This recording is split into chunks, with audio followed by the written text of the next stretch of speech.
I am telling you I do not know, she said. Then you're no good to me. Wait, the woman said. She was accustomed to being threatened, but smart enough to hear the hard edge of resolve in Clark's voice. And Ted Dorian. Dorian would know how to reach him. They do business sometimes. Dorian? He gets girls from South America. And other places.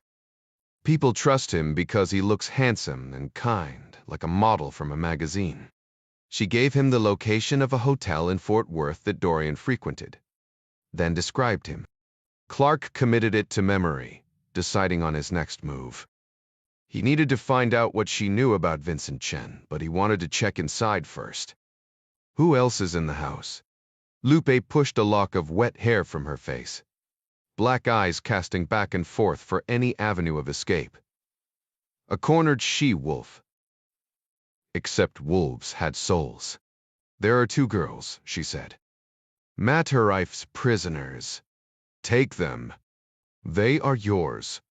Clark slipped the Glock in the belt scabbard long enough to climb the fence behind the pool house, drawing it again as soon as his feet hit the grass. The day was heating up, and a steady breeze blew the odor of chlorine into his face. He motioned with the Glock for the woman to get out of the pool. She had several scars, at least 2 of them bullet wounds in her torso. It was difficult to tell where the bruises ended and tattoos began, and still there was a nasty defiance about the woman that made it hard to feel sorry for her. Focused on the gun barrel. She didn't really look at him until she'd hauled herself up the aluminum ladder and stood naked and dripping on the concrete deck. She rolled her eyes when she saw him. You are old. I am, Clark said. He nodded to the folded terry cloth robe beside what looked like a rawhide quirt. It was exactly the right size to have caused the bruises on the dead girls. Clark ordered the woman to kick the robe to him. He prodded it with his toe and kicked it back to her, once he felt sure it didn't contain any weapons. Here, Clark said, then nodded toward the house. Put that on, and we'll go have a talk with those girls. She reached to pick up the robe, but instead of putting it on, she threw it in Clark's face, shrieking and clawing as she launched herself toward him. Even Clark, who prided himself on situational awareness, was caught off guard. The sheer insanity of the move made it effective, and the naked, spitting woman was able to knock the pistol out of the way a fraction of a second before he could get off an accurate shot. Flying at him like a crazed banshee, Lupe tied him up in wet arms and legs. Her teeth sank deep into his shoulder, causing him to stagger toward the pool. He tried desperately to peel her away, bashing at the side of her head with his free hand, but she seemed impervious to his blows. She was short in stature, but Lupe was not a light woman, probably only a few pounds lighter than Clark. And she possessed the strength of a cornered animal, who knew she had to kill or be killed. Clark regained his footing, but realized she was trying to pull him into the pool. No doubt she believed she would be able to take care of the old man once and for all in the deep water. He decided to give her what she wanted. The pool was just 3 short steps away. Clark took a couple deep breaths as they toppled over, grabbing the fleshy woman around the ribs and squeezing out as much air as he could, an instant before they hit the water in a tangled knot of furious bottom bitch and gray-haired former SEAL. Lupe ramped up her assault with a vengeance, disengaging just enough to get a hand up to claw at Clark's face when they went under. He turned his head in time to avoid her nails, trapping her hand and giving her a vicious headbutt. Blood trailed from her nose. Bubbles erupted in a muffled scream of rage. Clark had fought underwater before, in training, and in the cold grip of real-world situations. The water was his home. Kicking downward, he drove the writhing woman to the bottom of the pool, hearing the high-pitched whine as his ears equalized to the increased pressure. Another furious shriek escaped Lupe's lips. This one was smaller than the last, producing only a tiny blossom of bubbles. She gave a half-hearted twist in a last-ditch effort to get away, and then fell limp in his arms. Clark counted down another 20 seconds long enough to make sure she wasn't pretending. He had at least another minute in him when he let his natural buoyancy carry them upward, taking an easy breath when he broke the surface. He glanced toward the house, making sure no one was waiting to give him a nasty reception, and then rolled onto his back, hauling the unconscious woman in a modified rescue tow to the side. Lupe regained consciousness the moment they reached the edge, animating with a fury as if under some voodoo spell. She ducked her chin, sinking her teeth into his forearm, surely aiming for bone. Clark's shoulder caught hard against the concrete edge of the pool, sending even more pain through his body. "Quote, enough," he roared. Images of the dead girls in the field, strangled and whipped, mixed in his mind with awful memories of Pam Madden's tortured face in the morgue. He reached for a gun, either one, it didn't matter. His hand closed around the grip of the Glock, and he brought it around quickly, ending Lupe's reign of cruelty with a point-blank shot to her neck.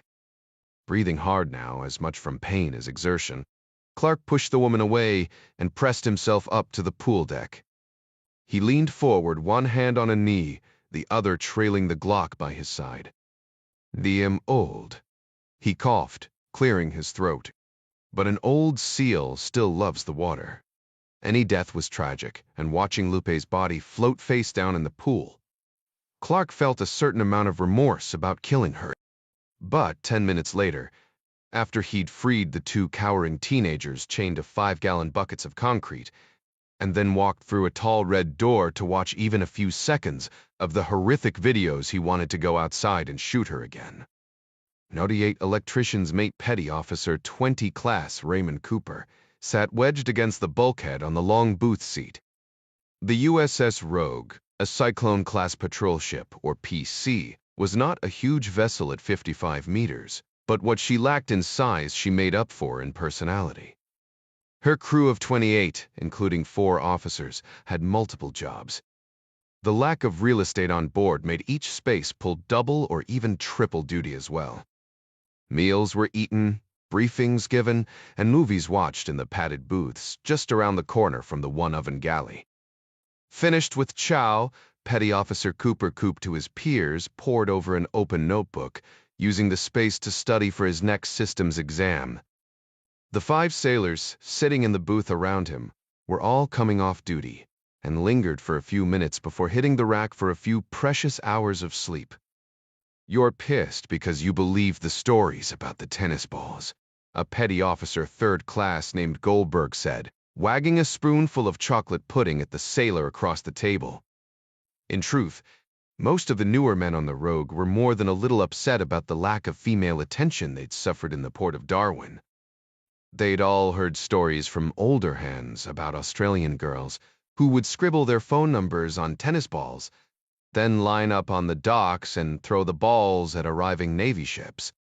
As exciting as the prospect was of willing women lining the docks in order to spend the evening with an American sailor, Australian girls turned out to be pretty much like girls everywhere. Some of them were gorgeous, and some were not. Much to the heartbreak of the sailors of the USS Rogue, the gorgeous ones didn't have to hunt the docks for men, and nobody showed up to throw so much as a glance. Coop looked up from his studies. "Don't listen to him, Pavy," he said. Goldie's as disappoint, the XO's voice came across the intercom on the bulkhead above the table. "Set counter-piracy condition, Bravo. Set counter-piracy condition, Bravo." All the men in the booth felt the telltale shift in power as Rogue picked up speed. The teasing around the table stopped, and the sailors slid out of the booth, each moving to his predetermined battle station. They might have been new to the port call in Darwin, but they'd all spent time on this tour conducting counter-piracy ops, training with the Malacca Straits Patrol. Condition, Bravo meant a pirate vessel had been reported. They were in hunting mode. The intercom squawked again. "Petty Officer Cooper, report to the foredeck." The other men made a hole, allowing Cooper to hustle forward. None of them had to ask why. 6 minutes later, Lieutenant Commander Jimmy Akana, the skipper of the USS Rogue, stepped out of the bridge and made his way forward to where Petty Officer Cooper was busy with the contents of two large OD Green Pelican cases. What looked like an oversized model airplane sat on the deck beside Cooper as he busied himself with a boxy viewfinder. The sun was well below the horizon, and the apparent wind from Rogue's 32 knots caused a stiff breeze across the deck. "Let's get that bird in the air," the skipper said. "Aye, sir." Cooper gave a nod to a petty officer second class named Rich Davies. "Ready to launch." The cook aboard Rogue, Davies, was responsible for feeding the 28-man crew, but like every other pair of hands on board, he pitched in where he was needed. A Cyclone-class patrol ship was not a lazy sailor's vessel. "Ready to launch," Davies repeated. He picked up the bird from the deck next to him and held it above his head like a javelin, facing into the wind. The bird was an AeroVironment RQ-20 Puma, unmanned aerial vehicle, commonly called a drone. Weighing in at 13 pounds with a wingspan of 9 feet 2 inches, the RQ-20 carried a sensor suite known as Mantis I-45, boasting powerful cameras capable of daylight, low light, and night visibility. The aircraft control system itself was a series of buttons and a joystick. But Cooper told the aircraft only where to go. The computer did the flying. Cooper had already programmed in Lucky Strike's GPS coordinates, confirmed by the sailboat's eyes signal after the numbers were given with the distress call. A Pocket X digital data link made it possible for Lieutenant Commander Akana, or anyone else with the access to the coded gateway, to view the images the Pumas sent back. The small but powerful electric motor whirred on the RQ-20's nose. Cooper gave the signal to launch, and Davies used both hands to throw the Puma into the wind. The Hov turned sideways, pushed aside momentarily by the breeze. It recovered quickly and began to pull away at once from the slower ship, gaining altitude as it sped above the waves toward Sesvi Lucky Strike. The sailboat lay 10 miles away, just outside the 9-mile control range of the drone, but Rogue was right behind her, cutting the waves at a respectable 33 knots. Cooper looked up from the controller hood. "She's making a steady 50 miles an hour, Skipper," the petty officer said. 12 minutes to target. AeroVironment reported a top speed of 52 miles an hour. But Cooper had been known to coax out an extra 2.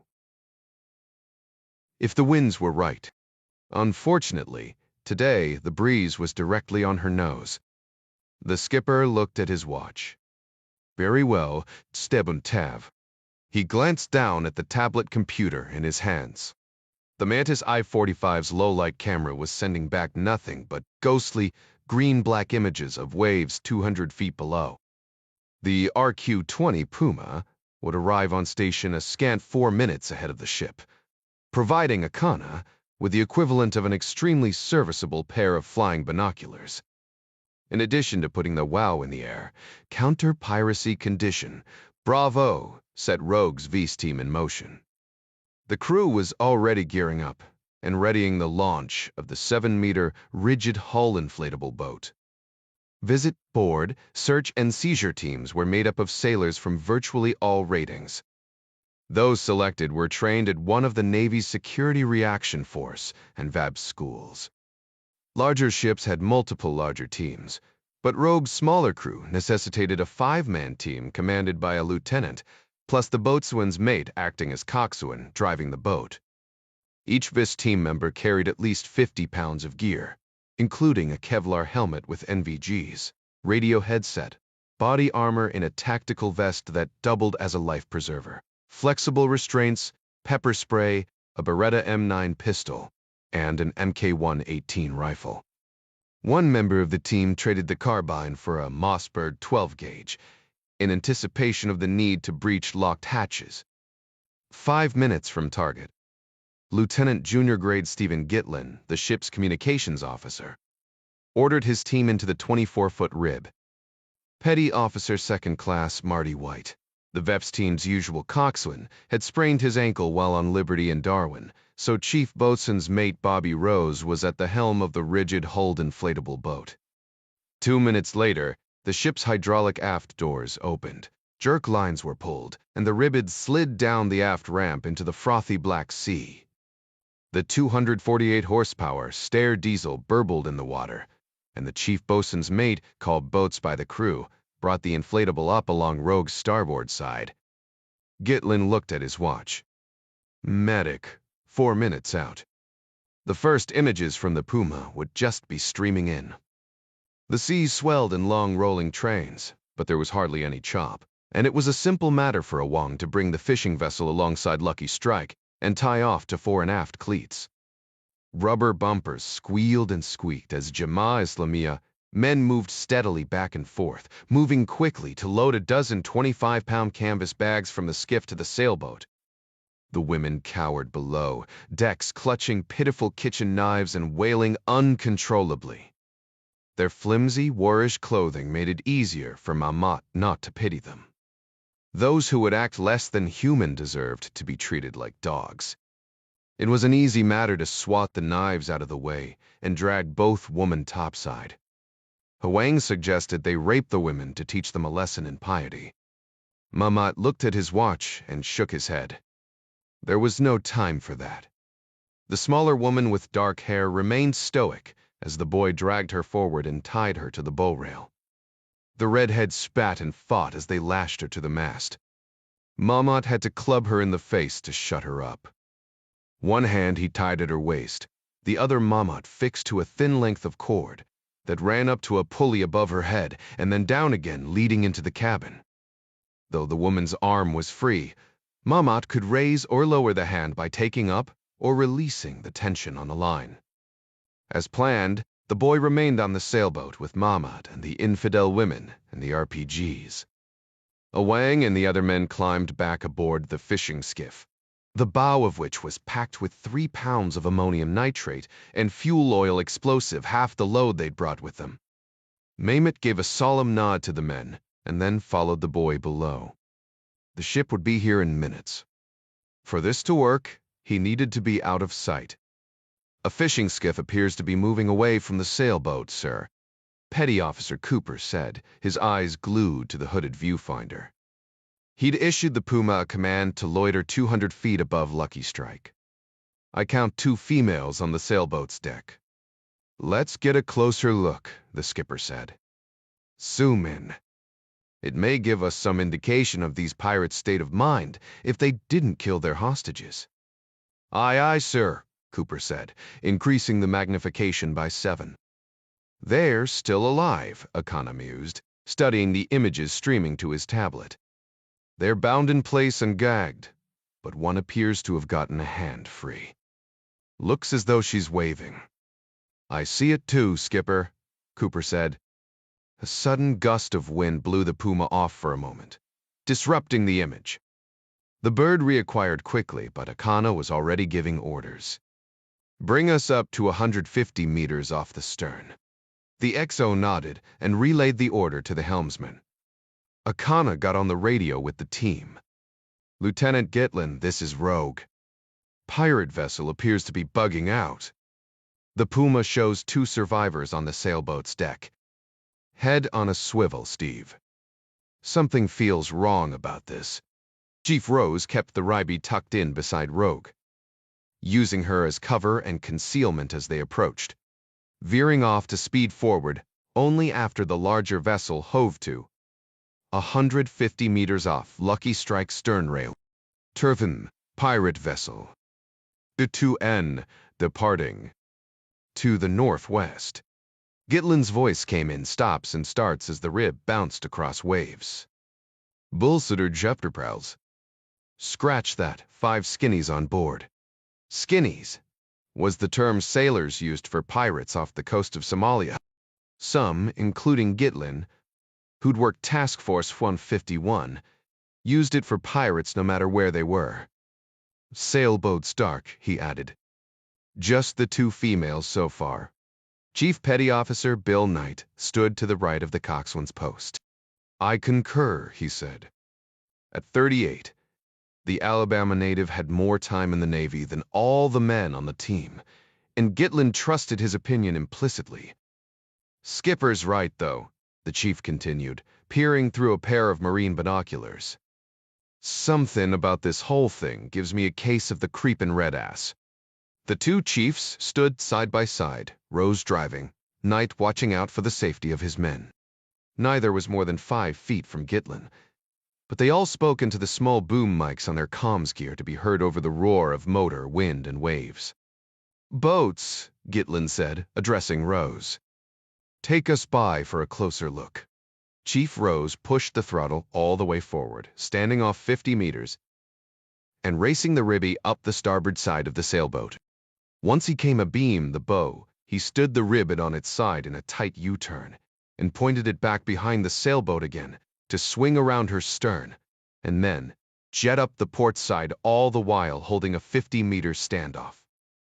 The maneuver was known as a horseshoe, and it allowed the Vibis team a good look at the target vessel from a distance while traveling at a high rate of speed. Rogue Gitlin, the lieutenant said. Commander Akana's unflappable voice came back across the radio. Go ahead, Steve. Any more intel from the Puma, Skipper? Pirate vessel is still moving away to the northeast, Akana said. Approximately 8 knots. Boarding the sailboat is your call. Aye, sir, Gitlin said. The woman tied to the mast continued to wave at him. We plan to board. Very well, Akana said. Boats, Gitlin said. Bring us up on the port side slowly. Chief Knight, Cartwright, Ridgway, cover the approach. Aye, aye, sir, Knight said, then muttered under his breath as he aimed in with his carbine. Yep, creepin' red ass, all right. The bobbing sailboat was a green hulk against the Black Sea through the NVGs. Something was off about the woman at the mast. She was mechanical, puppet-like. Rose eased back on the throttle. 30 feet out, Gitlin looked toward Peavy on the bow hook. Ready with, Chief Knight's voice crackled across the radio. Movement on the bow. Bakul Sizi, he barked. She's standing up. Waving us off. Repeat, waving off. The woman was indeed standing. She'd ripped away her gag and screamed something unintelligible at the approaching rib. When they kept coming, she held her arms up in a raised X, the universal sign for no. Boats, Gitlin barked. Get us out of here. The muffled rattle of rifle fire erupted from inside the cabin of the sailboat. Hilkened. Bright flashes illuminated the portholes. The woman at the mast slumped as bullets shredded the deck beneath her. The woman at the bow screamed, diving over the lifelines. Return fire. Gitlin shouted above the noise. He turned to face aft with the rest of the team as Chief Rose shoved the throttle forward, pointing the rib directly at Lucky Strike's bow. The woman in the water went under once, then bobbed to the surface. Only the top of her head and her flailing arms were visible in Gitlin's NVGs. Knight leaned over the side while Gitlin grabbed his rigger's belt to steady him, as if they'd planned it that way. The rib's pontoons were huge, nearly 2 feet in diameter, forcing Knight to lean well out over the water in order to grab the woman when they sped past. Top-heavy from the extra 50 pounds of gear, he would have slithered over the slick tube into the drink had Gitlin's weight not provided a counterbalance. Got her. Knight yelled above the hiss of spray and the roaring motor. Both men fell backward in unison, hauling the sputtering woman over the pontoon and into the chief's lap, Knight clutching a handful of her hair in the back of her swimsuit. The 2 men farthest aft in the ribby opened up in earnest with their rifles, strafing the side of the sailboat. A green head peeked around the corner from the cabin hatch, followed by a bright flash. Gitlin had never seen a rocket-propelled grenade coming directly at him, but his instinct said, that's what this was. 2 MNT, 4 filet PG. He screamed. Cover. Mees taversteste tever. Cover. Rose jerked the rivet hard to port. They were so close that it wouldn't have made much difference. But thankfully, the shooter had rushed the trigger under the fusillade of oncoming gunfire. The rocket-propelled grenade hit the waves well to the left, skipping along the surface to explode well in front of the inflatable, throwing up a plume of spray. When Gitlin looked back, Ridgway was slumped, chin to his chest, weapon dangling from his single-point sling, arms hanging to the deck. Chief Knight, ever aware of the men in his charge, pushed the woman away so her back rested against the side of the pontoon. He slid to the back of the speeding rib on both knees, lifting Ridgway's head. A moment later, he turned and gave Gitlin the harrowed look that all good leaders dread. "Pirate vessel returning," Gitlin heard over his radio. 19 knots and accelerating. The traffic was followed by the rhythmic thump of the Mk-28 chain gun. Firing from Rogue's foredeck. There hadn't been time to tell them about the RPG, but they'd obviously seen it. 25mm high-explosive tracer rounds creased the night air, chewing the fishing skiff into kindling. An instant later, a bright flash blossomed up from where the pirate vessel had been. Gitlin and his men jerked their heads away, temporarily blinded in their NVGs. "Turd flight, holy shit," Peavy yelled from his station on the bow of the rivet. "That's a hell of an explosion for a 20-footer. Chief rose, Gitlin said, willing his voice to stay calm and the sailboat not to explode until they'd moved farther away from the rivet, put some distance between us and that sailboat. Below decks on Lucky Strike, Maymat dragged himself forward with his good arm. The other was shot away, the elbow joint exposed in a sickening mess of meat and bone. Both legs had taken rounds. He didn't know how bad, but the pain was nearly unbearable. He was certain to pass out if he chanced to look at the wounds. The sound of the Navy boat's departure was a knife to his heart. He cursed himself for his mistake. He'd held off detonating the explosive, waiting for the sailors to tie up alongside in order to inflict maximum damage. None of the Jama'a Islamiyah planners, or their Abu Sayyaf financiers, had thought it would be possible to get anywhere near the larger ship. The ammonium nitrate in the fishing vessel had been put in place on the off chance the captain of the USS Rogue had been lax or inexperienced. He turned out to be neither. But the deaths of 6 sailors in the inflatable would have been a mighty blow to the great Satan if Mamat had not been so stupid. He should never have allowed the boy to tie the woman at the bow. She'd gotten loose at the worst possible time, warning the boarding party. The boy had panicked at his mistake, shooting through the deck at the women and drawing fire from the vessel. Mamat was struck in both knees early in the gunfight, causing him to topple sideways and drop the push-button detonator.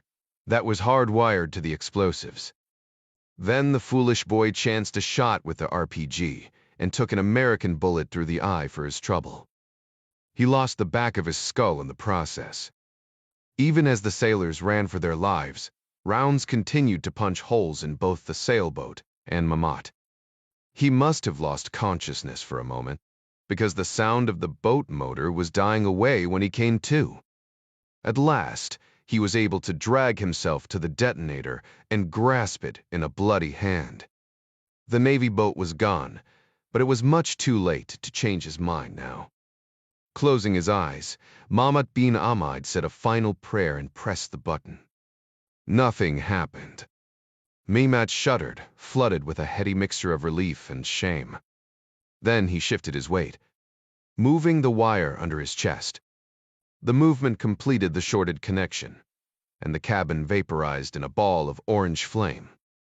Night Special Agent Kelsey Callahan could not recall the moment, but she'd seen photographic evidence that her father had broken down and cried when he dropped her off on her first day of kindergarten. The elder Callahan was a well-respected heart surgeon at Providence, St.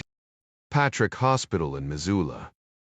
He was also a champion of strong women, forever pushing his only child to get out front and show them how it's done. a burly, buffalo-plaid wearing Montana man who looked more like a logger or mountain guide. When he wasn't dressed in hospital scrubs, he was also the most overprotective father Kelsey had ever heard of. Big Ben Callahan made it clear to every boy Kelsey dated in a jovial, not quite joking way that he was capable not only of saving lives, but also of ending them in quiet and undetectable ways. Kelsey made the mistake of sneaking out of the house late one night during her sophomore year of high school. Somehow her father had known, and he approached the boys' pickup just as they were about to drive away. He materialized from the shadows of the tall blue spruce in their front yard, nearly causing the poor kids to pee their pants when he knocked on the passenger window. If that wasn't bad enough, when the boy rolled down the window, Big Ben Callahan leaned in across a mortified Kelsey and asked in a quietly piercing voice if he'd brought a gun with him. And then no, the boy stammered. A big-ass knife? If I go, of course not. The boy looked like he was about to cry. Some kind of stick or club? No, sir. Her father had considered the answer for a moment, then said, You'd better bring one the next time you come to my house in the middle of the night. Then he opened the door so Kelsey could get out and follow him back inside. It turned out that Austin Herbert McKay had been carrying a knife that night. He was just too terrified of Ben Callahan to use it. McKay went on to sexually assault 3 girls around Missoula, all of them redheads over the next few months before he was finally arrested. Ben Callahan never once rubbed the incident in her face, though he had, over the years, raised an eyebrow at her questionable taste in men. Sadly, he hadn't been around to run off her ex-husband before she'd tied the knot. Her dad had grown misty-eyed when she graduated with honors from Hellgate High School. But he'd broken down completely when she graduated from FBI training at Quantico, admitting that the thought of her strapping on a gun every day terrified him. She reminded him of that night he'd stood under the spruce tree and pointed out that there were a lot of bad guys in the world.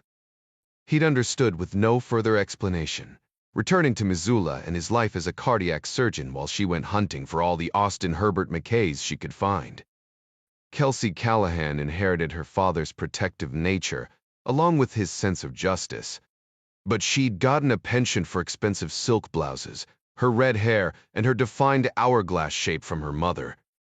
If anyone ever asked what happened to those underwear models in the Sears Roebuck catalogs, Sue Callahan would point out that some of them married cardiac surgeons and raised promising young FBI agents. Her mom's previous career wasn't something Kelsey ever talked about in high school. She didn't relish the idea of boys knowing there were pictures of her mom in lacy bras floating around out there, especially since Kelsey looked so much like her. Her first posting to the Los Angeles FBI field office had quickly hardened the starry-eyed Montana girl and dispelled the notion that she'd be out hunting bad guys all day. When she wasn't interviewing people with foreign names who'd signed up to take flying lessons, she was helping senior agents prep evidence for court cases or sitting in a telephone closet listening to wiretaps. It took her 3 years to escape L and get a spot in Dallas where she immediately volunteered to work the Internet Crimes Against Children Squad. The ISAC was not a particularly sought-after job, so she was able to take on a lot of responsibility early in her career. By 5 years in, she was second in command at the CAC task force. 2 years later, she doubled the number of agencies involved and sent the stats through the roof. Her success came at the expense of a personal life, but she was still in her 30s and decided she could have one of those in the future. Someday. Maybe. In a stats-driven bureaucracy like the FBI, Kelsey Callahan became a shooting star. Her task force saved kids and made arrests at a near superhuman rate.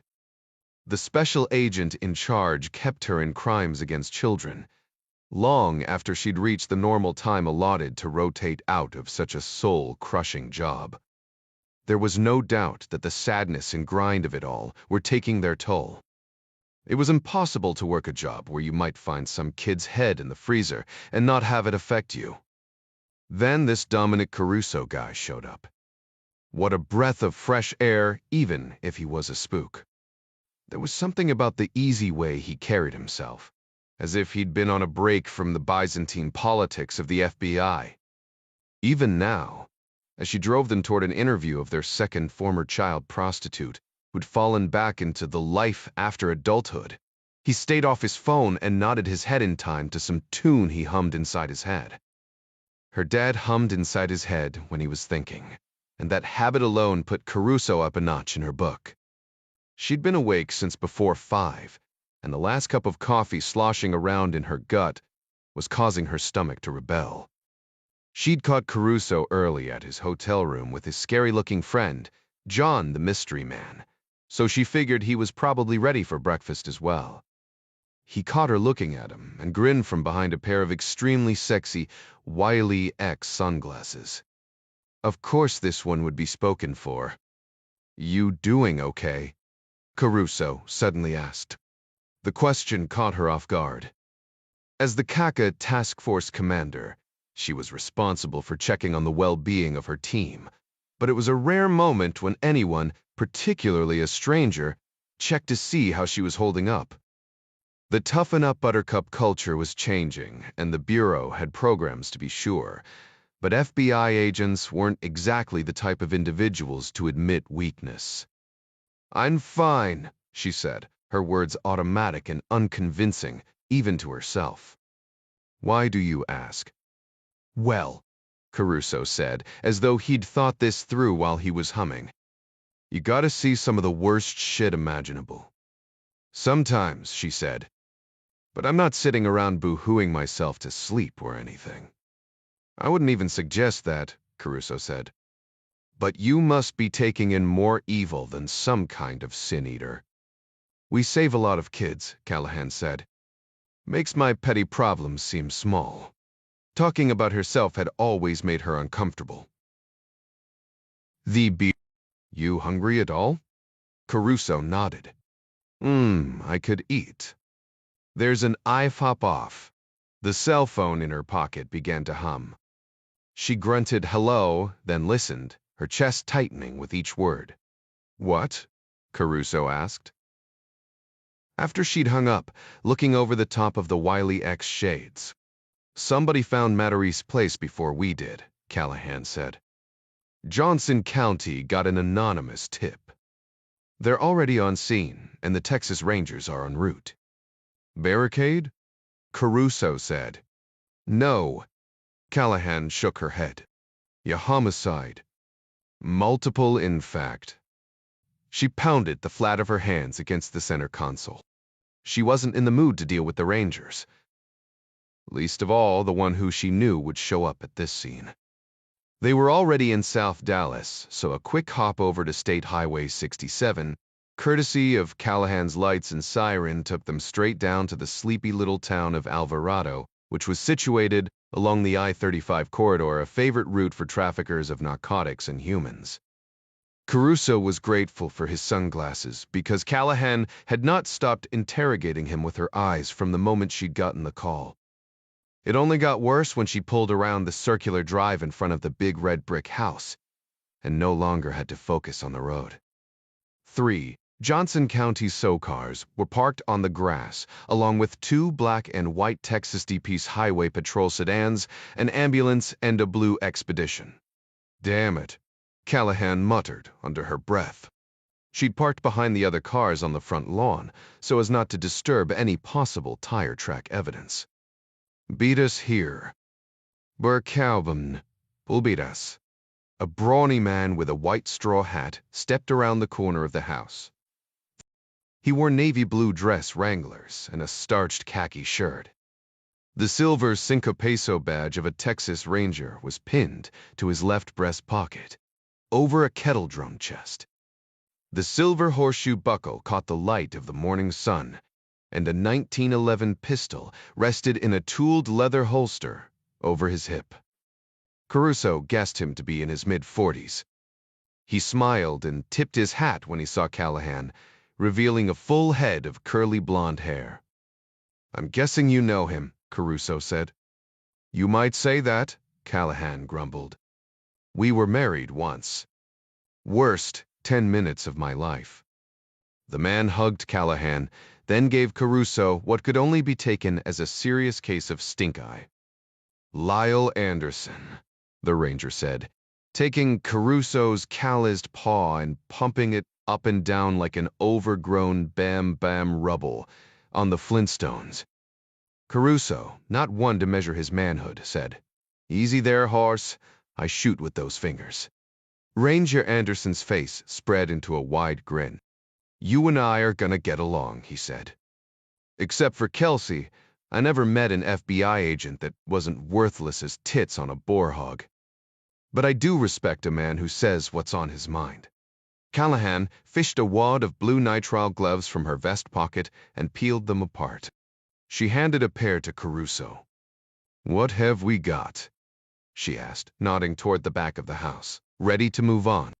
"I've been doing pretty well," Anderson said. "Thank you for asking." "Good to see you too, Kelsey." Callahan just stared at the ranger, playing a game of nonverbal chicken. Anderson finally flinched and flipped open his notebook. "According to Johnson County," he said, "an anonymous male called in and advised that there were girls out here being held against their will. Oh, and by the way, a few dead bodies to boot." "Dottore, how many girls?" "Live ones." The ranger said. "2. I'm guessing that neither of them is over 15. We're still waiting for someone to get here who can say more than 'put your hands on the car' in Spanish. Paramedics are giving the girls fluids now. They were both recently branded and have been on the receiving end of some pretty nasty whippings. Nothing appears to be broken." The ranger shuddered at some memory. "Physically, at least." Caruso gave a slow shake of his head. You said they were branded?" Ranger Anderson tipped back his hat with the crook of his finger and nodded. "Looks like somebody burned LSM on the side of their necks. Not a very professional job, either. I'm thinking they were branded with a red-hot coat hanger or something." He winced.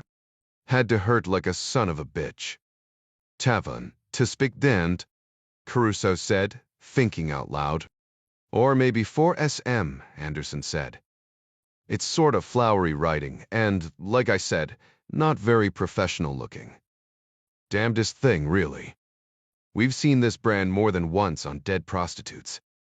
Callahan's head snapped up. "Tithyu girls are prisoners, not prostitutes." Anderson held up both hands. "Easy breezy," he said. "I didn't say they were prostitutes. I'm talking about other cases in which I'm sure the FBI would have no interest." Caruso said, "You said something about a couple bodies." "Char said a couple," Anderson said, turning and motioning for them to follow with a flick of his hand. "We have 4 so far. 3 in the field and a floater in the pool around back." Callahan stopped in her tracks, as if steeling herself. "Another girl." Anderson shook his head as he walked on. "This one was all grown up. Pretty sure she's one of the bad guys." "Cause of death was drowning?" Caruso asked. "Nope," the ranger said. "She was belly down in the pool when we got here, but the cause of death was a bullet to the throat. Punched a hole right through her spine." Caruso followed Anderson through the open gate in the fence. He stooped beside Callahan on the pool deck to examine the body of a Hispanic female who was laid out face up on top of a yellow body bag. "The Johnson County deputies recognize her as Guadalupe Vargas," the ranger said. "Aka Lupe or Lupita. She's been arrested a couple times for heroin and turning tricks in a massage parlor outside of Cleburne, but nobody's seen her for a year. They were all surprised she was still around." "Recognize the tats?" Callahan asked without looking up. "Deaf," Caruso said, scanning the woman's legs. "And another death. That female skeleton on her thigh is La Santa Muerte," Ranger Anderson said. "Patron saint of shitheads." We see it a lot around here. Statues, tats, paintings on black velvet. La Santa Muerte, Tom said. The old calm. Anderson raised an eyebrow. I'll be damned, he said. Yes, you will, Callahan muttered. She leaned in closer with her cell phone, snapping a photo of an entry wound in the dead woman's neck. A sizable chunk of flesh was missing in what was likely the exit wound, exposing the glistening white of her trachea. Callahan ignored the gore and bent even closer. Looks like a contact shot, she said. Anderson stepped back, making sure he didn't block their view with his shadow. See that burn signature? Yep, Caruso said, feeling his gut tighten. Either of you two feds think that looks like the business end of a suppressor? Anderson asked. Because I sure as hell think it does. Callahan held up the phone. Why do you think I took the photo? She looked at Caruso. This mean anything to you? Shouts came from the back field before Caruso had a chance to answer. Anderson's phone rang. He fished it from the pocket of his Wranglers, listened for a moment, then dropped it back in. Johnson County says they've got at least 3 bodies buried under the 3 we already knew about. From the looks of it, one of Lupita's guys was out with his tractor, dumping bodies in a grave among the sorghum plants, when some unknown person capped his worthless ass. Do they recognize the dead male? Callahan asked. Anderson nodded. Fat guy named Salazar, they said. His brains half toasted up from huffing gasoline when he was a kid. Anyway, unless you guys intend to take over the case, I'm going to have the sheriff's office order up some construction lights and ground-penetrating radar. Looks like we're gonna be here a while. Knock yourself out. Callahan pushed to her feet. No sign of a guy who calls himself Matarife. Nope, Anderson said. That name has come up in a couple of different interviews lately, but we didn't have an ID. Anonymous caller said Matarife's real name is Ernie Pacheco. This is Pacheco's place, but he's not here. What about a girl named Magdalena? Callahan asked. She should speak some English. Sorry, Kelsey, Anderson said, more tender now. He'd obviously been around Callahan long enough to read that this was something extra sensitive. We haven't identified the bodies out back, but neither of the girls inside call themselves Magdalena. Tell me about what's inside the house, Caruso said. Anderson turned. Wanakoit, Drade, follow me. But I gotta warn you. It is some gruesome shit. He nodded to the Johnson County deputy at the door, as if FBI badges weren't enough to gain Caruso and Callahan entry. The living area of the house looked normal enough, if a little on the tattered side for such a large home. Wood paneling and oak furniture gave the place an early 1970s feel and added to the oppressive darkness of the situation. Caruso imagined this would be what Jeffrey Dahmer's place would have felt like if he could have afforded a big house. There was a big screen television fixed to the wall above a gas fireplace. A half bowl of salsa and the remnants of tortilla chips occupied the coffee table, along with a half-dozen empty bottles of Corona. The place could have easily belonged to an upper-middle-class Texas family who had gone to bed without cleaning up after watching a ball game, except for the smell. Caruso had never been one for incense. The sweet smell of patchouli was overpowering but not quite strong enough to hide the outhouse odors coming from the next room. Anderson pushed open a door off the kitchen and motioned for them to come inside. We found the 2 girls in here. They were chained to eye bolts set in 5-gallon buckets of concrete.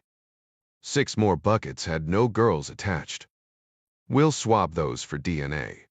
Anderson shook his head, pointing to the far side of the room with his notebook. Sick bastards made the poor kids use those buckets there to go to the restroom. He nodded to a tall door painted bright fire engine red at the far end of the room. The worst part is on through there. He stopped. I wouldn't blame you if you don't go in, Kelsey. She glared daggers at him. What? I'm just saying, I wouldn't go back in there if I didn't have to. Come on, Callahan said. Caruso felt himself holding his breath as he followed the others into what had once been a deep three-car garage, but was now bricked off from the outside. Soundproof foam and old mattresses covered the walls. In one corner, a high-back leather chair sat atop a rough plywood podium. A leg iron and chain were affixed to the base of the chair.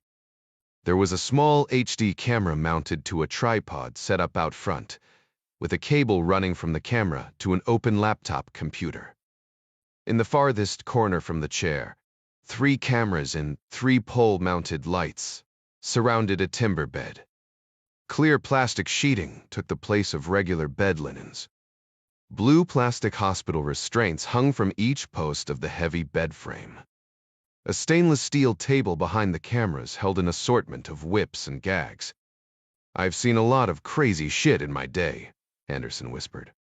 But I never seen anything like this. I have, Callahan said. She motioned them out of the room and then out of the house. I didn't want to talk in front of that open computer, she said once they were standing in the driveway. Not until forensics gets a chance to look it over. There's too big a chance it's streaming everything we say to some other location. That's why you make the big money, Kelsey, Anderson said. You said you'd seen this before, Caruso said. Sadly, I have, Callahan said. She peeled off the gloves with a hooked thumb so they turned inside out, and she didn't have to touch the outside of either with her fingers. I'm pretty convinced they were sitting the girls in that big chair and auctioning them off on video. Any girl that didn't bring in a high enough bid was then used in a snuff video. Caruso stifled a gasp. He shook his head, imagining John Clark's reaction when he'd seen something like this. It sure explained the dead guy at the gravesite and the woman found floating in the pool missing part of her windpipe. Callahan cocked her head toward Anderson, something dawning on her. Did either of the girls give a description of the guy who saved them? Caruso kept his face passive. The ranger shrugged. Like I said, we're still waiting on a Spanish speaker. You click holes, why Cohen? You have an idea who it was? Callahan shot an accusing glance at Caruso. I've got a pretty good guess, she said. Sarchi, the Hendley Associates Gulf Stream hit heavy turbulence 6 hours north of Buenos Aires. The movement jostled Jack Ryan, Jr. awake from a much-needed 7-hour nap. Chavez was still sawing logs in the seat across from Lisanne, but Adara and Midas sat at the small conference table in mid-cabin.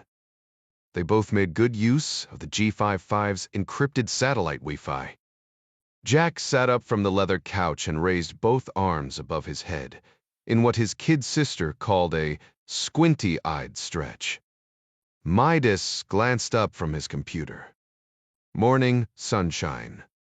Jack nodded but said nothing. He stood, steadying himself against the armrest in the bumpy air. Lisanne unbuckled her seatbelt and moved toward the galley. She whispered, so as not to disturb Chavez. I have a fresh pot of coffee on. Ryan made his way forward and put his hand on the lavatory door. Still barely conscious of the fact that he was hurtling through the air at 35,000 feet, he gave her what he was sure was a dopey grin. Filling up on strong coffee is second on my to-do list. Lisanne leaned forward, giving him a conspiratorial nod. It'll be waiting here for you, she said. 3 minutes later, Ryan set his coffee cup on the conference table and then dropped down in the aisle to pump out 30 push-ups and make sure he was fully awake. Any new crises while I was out?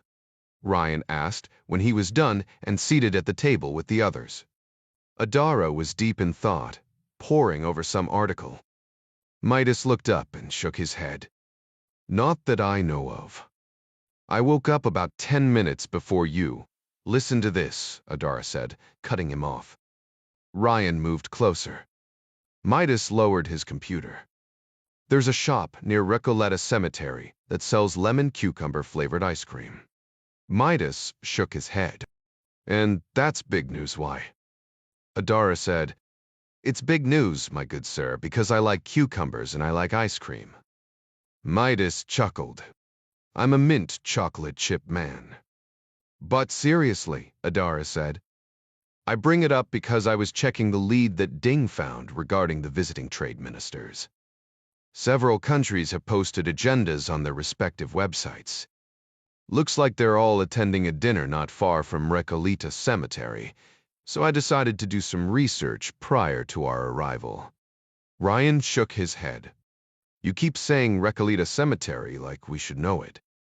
Sorry, Adara said. Some Navy buddies and I burned a week of leave down here one winter summer. Here, I guess. Recoleta Cemetery was one of my favorite places. Evita Perón's buried there.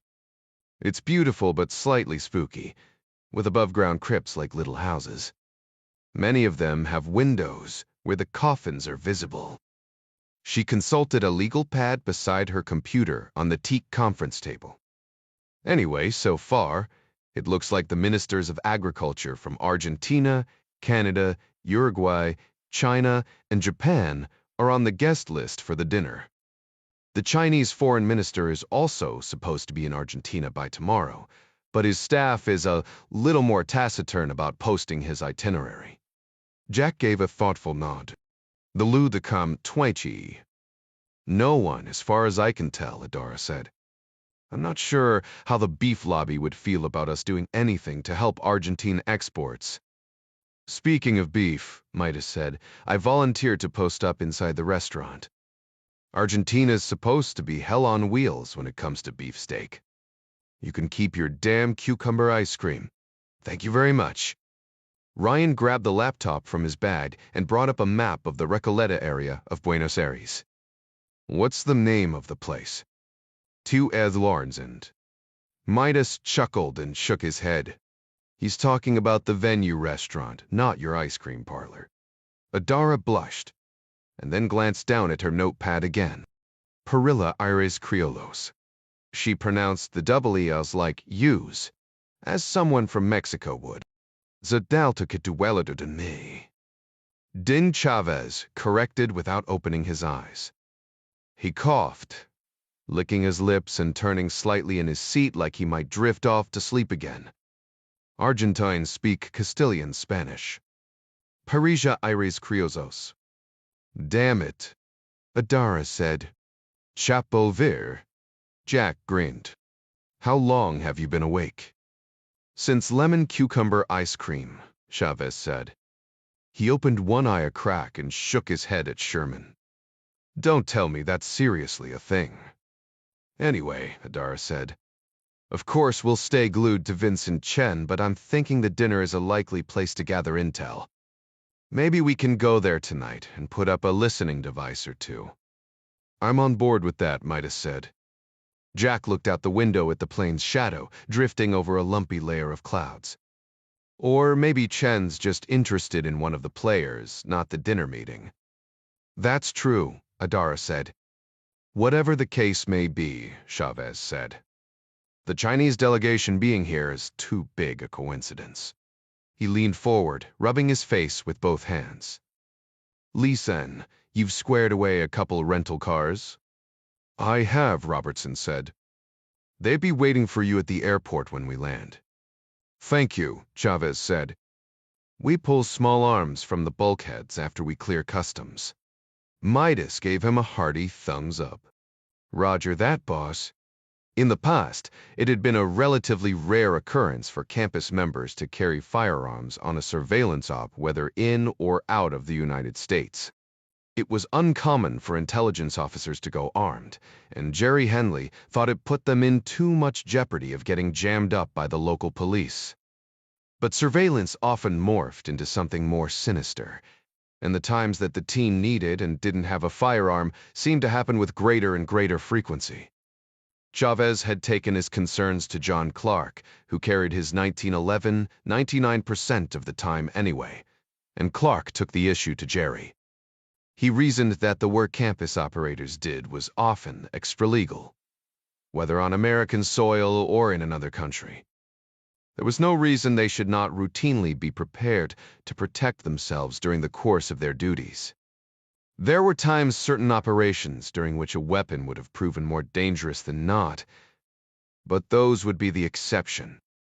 Clark's recommendation, along with a review of the last dozen operations, made Hendley easy to convince. Unless otherwise directed, campus operators were to be armed. Unless otherwise directed, or uno dir, was a technique often used from the bottom up, where a field commander or team leader might slip an operational plan outlining his intentions into the CO's box at the last minute and marked uno dir. The team leader could claim due diligence, though. More often than not, the CO didn't see the ops plan until after the mission was complete. But a uno dir order, coming down from above, signified much more than simply allowing campus operators to go armed most of the time. Uno dir meant that the bosses trusted them to act independently. As former Delta Commander Midas Jankowski happily noted, "They've taken off our choke chains and let us decide who we're going to bite." As before, what each campus operator carried was dictated by personal preference. Ops such as a surveillance in Argentina would require deep concealment. For that, everybody chose the Smith & Wesson M&P Shield in 9mm. In the United States, Caruso and Ryan sometimes carried the same weapon in 40 caliber, but 9mm ammunition was easier to come by in most parts of the world. With a total capacity of 9 rounds, the pistols were easy to tuck into a Thunderwear or Smart Carry holster. Both units consisted of a small, flat, and breathable textile pouch on a Velcro belt, worn below the waist and centered low over the groin. These were not designed to be quick-draw holsters, but each operator had extensive practice presenting and firing their weapons from this mode of carry. When the need arose, they could do so quickly and safely, almost as fast as they could, with an inside-the-waistband or more traditional belt holster. No one argued that diminutive M&Ps were optimum primary weapons for going offensive against man-sized targets. Every campus operator knew from harsh experience that for that, they'd use a long gun. But virtually any pistol was better than being a naked, clawless bear, so they were happy to have them along with the hard-earned trust of their superiors. Yet trust didn't mean the lack of pre-op briefing. Ding Chavez was no micromanager, but he was a leader, and he wanted to be certain everyone on his team was on the same page. He checked his watch again. We hit the ground about the time Chen leaves the U. That gives us roughly 11 hours to set up in our rooms and run the routes between the airport and downtown before he arrives. Our goal is to gather intel, but we don't yet know if Chen is running a counter-surveillance team, or what the hell he's even up to for sure. Beyond that, street crime in Buenos Aires isn't exactly unheard of, and we're working without a net here. We use the handguns to save our lives, but if you're mugged by some street thug, I'd much rather see you put a boot up, the bastard's fourth point of contact. Copy that, Midas said. Jack and Adara nodded. Chavez continued.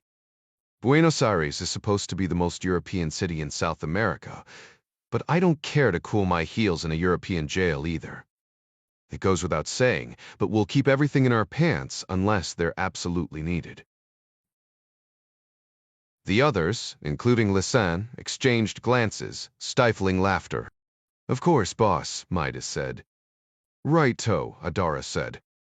Shut up, Chavez said, leaning back in his chair again. I'm still asleep. 31, it was just after 4 p. when Moko Goya parked his blue Chevy S10 pickup 9 houses down from the FBI bitch's house on Buttermilk Circle. Zambrano had sent a kid to watch her, and he said she must have knocked off work early because she was already home. The kid was born without a right hand. He was eager to get some trigger time, but Zambrano said he should be a lookout for a while. Everyone called the kid Chuko, or Crooked, what you called a lefty. It was weird that the kid wasn't parked out front like he was supposed to be. Lucky for him, Zambrano didn't know he'd abandoned his post. He must have gone for a Coke or something. It didn't matter. Moko didn't need him anyway. He had Gusano, the village idiot. The worm sat in the passenger seat, gaping at the rows and rows of fancy homes, like he'd never seen a nice house before. Moko cursed himself every time he brought the slow-witted Sicario along until the shooting started. Idiot or not, the worm was a killing machine. In more than a dozen hits, Moko had never seen him hesitate. It was just getting to that point that was tedious. Gusano turned and blinked like some kind of tree sloth. Gue hoio go. What do you think these houses cost? Moko just shook his head and got out of the truck. Gusano was like a little kid. If you answered one question, he would only come up with another. The houses were big, though probably not too expensive in the great scheme of things. An FBI agent lived here, after all, and she couldn't be knocking down enough to buy one of the real McMansions that were springing up all over North Dallas. These brick monstrosities had high roofs and wooden privacy fences to keep the neighbors from snooping on one another. But they were pretty much all the same, with a rock wall here or a wood panel there to give off the illusion that the developer had used more than 4 different blueprints. A wide concrete walking trail ran behind the houses on this street, winding along a low creek, choked with cottonwood trees and impenetrable tangles of Mustang grapevines. The developer probably advertised it as a greenbelt, and the homeowners got a healthy charge in their yearly association dues for the privilege of living next to a swamp that the developer couldn't build on anyway. No, the neighborhood around Buttermilk Circle wasn't exactly wealthy, but it was rich enough that Moko and Gusano couldn't just walk around without looking like they had a reason to be there. A couple Mexicans pushing lawnmowers for a bunch of white Texans was stereotypical, but Moko wanted to blend in, not climb up the social ladder. It was warm, but Moko had fastened the top button on his western shirt in order to hide most of the Santa Muerte tattoo. Gusano had a similar tattoo, but it was on his back, so a t-shirt was enough to hide his. Moko opened the dented tailgate and slid out 2 treated 2x6 pieces of lumber before climbing into the bed and guiding the greasy lawnmower down the makeshift ramps. He wasn't even sure the old thing would run. Gusano grabbed a weed eater and the red gas can that contained their guns. As slow as he was, the worm had figured out on his own that a 5-gallon fuel jug could hold 2 Tech 9 machine pistols, 2 Glocks, and a break-open shotgun with both barrels sawed down to 10 inches. He'd cut the red plastic with a jigsaw and then used a piano hinge and a couple hasps to keep his new gun vault closed while he carried it. The hasps were visible, but cops wouldn't even pay attention to a fuel jug. They'd no sooner left the truck than an old guy with a young blonde wife who was way too hot for his fat gut whistled Moko over as he pushed the mower past. The fat guy wanted to know if he had time to take on a new customer. Gusano was already in killing mode and braced beside him, setting the fuel jug on the sidewalk. Moko gave a slight shake of his head, hoping the crazy assassin noticed. In any other circumstance, he would have flipped the guy off or maybe even beat his ass for disrespecting him with a whistle. But Moko smiled instead and said he'd drop back by when he was done with his present job and set something up. The lady, who obviously had better sense than her asshole husband, kept tugging on his hand to try to get him to follow her inside. The old man finally relented, listening to his wife for a moment, and then said not to worry about it. Moko watched them walk inside and made a mental note of the address. The couple had gotten a good long look at him. He'd have to think about coming back and tying up that loose end. Moko chuckled to himself as the blonde peeked out a crack in her door one last time to give him the eye. Yeah, he'd come back all right. It would be fun. Moko pushed the lawnmower up the sidewalk until they reached the FBI lady's place. Gusano read the number on the mailbox. It was mottled red brick to match the house. 2348. This is it then, Moko said, feeling the tightness in his lungs that he felt before every hit. A large ceramic frog, squatted among neatly trimmed shrubs along the concrete porch. Fresh wood chips covered the manicured area under a newly planted pecan tree in the front yard. This lady cop had obviously already hired another company to take care of her yard work. Moko felt a pang of professional jealousy and then remembered he wasn't there to do her lawn. He'd expected to see an unmarked cop car out front, but the driveway was empty. The curtains moved a little, and he caught a sliver of light, so she had to be home. She'd probably just put the car in the garage. He studied the house as they approached. The gate to her backyard privacy fence stood open. Moko figured FBI agents probably traveled too much to have a dog, but the open gate calmed him nonetheless. Gusano stopped on the sidewalk before they turned to walk to the front door. "Can I go first?" Moko didn't want to appear too eager. The worm might mention it later, and the boss might think he was a coward. But the truth was, he didn't mind at all if Gusano was first at the door. Lady Cops died just like everyone else, but this one was certain to try to shoot back. The curtains had moved, so for all Moko knew, she was sighted in on him with her finger on the trigger. Being a cop, she was probably paranoid enough to have a shotgun by the front door. Hell, Moko wasn't even a cop, and he had a shotgun by his front door. "If you really want to go first," he said, "I guess that's okay." Gusano hefted the weed eater in a salute of gratitude and turned to walk quickly toward the door.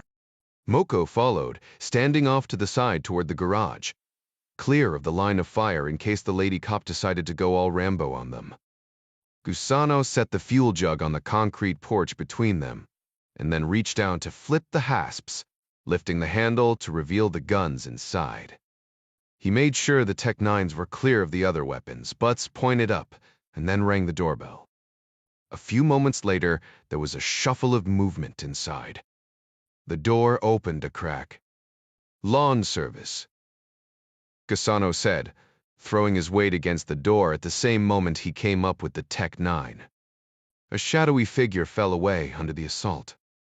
There was a short, yelping scream as Gusano rushed in, hitting the door with such force that it rebounded off the wall and slammed shut behind him, leaving Moko standing outside on the porch. 3 quick pops followed, muffled by the heavy door. Moko threw a quick glance over his shoulder. The sprinkler across the street still hissed. Kids still played soccer in the nearby field. With his own gun tucked in close to his waist, shielding it from view of passers-by, Moko reached for the door handle.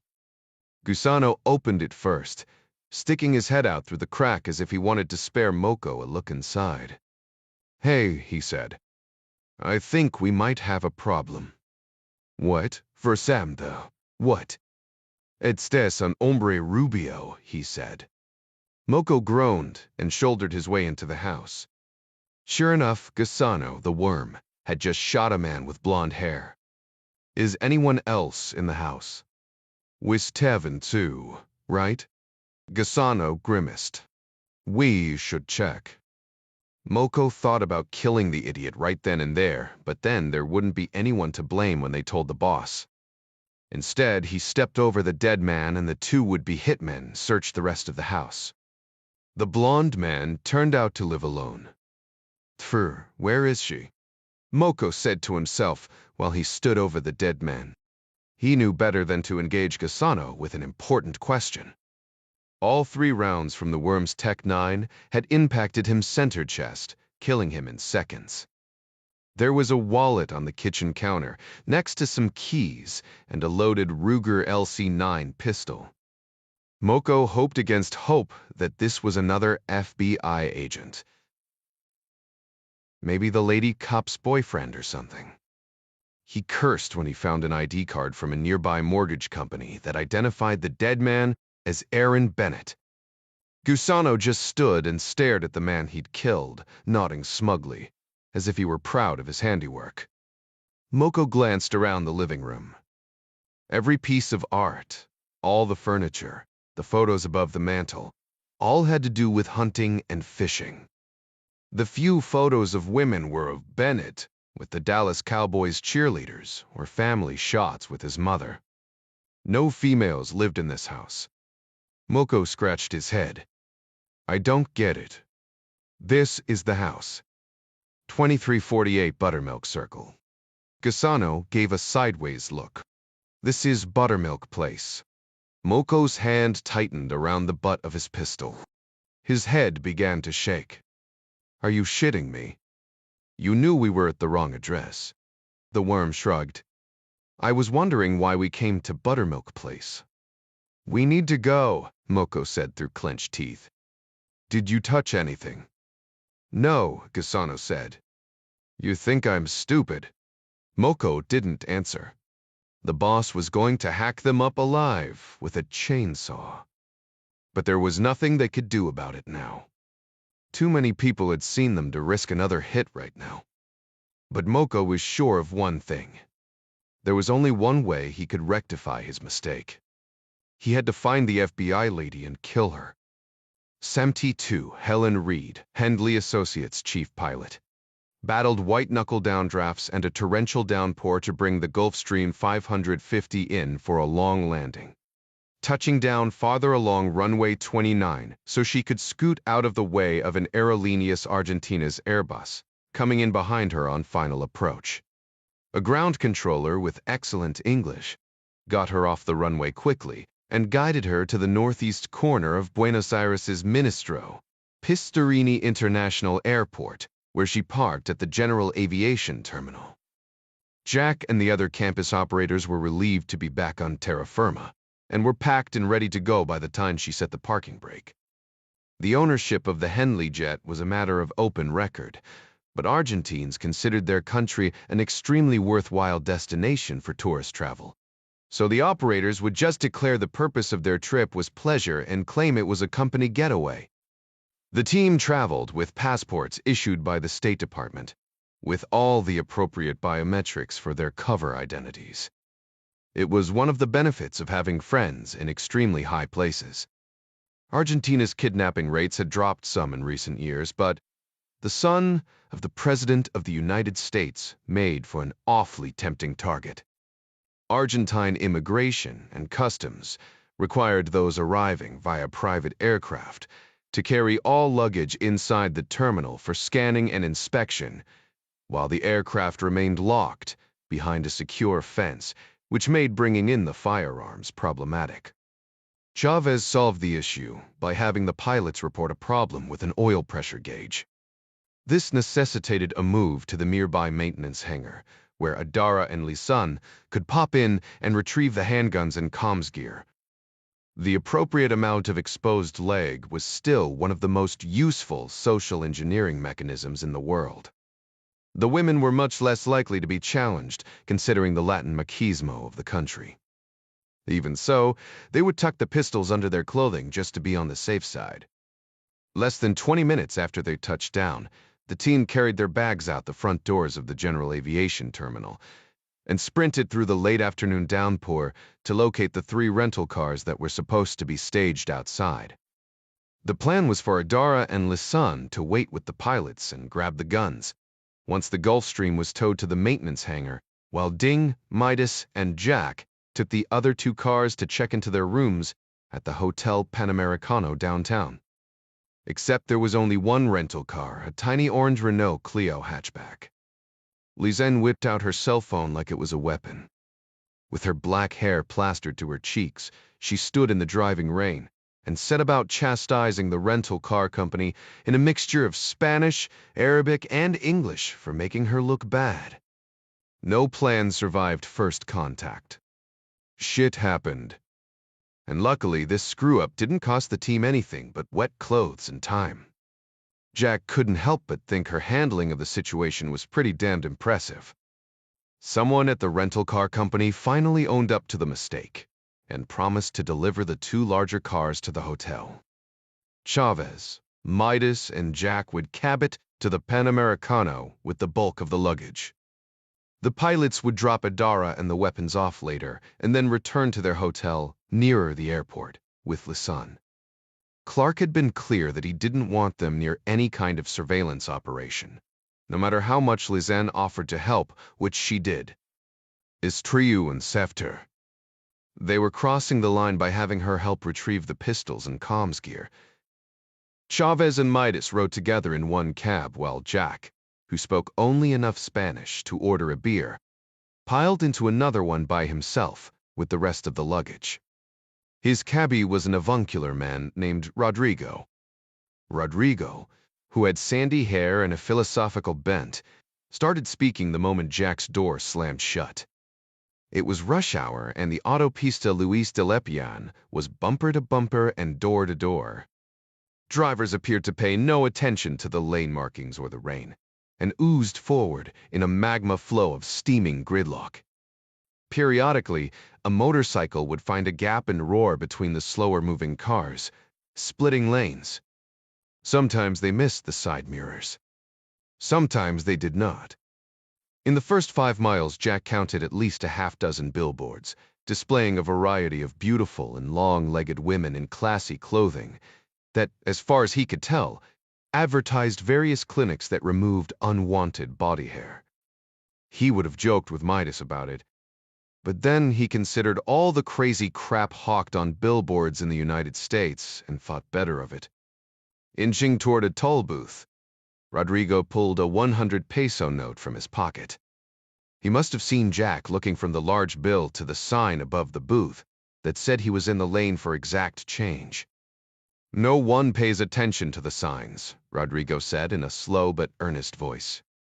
"The price of toll changes every week or two." He glanced in the rearview mirror. "Inflation in my country. It is." He held his hand in front of his face, fingers together in the gesture used to explain something important. "It is. Subir como pedo de buzo, how do you say? It rises like the fart of a scuba diver." Ryan wanted to chuckle at the imagery of bubbles shooting toward the surface, but the look on Rodrigo's face said the euphemism was no laughing matter. They continued through the toll booth after paying, inching down the autopista in the heavy traffic. Rodrigo used the time to give Ryan a crash course in Argentina, enlightening him on everything from the economy he had to pay his mortgage in $, to the beauty of Iguazu Falls. Ryan, and everyone else in the world, simply had to see this place at least once. In a tediously slow but earnest voice, Rodrigo went on to declare that Argentine beef was the most delicious. Argentine women were beautiful beyond all description, especially when dancing the tango, and Argentine footballers possessed a superhuman talent at the game. Ryan was an Arsenal fan, but he kept quiet about that, knowing football soccer to Americans was a touchy subject in many parts of the world. Argentine fans often seemed to treat the act of simply attending a match as a blood sport. Rodrigo continued, "God gave Argentina the most beautiful rivers in all the world. He blessed Argentina with incredible mountains and fruits that are sweet above all others. Here in Argentina, God has planted fields that yield bushels of grain and endless pampas of grass, filled with herds of fat cattle and fine horses." Just then, the driver of the car ahead of the taxi rolled down his window and tossed a full bag of trash onto the wet roadway. A piece of sopping wet paper flew up and stuck to the cab's windshield, forcing Rodrigo to roll down his window and reach around to remove it. The cabbie smoothed his sandy hair with a rain-soaked hand and glanced at Jack in the rearview mirror. "And then God messed it all up by putting the Argentines here." The two cabs arrived within moments of each other, dropping Ryan, Chavez, and Midas at the Panamericano on Carlos Pellegrini, a short walk from the city's famous obelisk on a small one-way street that ran adjacent to the Greenbelt and the 14-lane wide Avenida 9 de Julio. Ryan retrieved luggage from the back of the taxi and paid the 700 peso fare, around 40 U. "Way to Uztagan, me controls." Rodrigo nodded and wished him well in a droning voice that sounded as if the cabbie was certain something ominous was going to befall him. Ostensibly, the Panamericano was a 5-star hotel, and its limestone facade and turn-of-the-century signage looked welcoming enough after the long trip south, but it had just enough sketchy online reviews to make it unlikely the campus team would run into anyone they were supposed to be watching. Jack stacked the bags on a cart and looked at his watch and then at Chavez. "What's the plan?" "Argentines don't eat until after 8. We'll do some foot recon, but if we want to get a true picture of the place, we should wait to eat." Midas chuckled. "You're just scared of Adara." Well, Chavez gave a mock shudder. She does spend a hell of a lot of time doing CrossFit. 3 hours later, 6 blocks to the north of the hotel and 7 blocks west of Avenida 9, De Julio, an attractive brunette named Amanda Salazar, sat at a table at the back of the Parrilla Ares Criollos restaurant with her friend Beatrice, an equally attractive blonde, a set of rawhide boleadors, a weighted throwing weapon of stone and rawhide, hung from the wall above them with other assorted gaucho paraphernalia. Multitasking, or at least multitasking skillfully, was impossible, so the young women divided their responsibilities. Amanda's job was to laugh between sips of La Azul Malbec and bat her impossibly long eyelashes at the attentive older man who waited on their table. She wore her shoulder-length hair down and loose. Beatriz wore hers up, pulled back with unseen pins that made her look older, though at 26, she was actually the younger of the two. Beatriz did her share of smiling as well, but she left flirting with the waiter to her partner. Under the table, the blonde concentrated on her work, wiggling the face off the heating vent with the tip of her toe. Parrilla Ares Criollos was an upscale restaurant with gaucho decor, tile floors, and crisp, white tablecloths. As the name implied, it served Argentine cuisine and grilled meat with a distinctly Spanish flair. The long tablecloths, aided by Amanda's entrancing laugh, helped to conceal the tedious work removing the vent cover. Amanda and Beatriz were dressed in stylish blouses and skirts, each wearing just enough makeup and jewelry to make them attractive but not especially memorable. Classy dress was the norm in Buenos Aires, and dressing down would have garnered more attention. Each woman carried a brown leather briefcase, leading people to think they were lawyers, or perhaps some other brand of young professional women who had decided to grab some dinner before they got an early start at some of the local clubs. Tonight, they had chosen to arrive exactly at 8 p. The restaurant was busy enough that all eyes would not be focused on them, but not so crowded that they would have trouble finding a table in the area they wanted. They'd come in for a late lunch 2 days earlier, locating the area where they would have to sit in order to accomplish their mission. The area near the bar, it seemed, was reserved for private functions. But if no such function was scheduled, guests were seated here when all the other tables were filled. A visit to the restrooms during their lunchtime visit took the young women near enough to locate the vent cover and devise their plan. Either woman was capable of removing a vent or captivating the emotions of all manner of man or woman. They had met Franco, the waiter, on this previous visit. Whether he intended to or not, the man's extra attention to Amanda's water glass made it obvious that he was smitten with the beautiful brunette. He took her order first and smiled his thin smile when he gave her his suggestion for just the right pairing of wine and food. Far from being jealous, Beatriz had considered this a happy circumstance and allowed it to dictate their respective duties the following night. She would much rather deal with high explosives than the attentions of an overly attentive waiter with greasy hair.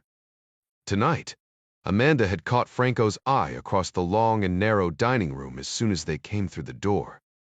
He rushed forward, still carrying a tray of dirty glasses he'd just cleaned off one of the tables, greeting her effusively.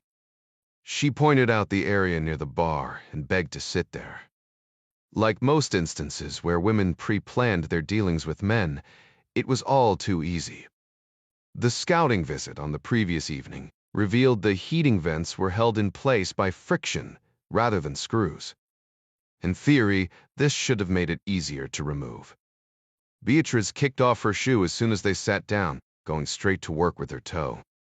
The metal louver appeared to be glued in place at first, but she finally got it to budge a little by pushing the face back and forth, rather than trying to simply hook it with her nail and pull it out. Eventually, she was able to wiggle it out. She felt the metal and surrounding boxy collar slide free from the wood panel. At the same moment, Franco chose to visit their table. Beatrice was just able to catch the piece of metal with her bare foot and wedge it against the wall. The waiter smiled at Amanda, paying Beatrice no attention at all, and placed a platter containing their piccata on the table. The girls' accents gave away the fact that they were not from Argentina, and Franco felt it a duty to explain the bits of baked cheese and sliced meat people from his beloved country ate before a main meal. Beatrice balanced the grate in place, keeping her face passive, while the arch of her foot began to spasm and cramp. Amanda noted her friend's discomfort and asked Franco to suggest another wine for them to try. He scurried off to find something just right for the beautiful señorita who had chosen to return to his restaurant. Beatrice sighed with relief when she let the grate slip to the floor and come to rest on top of her foot. Franco was a waiter, and therefore not trained in the art of espionage or tradecraft, but surely any man with his pudgy physique and halting demeanor would suspect that two attractive women he'd only just met might have ulterior motives. One of them might perhaps be trying to distract him while her friend placed a bomb inside the wall of his restaurant. Beatrice gave a whispered scoff, shaking her head at Amanda. Hope. It is every man's demise. Amanda raised her eyebrows, the facial equivalent of a shrug. And the downfall of most women, she said. The bomb itself was small, made from military-grade RDX. A key component of C4 was cyclotrimethylnitronitramine. The name was a mouthful, so the British developers simply called it Research Department E-explosive. This particular batch of RDX was manufactured at a munitions plant outside Islamabad. Pakistani operatives were fond of the stuff, and had used it to great effect in bombings against India and the West.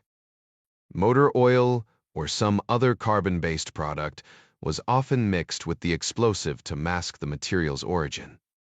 Amanda and Beatrice left it plain. They wanted investigators to know the RAW DX came from Pakistan.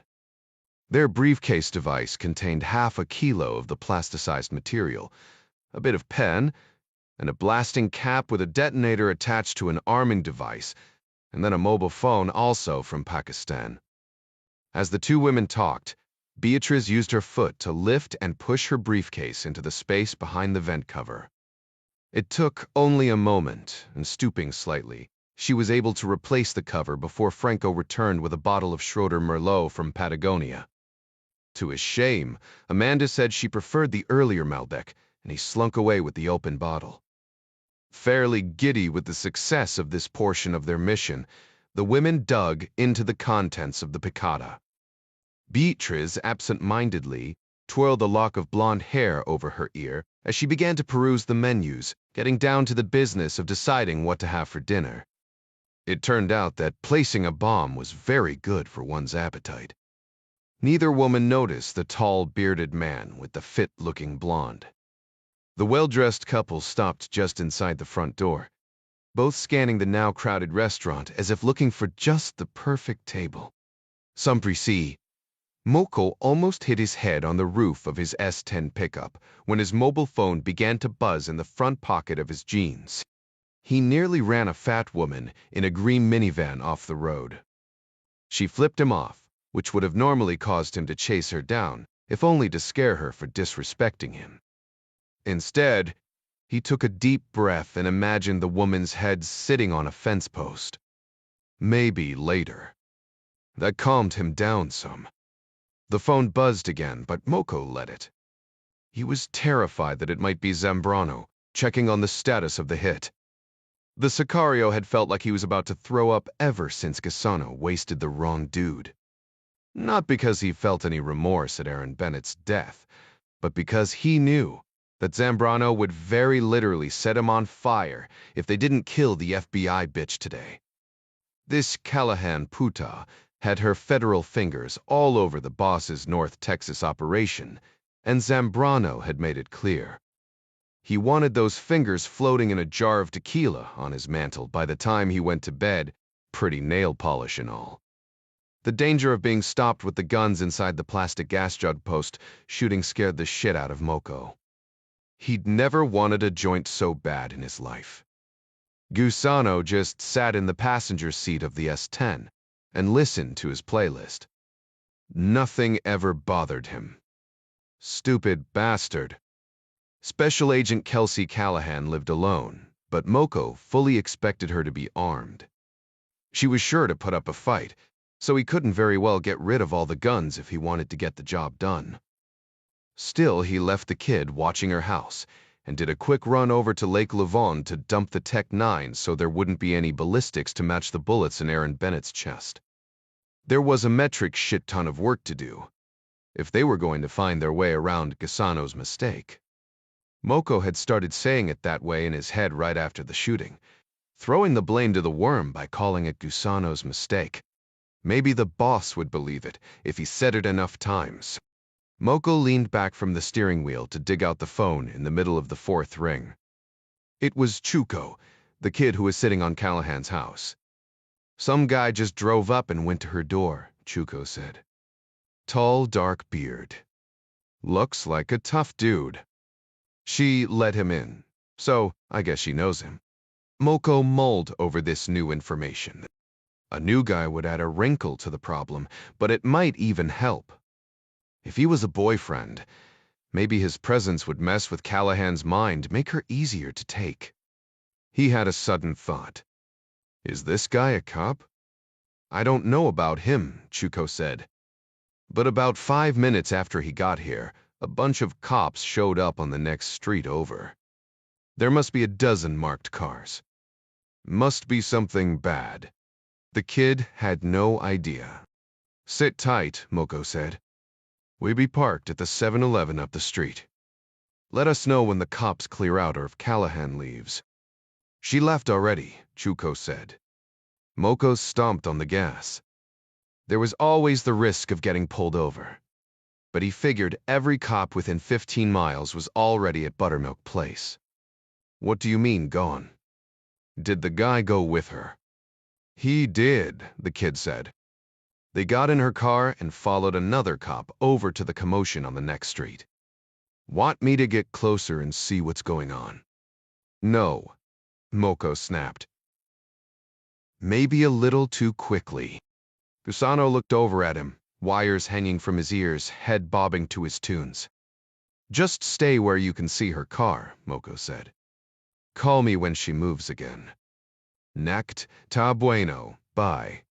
Chuko ended the call now that he had his assignment. Moko eased off the accelerator, feeling an unseen hand tighten around his gut. This was all coming down too fast for him to process. Damn, he really needed some weed.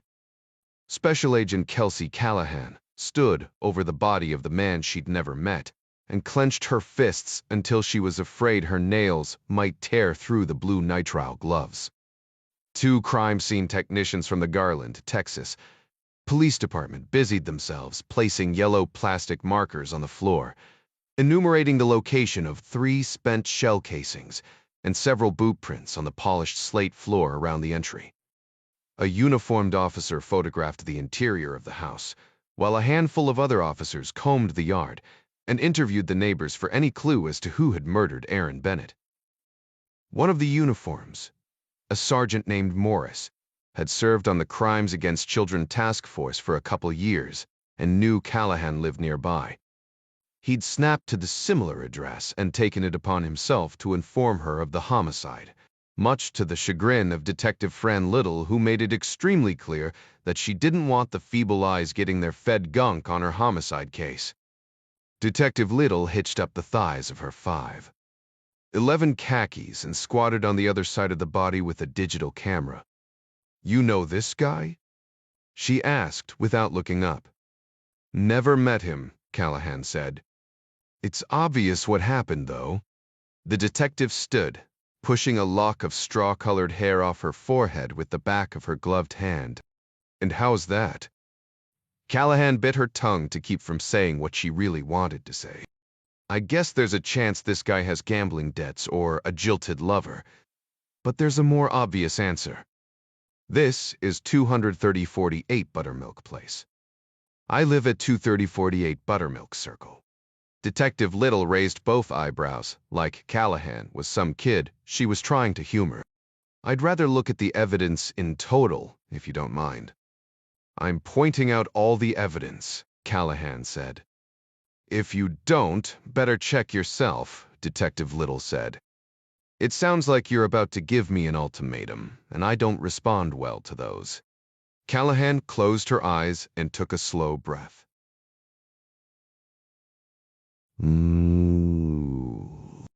I was going to say, if you don't see it, I can spell it out for you. Detective Little scoffed. Well, ain't that just downright neighborly of you? Makes me feel a lot better.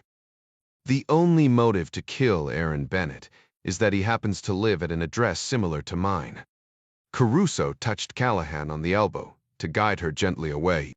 The shrinks at Quantico taught that this was one of the most unthreatening places to touch most people, but apparently Callahan was not most people.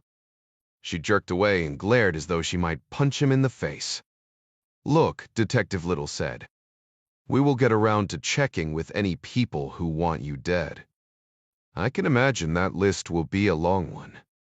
But if I'm not doing my job in the order you deem fit, well, I got plenty of more important things to do than stand around here and argue. Be my guest if you want to take over. I'll have my guys out of here so fast your head will spin, lady.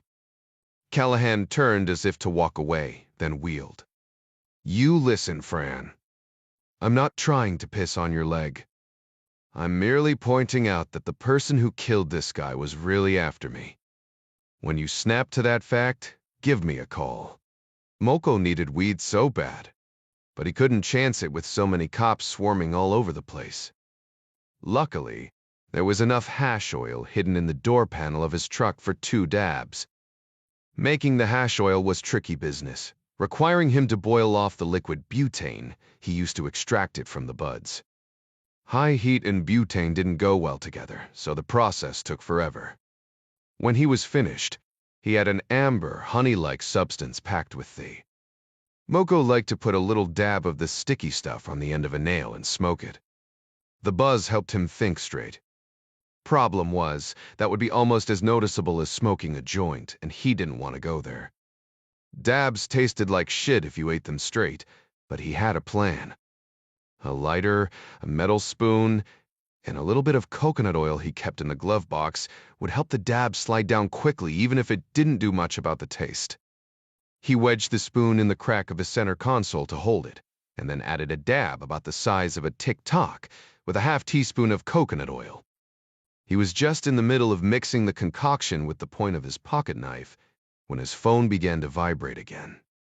Hold this, he said, passing the mixture of dab and coconut oil to Gasano, who took his earbuds out and blinked stupidly. Don't spill it. Gasano promptly stuck the spoon in his mouth and slurped down the whole thing. Moko wanted to stab the idiot and would have had he not needed help. He punched him in the shoulder instead. What? The worm said. I thought you gave it to me. Moko shook his head and answered the phone. It was Chuko again. She's coming your way, the kid said. That tough-looking dude with the beard is with her. Follow her, Moko said. He hung up and then looked across the seat at Gasano, still fuming over the stolen hash oil. He spoke through clenched teeth, hardly able to sit still. You son of a bitch. Gasano nodded at the crumpled piece of plastic wrap in Moko's lap. What? To Prifitsutsun. You got another one. I'll help you make some more after we kill the FBI lady. You'd better, Moko said, still glaring. He peeled back the plastic and bit off the rest of the hash oil, clenching his teeth at the bitterness. Eating it straight wouldn't give him nearly as good a high as when it was mixed with oil, but it would have to be enough. Callahan's unmarked expedition rolled by the 7-Eleven in Moco threw the pickup in gear. At least he was starting to get the dab sweats. Maybe he'd be thinking straight enough to kill the right person this time. Son far. The thing Magdalena Rojas first noticed about Ernie Pacheco was his teeth. This would have pleased him had she mentioned it, because he'd paid a lot of money for them. She remembered that her father had had a nice smile, but this man, they called Matarif, was different. His perfect smile was starkly mismatched to the rest of his craggy, misshapen face. She'd heard he was injured in a bar fight, but whatever the cause, his flat nose looked like it had been melted and then smeared above his lip. An asterisk-shaped scar puckered the sunken flesh under his left eye. The ear on that same side was a mass of scar tissue. He kept his dark hair pulled back in a thick man bun. He seemed to believe the style anchored him to a more youthful appearance. But Magdalena thought it just called attention to the severity of the mess that he called a face. Oddly, while all those who followed him were adorned with images of La Santa Muerte, Matarif, the self-professed leader of her cult, did not have a single tattoo on his body. Magdalena had met the man many times, but he never paid for her, even when she'd belonged to Dorian or Parrot. He took her just the same, always pretending like it was all her idea, and that she should be happy because he was saving her from the other guys. It pissed off Parrot, but he never said anything. He just chopped her when Matarif left. He sat across from her now, naked, chewing on a bite of rare steak, and gesturing at her with his knife as he spoke. He liked to eat dinner without his clothes. Magdalena didn't care. Like most things that had to do with sex that didn't cause her too much pain, she'd grown numb to it. But he hit her, if she didn't giggle, and raise her eyebrows up and down and pretend she was impressed. She had seen many naked men, and apart from the black hair that covered his body like a wild ape, there was nothing impressive about him. He nudged aside a small silver cross and picked a bit of fallen meat from his matted chest hair, looking at it for a moment to see what it was before popping it between his perfect teeth. He pointed with the steak knife again. "I should tell you of Matarif's trip to Colombia," he said. "It was very dangerous." He boasted a great deal for someone who didn't care about impressing her. She supposed he was bragging to himself. He liked to speak of things that made him seem handsome and tough and smart. Magdalena thought he was none of these things, except, perhaps, tough, considering the scars on his face. Well, maybe he was a little bit smart, or else he would not have been so rich. He wasn't smart enough to take her straight to Zambrano's like he was supposed to, that was for sure. Ernie Pacheco was a cruel man, but Zambrano was crueler, and would kill him for disobedience. Probably. He looked at her with his narrow pig eyes, the left one even narrower because of the scar. "You not gonna eat? You haven't touched anything." She faked a smile. "I am not hungry. You want another beer?" She hoped he'd eaten so much meat and drunk enough beer that he'd just fall asleep. Guys did that sometimes, so she always asked them if they wanted more. He pushed back from the table and clapped his hands, rubbing them together like a housefly. The man bun, the strange eyes. He looked a lot like a fly, she thought. He rubbed his hairy belly and gave a long sigh. "Hey," he said. "I got an idea that will help us get in the mood." Magdalena groaned inside, struggling to keep up the fake smile. He put his hand behind her back and gave her a shove. It didn't knock her over, but there was no doubt that she had no choice about going to the bedroom. "We'll watch one of my movies," he said, chuckling a little. He gave her another shove, harder this time. "It'll be fun.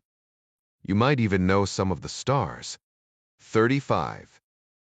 Dominic Caruso accelerated Kelsey Callahan's bureau issued Ford Expedition down the on-ramp of the President George Bush Turnpike. Heading toward Plano, he'd insisted on driving, despite Callahan's objections. She already suspected him of being complicit in the murder of a couple cartel members, though she hadn't said much about it. But the run-in with the Garland PD detective had left her leg bouncing like the needle on a sewing machine. Caruso considered talking to her about the incident, but quickly decided that he was in mortal danger of getting his head bitten off. Turf wars notwithstanding, whoever killed Aaron Bennett had come gunning for Callahan. The fact that the killer or killers went to Buttermilk Place instead of Buttermilk Circle gave Caruso a little peek into their intellect and psyche, but in his experience, assassins hit the wrong person more than a quarter of the time. Two of the first fugitive cases during his early career when he worked for the FBI, more than just on paper, had been victims of mistaken identity. In both cases, the killers had realized the screw-up and rectified it in short order. Caruso checked the rearview mirror several times a minute as he drove, knowing that the people who wanted Callahan dead were very likely back there now. Traffic was heavy, and it was getting dark, which would work to Caruso's favor if he needed to avoid an attack, but made it easy for any bad actors to blend into the sea of headlights behind him. He took the exit toward Campbell Road, watching to see if anyone followed. 3 sets of lights came off behind him. He turned left to pass back onto the freeway, but instead of continuing down Campbell, he camped out at the green light, squirting through just as it turned red to make a quick left back up the frontage road to the east, paralleling the turnpike back in the direction they'd come from. No one behind him did anything crazy to follow.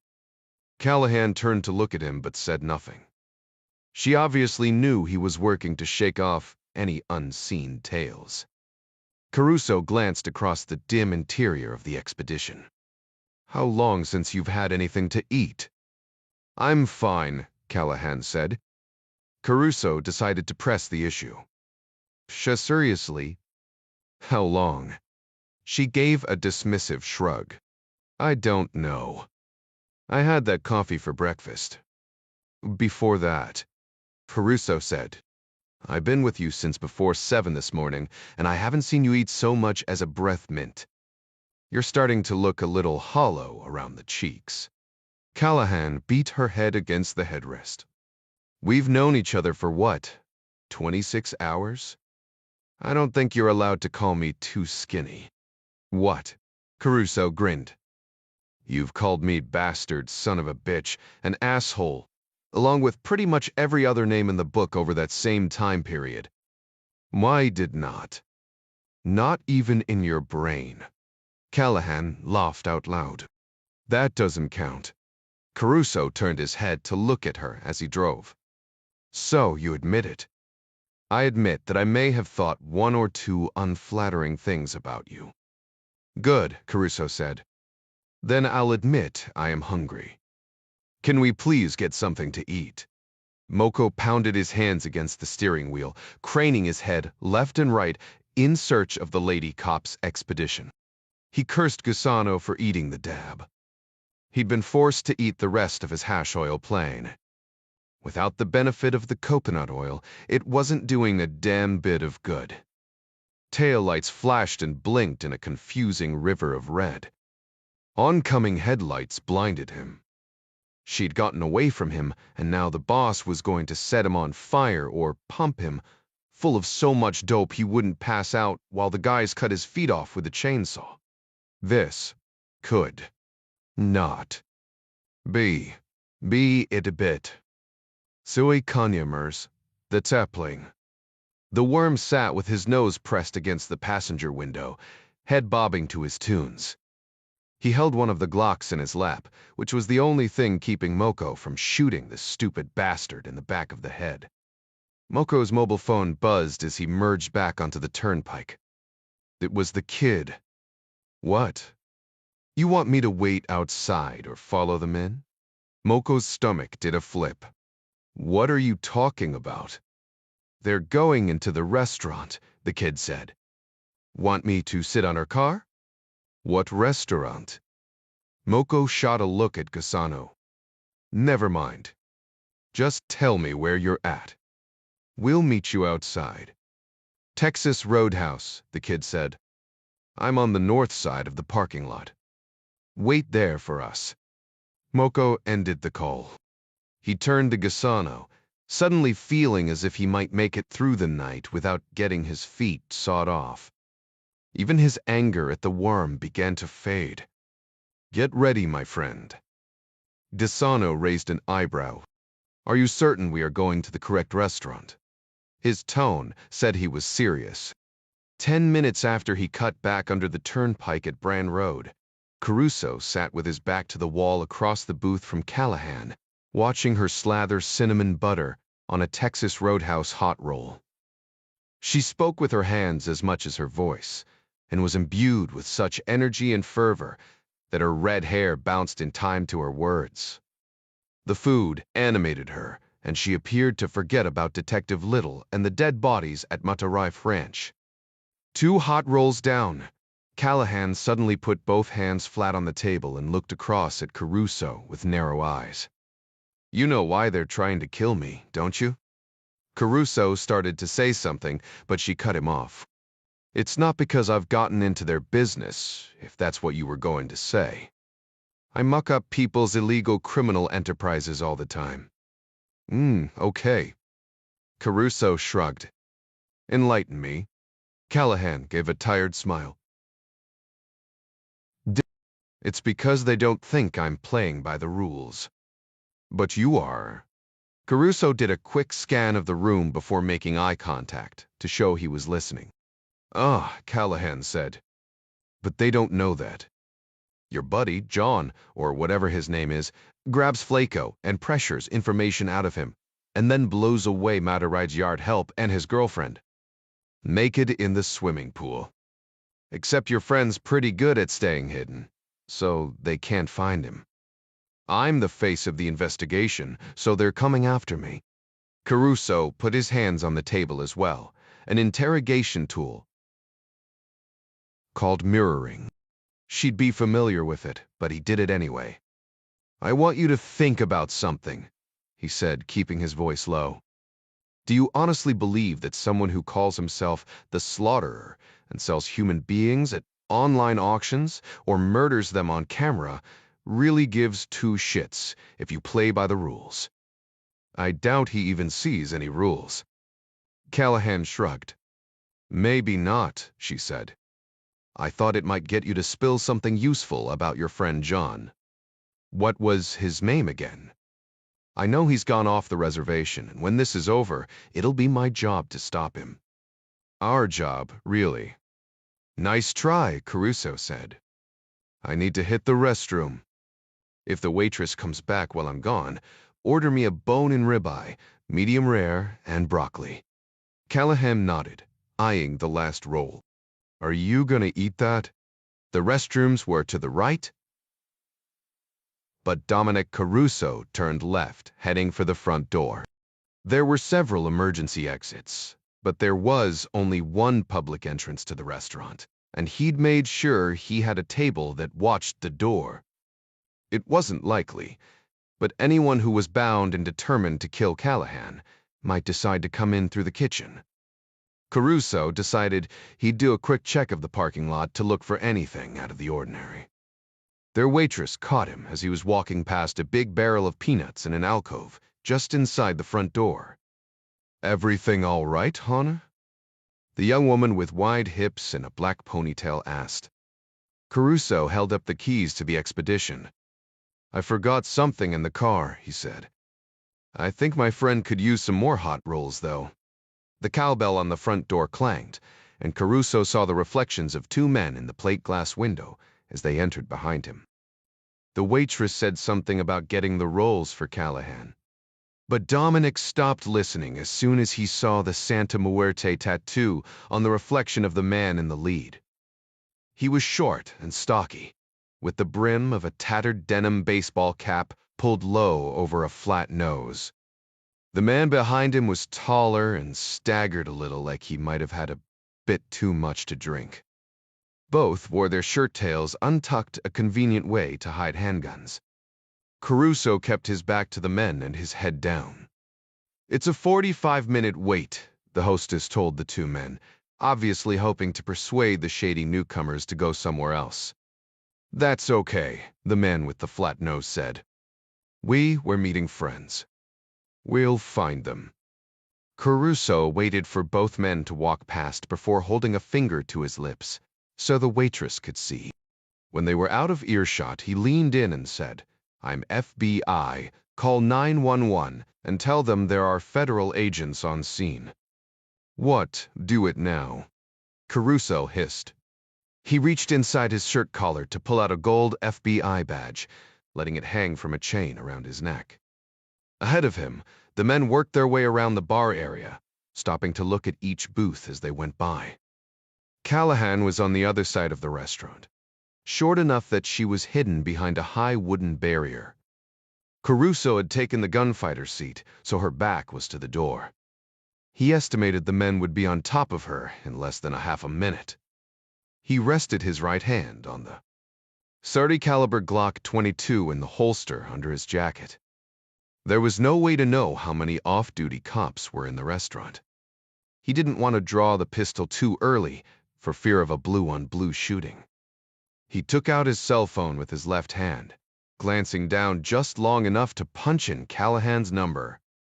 It went immediately to voicemail. Caruso cursed under his breath. 30 feet ahead, the guy with the flat nose motioned to his partner, who had stopped to watch a soccer game above the bar. The taller man shrugged, swayed on his feet a little, and then the two men turned down the row of booths where Callahan sat. She was in the back corner, the one that had given Caruso the wall, which meant that they'd get to her last. But it also meant she wouldn't see them until they were almost in her lap. Caruso took slow breaths, planning his next move. The wall beyond the two bad guys made for a decent enough backstop, but the booths on either side were packed with people. A little boy climbed in and out of the booth where his parents sat and chased crayons that rolled across the floor. Caruso was an excellent shot, but little kids were like quicksilver in their ability to dart into the line of fire. The two guys from Santa Muerte were 5 paces away now, so intently focused on what they'd figured out had to be Callahan's booth that they didn't bother to look behind them. The taller one was now in the lead. Caruso picked up his speed, closing the distance in moments. He could sweep his jacket, draw, and fire 2 rounds from the Glock in a hair under 1 second. But the men were both armed and stacked one in front of the other. He'd have to shoot more than twice, and those would have to be headshots. Caruso's hand closed around the grip of his Glock when the tall guy and flat nose were 4 steps from the booth. He shouted, "FBI." At exactly the same moment, a teenage boy to his right slid into the aisle to block his path. The Santa Muerte soldiers spun, dragging pistols from under their shirts. Caruso grabbed the teenager with his left hand and shoved him sideways, out of the line of fire, while he brought the Glock up. The startled kid had no idea what was going on and fought back, infuriated that Caruso would lay hands on him. He grabbed at the table in an effort to push himself up, screaming bloody murder. Caruso pulled the gun back to keep the kid from knocking it out of his hand or accidentally eating the barrel. 76 Bonnie Porcaro had just taken a bite of her medium-rare ribeye when she heard what sounded like a very angry man in the aisle behind her booth. A petite, blonde woman in her mid-60s. She had grown up in Harlingen, which was just about as close as one could get to Mexico and still be in Texas. She hadn't been back to her hometown in more than 20 years, but she still understood enough Spanish to know what a man behind her had whispered. Time to kill the whore. That just wasn't something good men said, even if they were joking. The slurred tone of his gravel voice told Bonnie this man was deadly serious. Her husband, Mike, sat across from her. He started to say something, but she raised her hand, shushing him. They'd been married more than 4 decades, and he knew all too well when she was serious. At the same time, Bonnie Porcaro reached beneath the table with her right hand and drew a stainless steel Kimber K6's. Some as 150 60 Cs did line the holster under her vest. The vest was stylish, lightweight cotton and suited a woman of her age. It also did a nice job of hiding her sidearm, which she was seldom without. Bonnie had done her research, quizzing her nephew, who was a detective with the Dallas PD, and watching dozens of videos of different models on the Hickok 45 YouTube channel. This was the first gun and holster she'd ever owned. Bonnie wasn't a gun nut any more than a person who needed a pickup and bought one for a certain purpose was a truck fanatic. She did not concern herself with all the fancy gadgets and gizmos in the firearms culture. Still, she was practical and went to the range with her girlfriends once a month, religiously presenting the weapon the same way each time she took it out of the holster at night, as her instructor had taught her. The little Kimber was plenty for her needs, and she was a heck of a shot. Her nephew told her so. Her husband's eyes grew wide as she brought the weapon up. He didn't say anything or try to be a hero. Bonnie had this.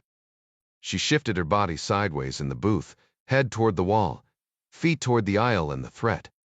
She was aware of the booth across from her, which was thankfully empty, making her shoot-not-shoot decision a little simpler. Bonnie's finger tightened on the trigger as the front sight of her Kimber covered a tall and slovenly Hispanic man who was clutching a pistol that was tucked down into his waistband. He staggered, dragging his feet as if he were intoxicated. Definitely a bad guy. A male voice to the left suddenly yelled, "FBI," causing her to pause her shot. Bonnie hardly had time to blink before the red-headed woman in the next booth swung around the corner with a long pepper grinder in both hands like a baseball bat. She bashed the tall man in the face, dropping him at the same moment that a second man, this one with a flat nose, staggered by. His attention split between the FBI agent behind him and the woman who'd just bashed his friend in the face, and the flat-nosed man roared, spewing curses in Spanish as he drew a black pistol from under his shirt. Bonnie Porcaro let the man's silhouette blur, focusing on the Kimber's front sight as she pressed the double-action-only trigger. Her instructor had told her over and over that slow was smooth and smooth was fast. The pistol barked twice. It was so loud on the range, but oddly to Bonnie, it seemed to make no noise as it fired. She wasn't even sure it had fired, and then thought maybe she'd missed if it had. The man with the flat nose just turned his head to look at her, as though he was put out by her behavior. He started to bring his gun around, but she'd already adjusted her aim and pressed the trigger again. The Kimber's third bullet punched an almost perfect hole in the bridge of his flat nose. He lingered there for a moment, then pitched sideways on top of his dazed friend, who'd just been smacked with the pepper grinder. "FBI," a man's voice said again to her left. "Ma'am, wo steht ihr führen? Please put down your weapon." Bonnie slowly lowered the Kimber to the table before raising both empty hands above her head. She'd trained for this as well. Across the table, Mike stared at her slack-jawed, as if he wasn't quite certain who he'd been sleeping with for the last 44 years. Dominic Caruso secured the blonde woman's revolver while he aimed his own weapon at the guy Callahan had clobbered with the pepper grinder. Callahan had her handcuffs out and was already moving in.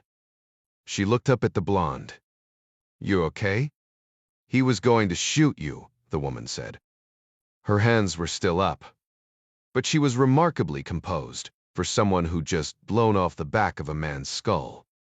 Callahan slapped the cuffs on the moaning assassin and smiled. "You can relax, ma'am," she said. "Lucky for me you're a good shot." She looked up at Caruso. "And that you had the good sense to call my cell. I knew something was up because he just left. I did a quick peek over the booth and saw these rocket scientists wander in." Caruso scanned the restaurant, looking for any other would-be assassins. These guys tended to travel in packs.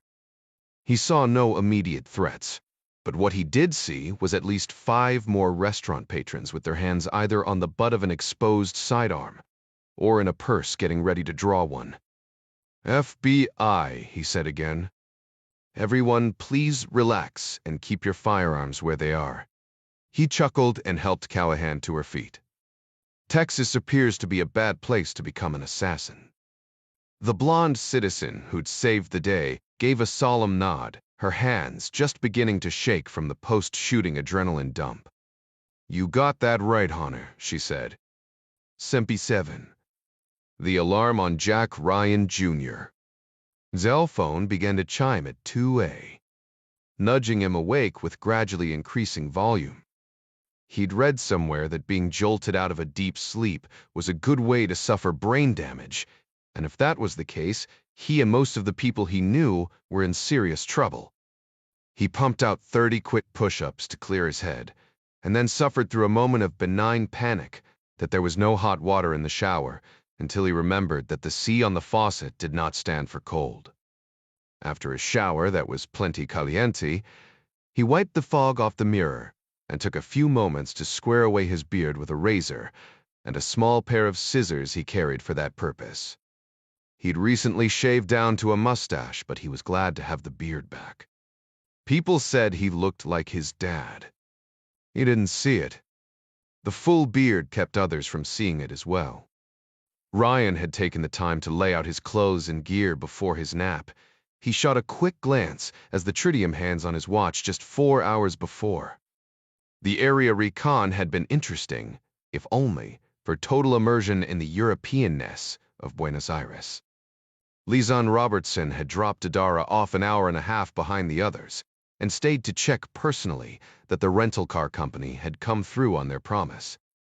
The valet in the lobby of the Panamericano Hotel assured her that there was a Peugeot 408 and a Renault Duster parked in the garage. Like just about every other rental vehicle in Argentina, both had manual transmissions, a fact that drew a twinkle from every campus member's eye.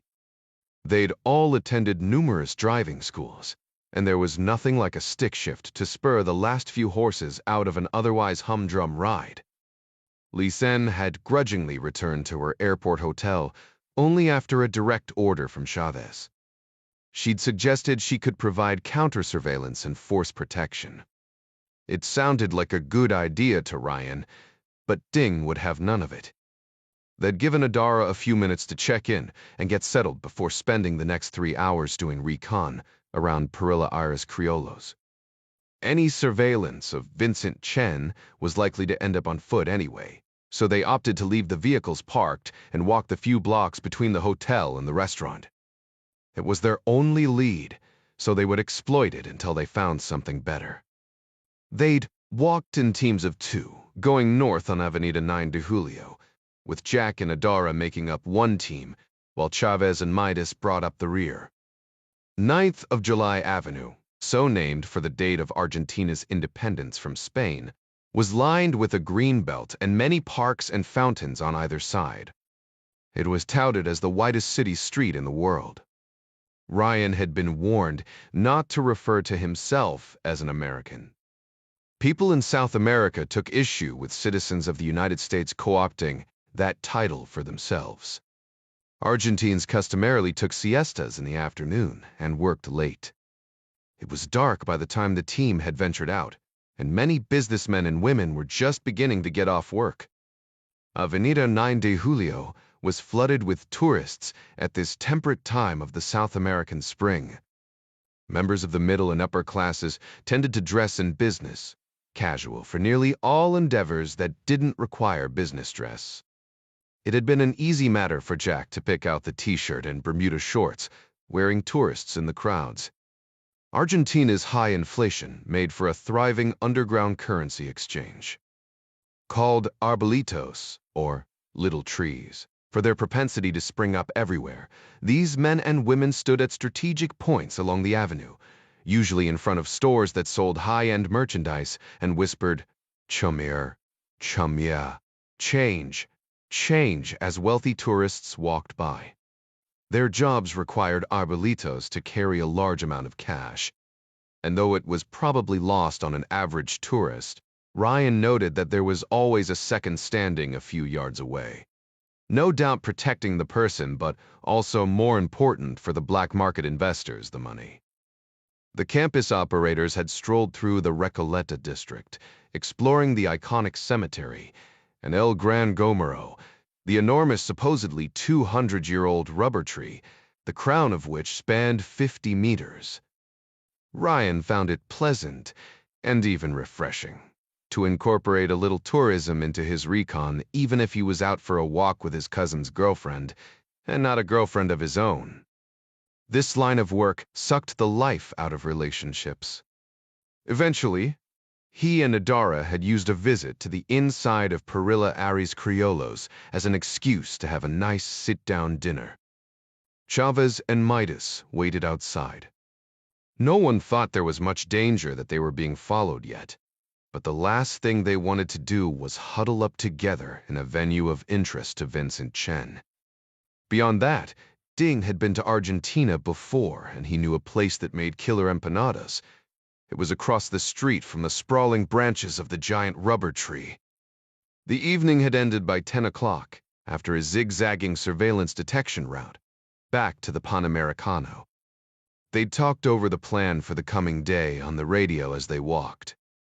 Chavez was reluctant to discuss anything in the room of a foreign hotel, even in a relatively friendly country like Argentina.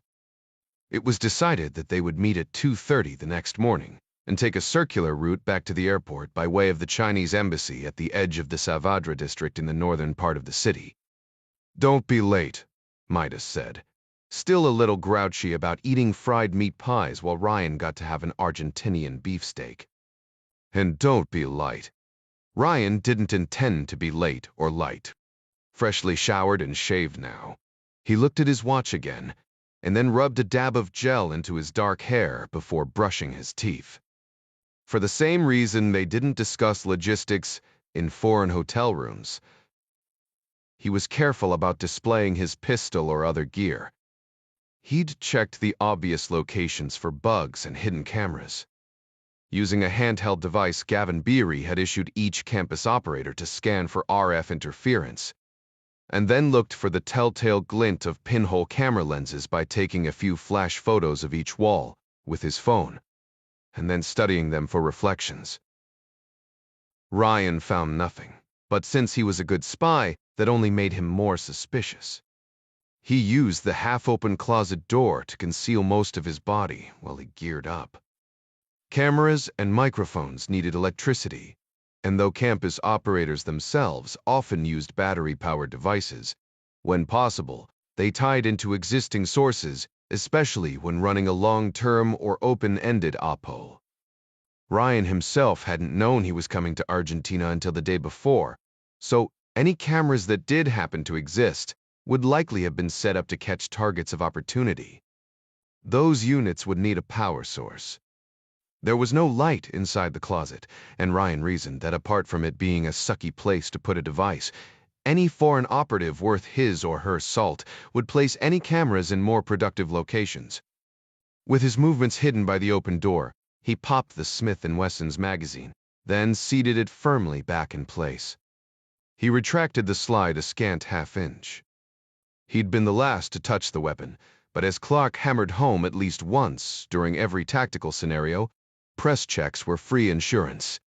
Reassured the pistol was loaded, Ryan held it at arm's length, acquiring the front sight with his dominant eye, the same way he did each time he picked up the weapon, even to put it away. This was bound to be a long day, and a long day of surveillance required clothing that was comfortable. Equally important, it required clothing that did not stand out. If his clothes could be changed or altered through the day, so much the better. Ryan decided on a pair of light chinos and a pale blue button-down Oxford shirt with long sleeves.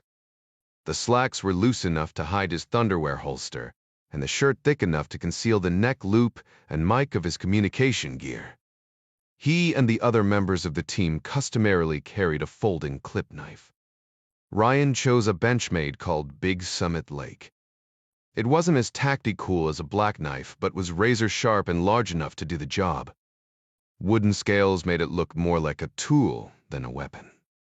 In addition to their people-killing knives, they'd all opted for what Midas called granddad blades, Smaller folders that could be used to assist with the chores normal people used knives for bypassing locks and cutting cordage. Ryan had learned the hard way that he'd rather be attacked by just about anything besides a knife. Conversely, he'd rather launch an attack of his own with just about anything else. He dropped the radio the size of a pack of playing cards into the pocket of his slacks and slipped into a pair of lace-up Rockport boat builder high tops before shrugging on a navy blue blazer. Last, he opened a flat plastic pill case and removed one of two beige earpieces about the size of the nail on his little finger. He replaced the small hearing aid battery that was nearly as large as the device, not wanting to risk comms failure at an inopportune moment.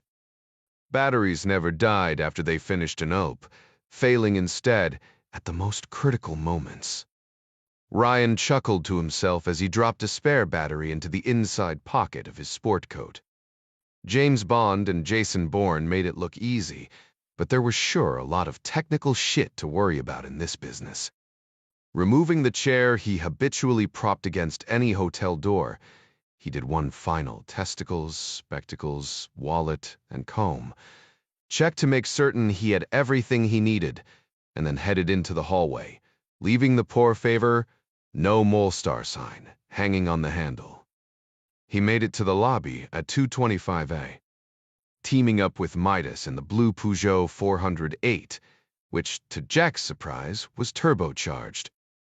The streets were far from empty at 3 in the morning, but the traffic was light enough that Jack had no trouble keeping Chavez and Adara, and their Renault in sight as they headed northwest on Avenida del Libertador. The two-car caravan worked its way through Barrio Chino and then drove west to do a quick drive-by of the Chinese embassy. The Peugeot was far from quick off the line, especially compared to his Beamer back home, but Jack found it zippy enough to get him into trouble at intersections. Buenos Aires seemed completely devoid of four-way stops. According to the guidebook, the vehicle with the most momentum carried the right-of-way, and for a damn the torpedo's hard charger like Jack, that came in pretty handy. Adara's voice came over the net as they passed the high walls of the embassy. "Here be dragons." "No doubt," Ryan said. "But just what kind of dragons remains to be seen." They continued west, eventually hitting Avenida General Paz and taking it south until it joined the autopista back to Ministro Pistarini International. Chavez went into the terminal while the others posted outside. The rain had stopped, but the early morning air was still cool enough to be bracing. Ding came over Ryan's earpiece less than an hour later. "Heads up, guys," he said. "A blonde female just met our guy, and one other Asian male when they cleared customs."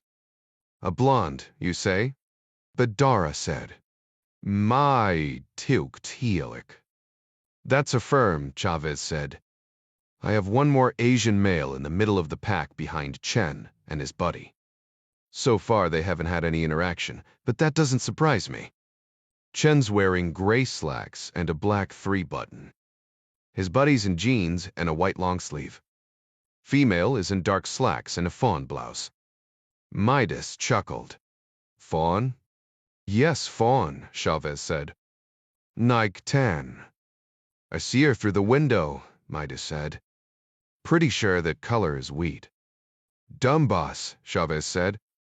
"The blonde is pulling the bags. I'm right behind them. The lone Asian male is in jeans and a light blue jacket. Jack, you and Midas mark him. See what he does when we get back on the autopista." "Copy that," Jack said. "Where be?" Ryan paused, watching Chen and his small entourage exit the double doors from the airport. He focused on the blonde who brought up the rear. Does the female look familiar to anybody?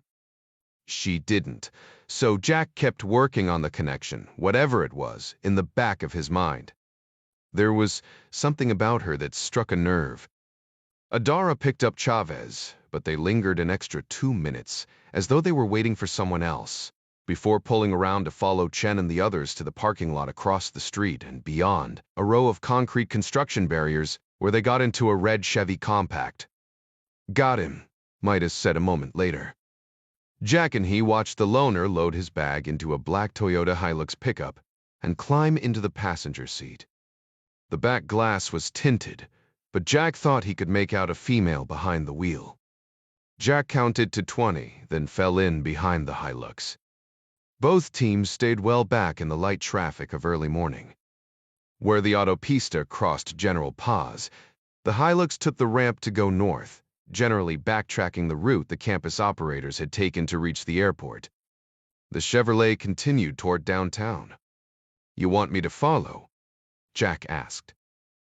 Eyes over the guardrail as he watched the Hilux accelerate northwest, while the Chevrolet continued northeast. They could be going to the Chinese embassy. "Negative," Chavez said. "Let's focus on Chen. We're not even certain they're together." "Copy that," Jack said. As usual.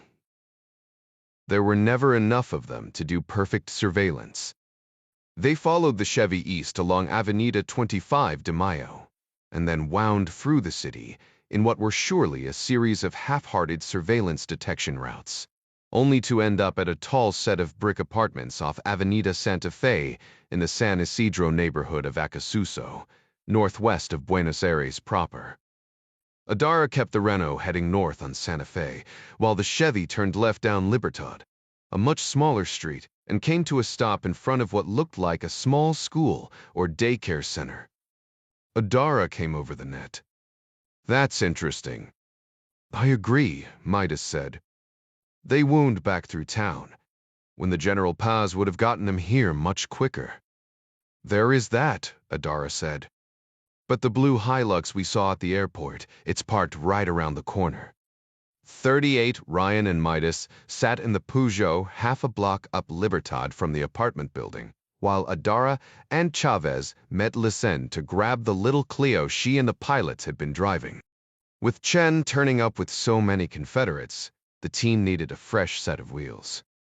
When they returned with the Renault, Ryan and Midas went to check out the neoclassical French mansion that was now the Palacio Duhal Park Hyatt Hotel on Avenida Alvear.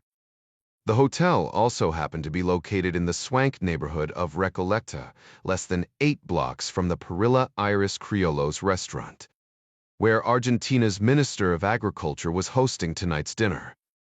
Several intelligence agencies, including the CIA and National Security Agency, kept tabs on traveling members of foreign governments via both open source and intercepted signals intelligence, and Gavin Beery's team at Hendley Associates kept tabs on the tabs keepers.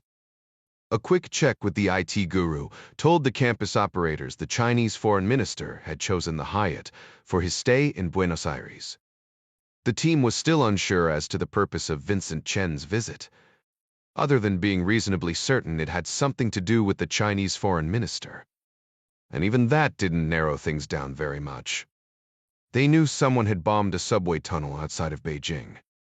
Eddie Feng obviously thought Chen was behind the attack. He was Taiwanese, and he had a code name, so it wasn't outside the realm of possibility. They booted around the idea of sending up a warning through the State Department to contact the Chinese delegation regarding a possible threat to the foreign minister, but decided against it for a number of reasons. First, the halls of the government in the People's Republic of China were even more Byzantine than those of the United States. Given the fact that President Ryan had dropped a bomb on a Chinese office building that housed a group of hackers destroying American defense computers, trust between the two nations was less than nil. Bureaucrats would see treachery in any action. They would hold the information while its credibility was verified, ensuring that this was not some ploy to make them lose face or worse. Any pertinent intelligence regarding a plot against the foreign minister would take days to climb to the top of an actual decision-maker's desk, and then trickle back down to his security detail, who now formed a phalanx of armed men in dark suits around Foreign Minister Lee, half a block from the spot where Jack Ryan Jr. stood on the sidewalk. Beyond the simple believability of the information, The team also ran the risk that someone from the foreign minister's delegation was in Rock's spy, and Chen, being Taiwanese, was his handler, there to collect information. Ryan stood out of sight of the Hyatt on Rodriguez Pina Street, around the corner from the concrete and red brick building that housed the Argentine Ministry of Culture. Midas was farther east down Avenida Alvear, window shopping at a small art gallery across from the hotel. His vantage point gave him an eye on the Hyatt's porte-cochere and a direct line of sight to the arriving detail. Ryan spoke into the mic on his neck loop. "See anyone we should recognize?" "Negative," Midas said. Chavez and Adara were too far across town to be in contact via the radio intercom, but Chavez had just confirmed by cell phone that there had been no sign of movement from Chen or his people. Both the Hilux and the Chevy were still parked at the apartments in Acasuso. Ryan and Midas settled into what seemed would be a couple hours of lurking without looking like lurkers. The Palacio Duhal Park Hyatt was located in an architecturally rich area of Buenos Aires that reminded Jack of Paris. But as nice as the area was, the Ministry of Culture, in front of which he now stood, was covered in graffiti. Ryan couldn't understand the Spanish, but he could tell from the sheer volume that the writing didn't tout confidence and trust in the Argentine government. Even the street around the building was covered in graffiti, though this was made with a stencil and more precise than the spray-painted scrawl on the building's walls. Ryan scuffed at the white paint with the toe of his rockboard. "You speak Spanish, right?" he asked over the radio. "A fair amount," Midas said, knowing the question was meant for him, since the others were too far away. "What does esto huele mal mean?" Midas chuckled. "Where'd you see that?" "Painted all over the street in front of the Culture Ministry." "Is scratch," Midas said. "I read about that. Argentines are big on shaming elected officials that they feel have done wrong, graffiti, signage, even screaming at them on airplanes or in public places with megaphones. Zucard Uriaton, this is My dad gets a lot of that." "I voted for him," Midas said. "Anyway, esto halal mal means this smells bad or this stinks." "Not sure what," Ryan cut him off. "Hold on," he said. The urgency in his voice caused Midas to fall silent. Walking up Avenida Alvear, past the Hyatt and almost even with Ryan, was a tall brunette. He turned quickly, looking away before she had a chance to see his face. Jack had seen this woman the evening before, at the restaurant with Adara. It dawned on him that the blonde who met Chen had been with this one. Ryan hadn't been able to see more than her profile from his vantage point, but the brunette had been facing him. The two women had definitely been together. He saw no headphones or Bluetooth earpiece, but the brunette spoke to someone as she walked, perhaps. Ryan thought, utilizing the same sort of hidden microphone and neck loop he wore. He started to follow, but caught sight of an Asian woman from the corner of his eye. She was about the same age as the brunette, early 30s, with high cheekbones framed by shoulder-length hair. She stepped out of a side door of a building connected to the Hyatt, waited a beat while the brunette walked past, and then fell in behind her. She was dressed nicely in snug jeans and a loose designer t-shirt, but she bore angry pink scratches from jaw to forehead as if she'd slid into home plate on her face. Ryan couldn't tell if her dark eyes were beautiful or terrifying, but he decided he would find out soon enough. He gave Midas a quick brief over the radio. "Good catch," Midas said.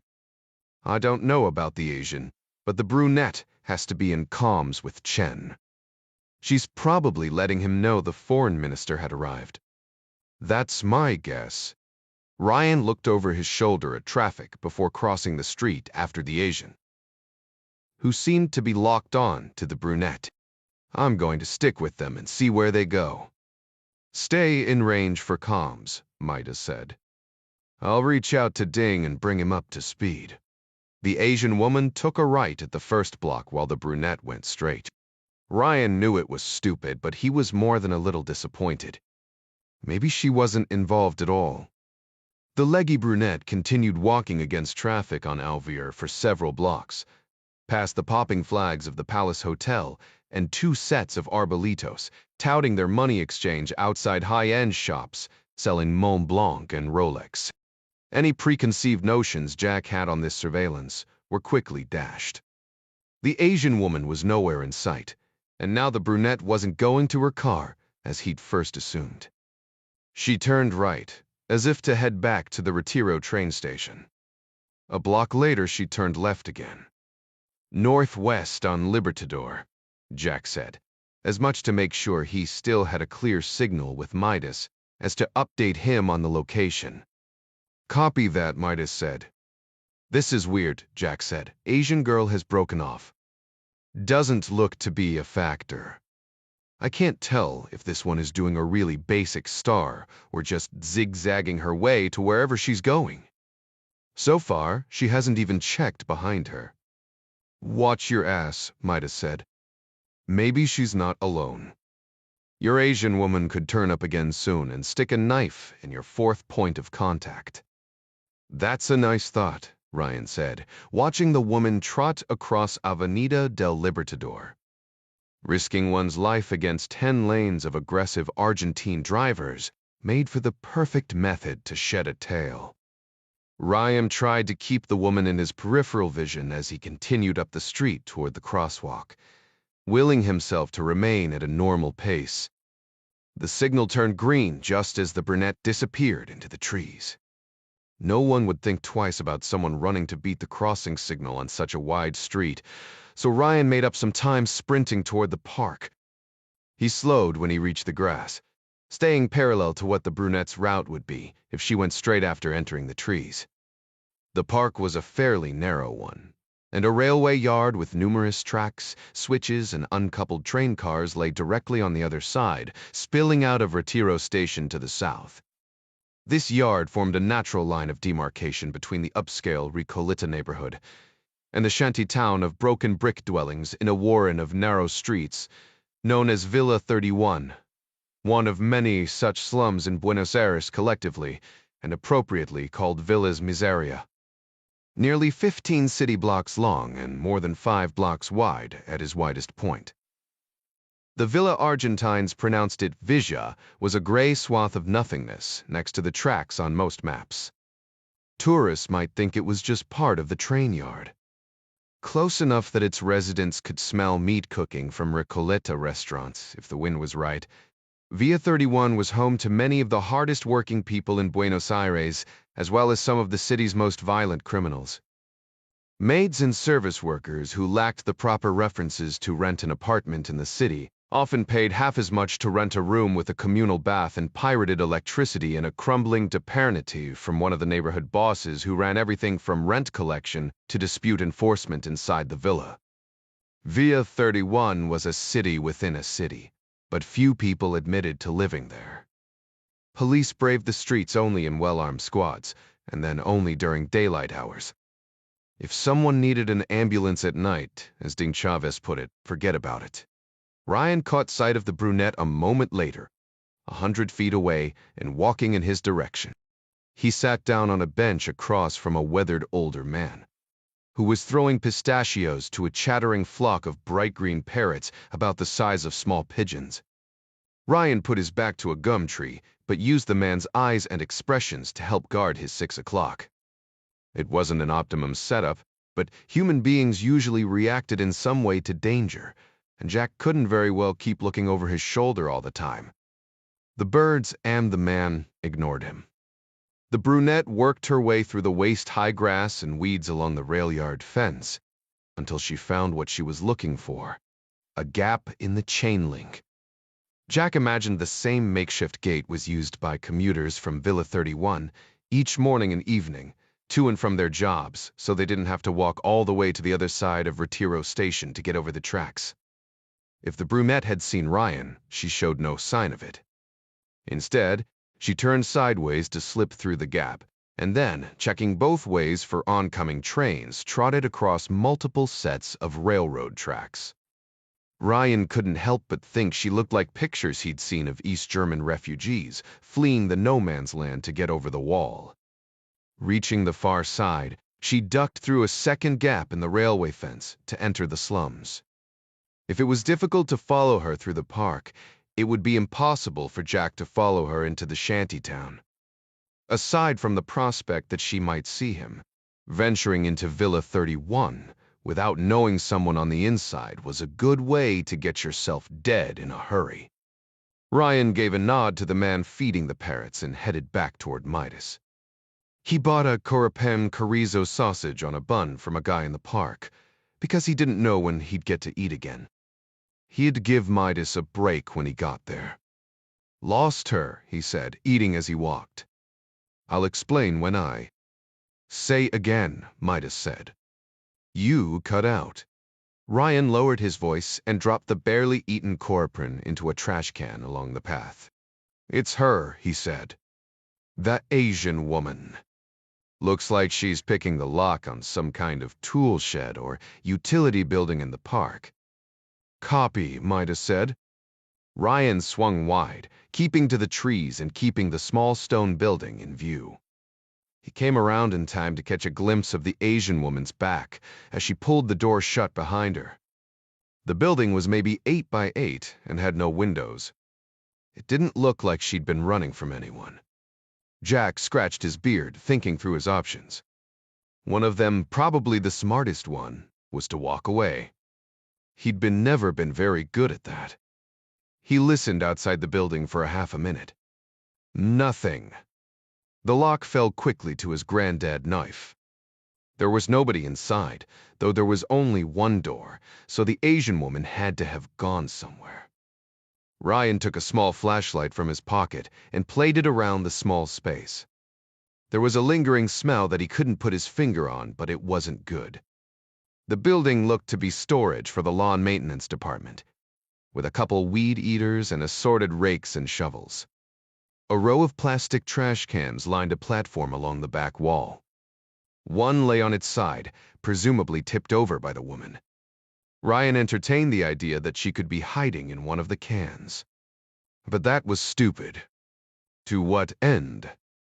She hadn't even known he was following her. He peeked over the edge of each one anyway, at once relieved and disappointed to find them empty.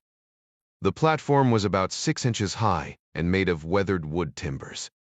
It was old, probably older than the building, making Ryan wonder if the place had been used as something other than storage in the past. Closer inspection revealed grass clippings sticking from under the edge of the wood, and when Jack gave it a shove, it moved.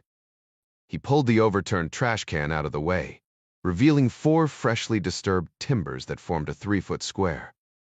"I'll be damned," he muttered, pushing what was essentially a trap door out to one side. "She's gone underground." "UEHE, underground," Midas said. "Speak to me, brother." "What's going on?" "I'm going after her," Ryan said. "Don't be pissed, but I'm pretty sure we're about to lose comms." He coughed at the rank wind that hit him in the face when he moved the boards. "Is Hult something something?" "Dakadufik Toi." Midas came across the net, confused. "What?" "That phrase from the graffiti I asked you about earlier," Ryan said. "It means this stinks, right?" "Hue," Midas corrected. "Esto huelmel." Ryan peered down into the blackness below, pausing for a moment in hopes of picking up any sound of the Asian woman. He heard nothing but the moan of the sickening breeze as it blew upward out of the inky hole. "It sure as hell does," he muttered, half to himself. "Semfree." Each campus operator carried the same basic components for everyday carry firearm: knife, flashlight, and cell phone. Some of them, like Clark, carried little else, relying on their pistol and badass experience to get the job done. Dominic Caruso, who'd been trained by the FBI, carried things like extra nylon restraints that looked like shoelaces, and even flat rubber stoppers used to block interior doors when searching buildings. Ryan fell somewhere in the middle. In addition to his pistol and an extra 8-round magazine, he carried 2 knives, a small Streamlight Pro-Talk flashlight, and a Zippo lighter. His cell phone would be useless for communication underground, but it did provide a backup source of lighting. Adara had issued each operator a small trauma packet containing an envelope of Salox hemostatic gauze and a SWAT T-soft rubber tourniquet. The kit was just one more thing to carry, and he'd be a happy camper if he never had to open the damn thing. But given the dark hole in the ground over which his feet now dangled, he was glad to have it. Ryan thought seriously about ripping up a piece of his shirt and plugging his nose. The smell was so noxious. "Talk to me, Jack," Midas said. "Give me a description of where you're going down. I'm sending you my lat and long now." "Perfect," Midas said. "That way we'll know where to look for your body. How about you wait for me and I'll come back you up?" "Stay put," Ryan said. "Somebody needs to keep an eyeball on the Chinese delegation." "I'll be fine. Just going down to have a little look." "Copy that," Midas said, sounding unconvinced. "My training says to trust the guy on the ground. But watch yourself." "Will do," Ryan said, and lowered himself into the blackness. Ryan found a rusted iron ladder just inside the opening and hooked an arm through the top rung while he dragged the wooden cover back into place. He was hesitant to use his light, concerned that it would tip off the Asian woman that he was behind her, and he counted 9 rungs before his feet splashed into something cold and oozing. The awful smell told him it probably wasn't water. Though it was only ankle deep, his Rockports were going to be good for nothing but a short trip to the nearest dumpster when he made it back above ground. Pausing in the pitch blackness, he fought the urge to gag and strained to hear any sign of the departing woman. When he heard nothing, he drew his pistol and decided to take a chance with the flashlight. Ryan found himself completely alone at the bottom of a deep tube of red brick and mortar, approximately 30 feet in diameter. It looked like an old grain silo set in the ground. 4 arched brick doorways, each about the same size as his 6-foot wingspan, ran from the sides of the cavern, with what was presumably sewage flowing out of the 2 doors to his left and into the 2 to his right, toward the Rio de la Plata. The bricks at the base of the arch to Jack's immediate right had telltale splash marks on one side. Closer inspection revealed hair-like moss just below the surface. The color of unripe limes, the moss swayed and billowed with the current like some kind of primordial ooze. By holding the powerful beam of the streamlight at a low angle, Jack could see an obvious trail of discoloration in the moss, made by the weight of recent footprints. Most of the moss was undisturbed. He followed, moving slowly, pistol held back near his waist and flashlight slightly away from his body. Every few seconds he stopped and listened, but he heard nothing except the gurgle of flowing water. Or whatever this was. Buenos Aires was old, first settled sometime in the late 1500s. It was already a thriving city by the time the 13 American colonies north of the equator declared their independence from England. There were tunnels under cities all over the world, the catacombs beneath Paris, waterworks of an old wool business under Bradford, England, and abandoned sewers crisscrossing subterranean New York City. Ryan remembered from his history classes at Georgetown that Jesuit priests used a series of hidden tunnels here to move secretly between their numerous churches both in centuries past and in more recent times of bloodshed during the Dirty War, when the military junta ferreted out communist insurgents and anyone else they deemed to be a dissident. Some of the tunnels had been discovered and were now in the guidebooks. Some remained hidden. Others had been flooded by overflowing groundwater and sewer systems. This one was covered with a wooden door, obviously known to someone besides the Asian woman. Small niches, approximately a foot high and half as deep, were built into the brick walls, as if meant for statuary, leading Ryan to believe this tunnel wasn't originally intended to be a sewer. He passed 3 smaller archways splitting off from the main tunnel as he sloshed along, 1 to the right and 2 more to the left.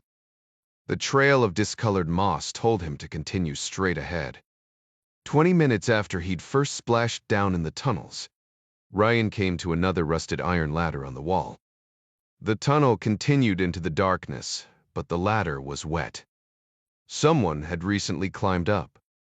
Ryan felt like he'd been going generally east, and he suspected he was somewhere near the marina on the Rio de la Plata, but it was impossible to know for sure without going up to peek out.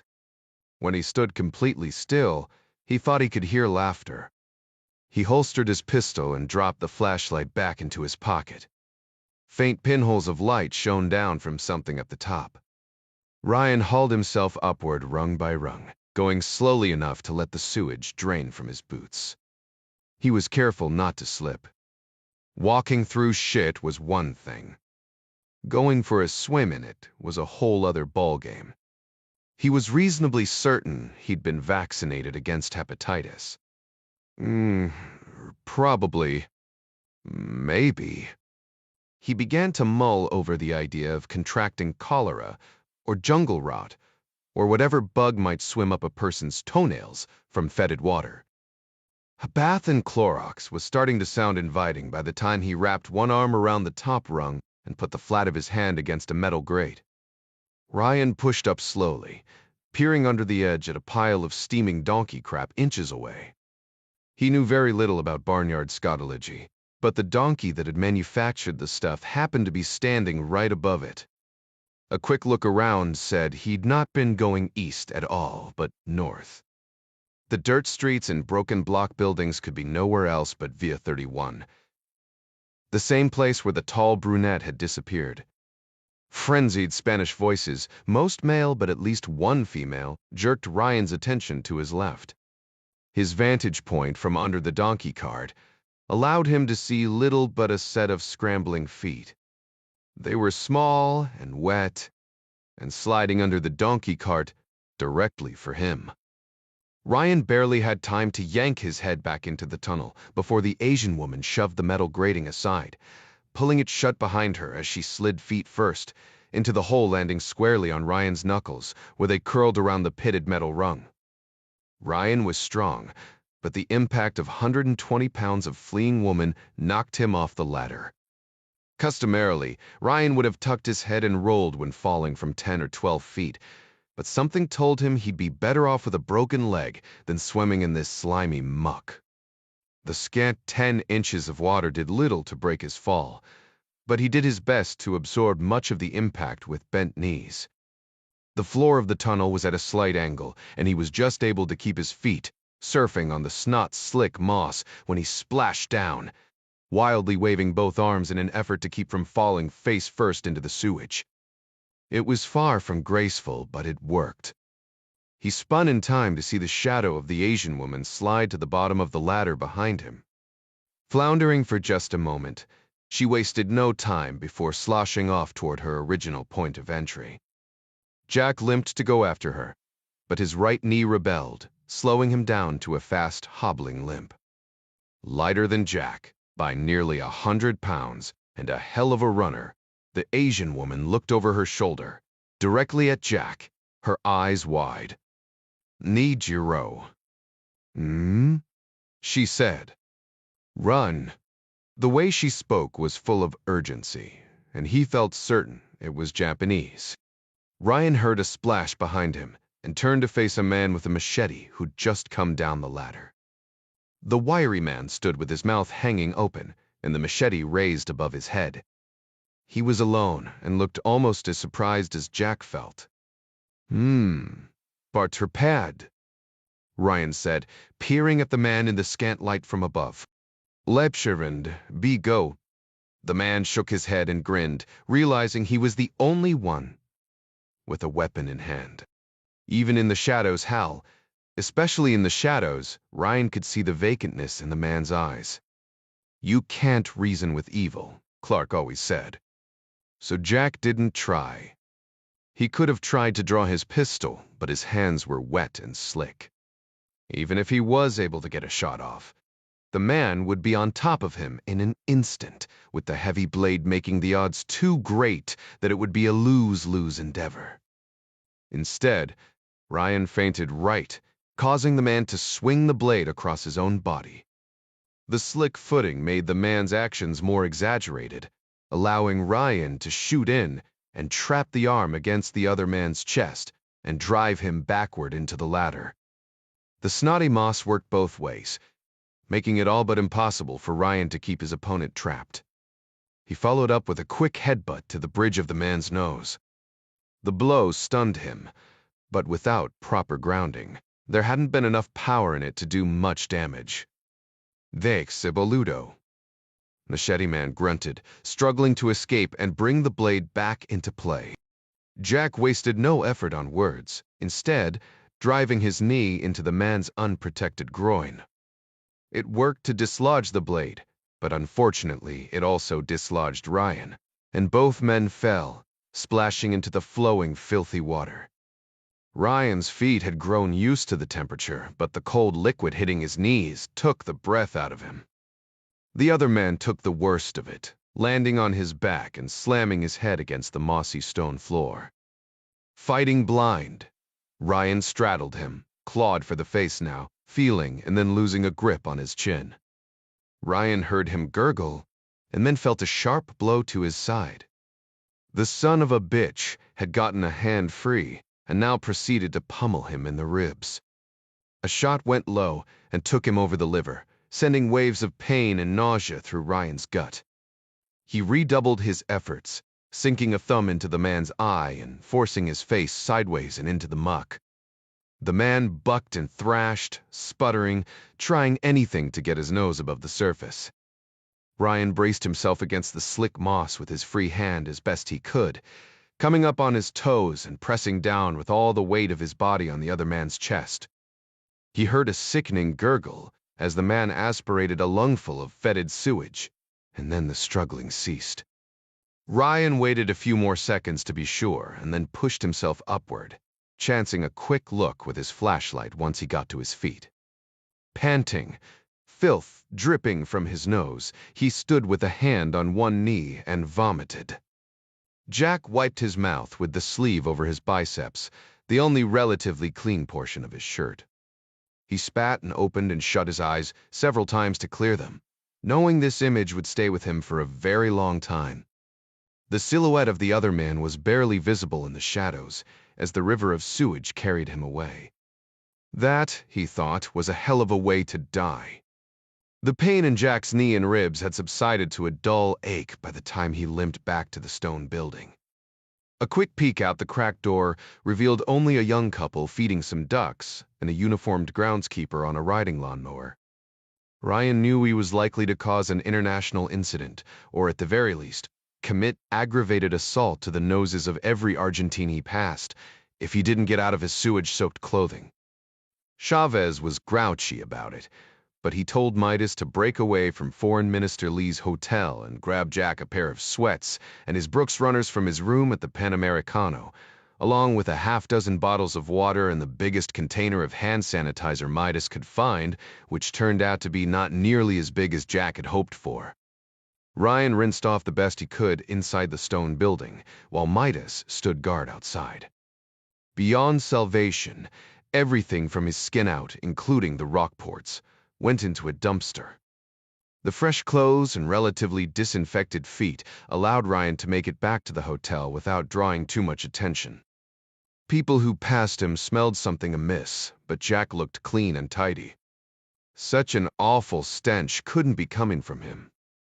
Midas led the way and called the elevator, while Jack waited by himself, in a deserted corner beyond the baby grand piano in the Panamericano's lobby until he was sure they would have the elevator to themselves. He cleaned his gun and other equipment first. Some scrubbing and a few minutes under the blow-dryer took care of the Thunderwear holster. It was made of textile, but thankfully it had been semi-protected by his slacks. The radio equipment was waterproof, so it was a fairly straightforward process to get it clean. His watchband, on the other hand, was toast. His cell phone had survived unscathed but for a cracked screen. 20 minutes in a near-scalding shower and 2 more bottles of hand sanitizer later, Ryan finally felt almost clean again. He briefly considered calling his mother to see if there was some kind of prophylactic medication he should take, but there was no good way to explain his situation to her. "Hey, Mom, I was just tromping around in some South American sewers today, wondering if I should be worried." He decided he'd ask Adara if he got the chance. Ryan had to will himself to take it easy on the aftershave. Knowing too much would draw as much attention as the phantom odor he hoped to conceal. Finally scrubbed and wearing a pressed button-down shirt, fresh khaki slacks, and a pair of Crockett & Jones dark brown Oxfords, he'd be able to run in if the need arose. He headed to meet Midas in the lobby.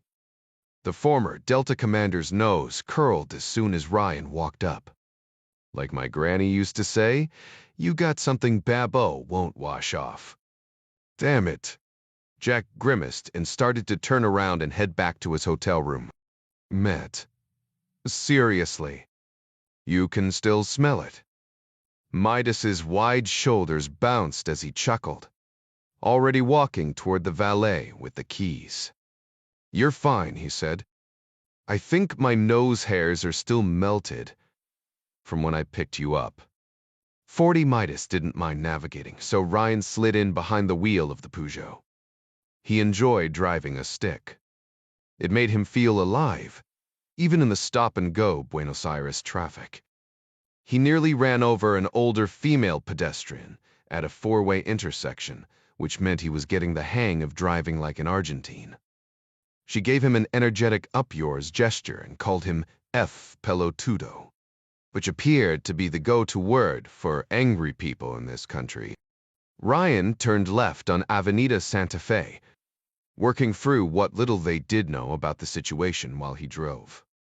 The team had been over it until they were blue in the face, and there were a dozen plausible scenarios, but some vital piece of evidence that would make everything fall into place still eluded them. Eddie Feng was a Taiwanese national.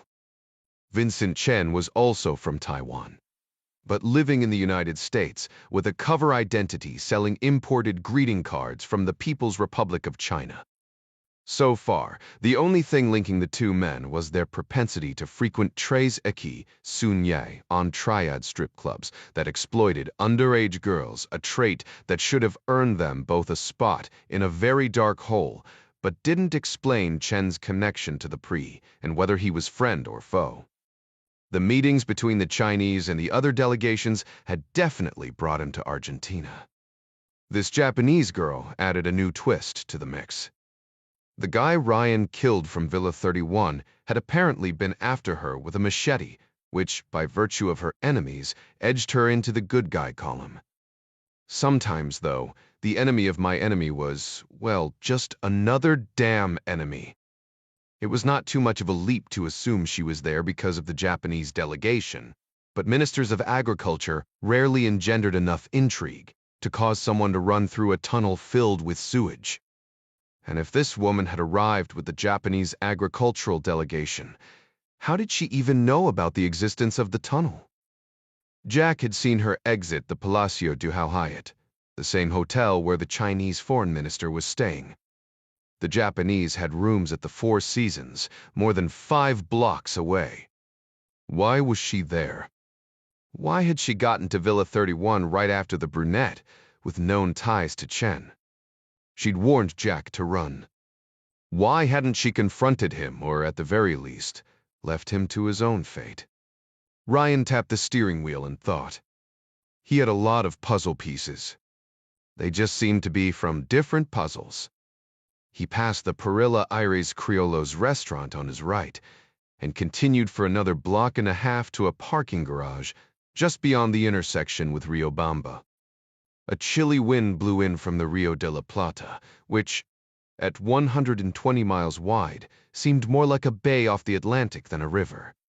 Once he was parked, Ryan grabbed a dark windbreaker from the back of the Peugeot.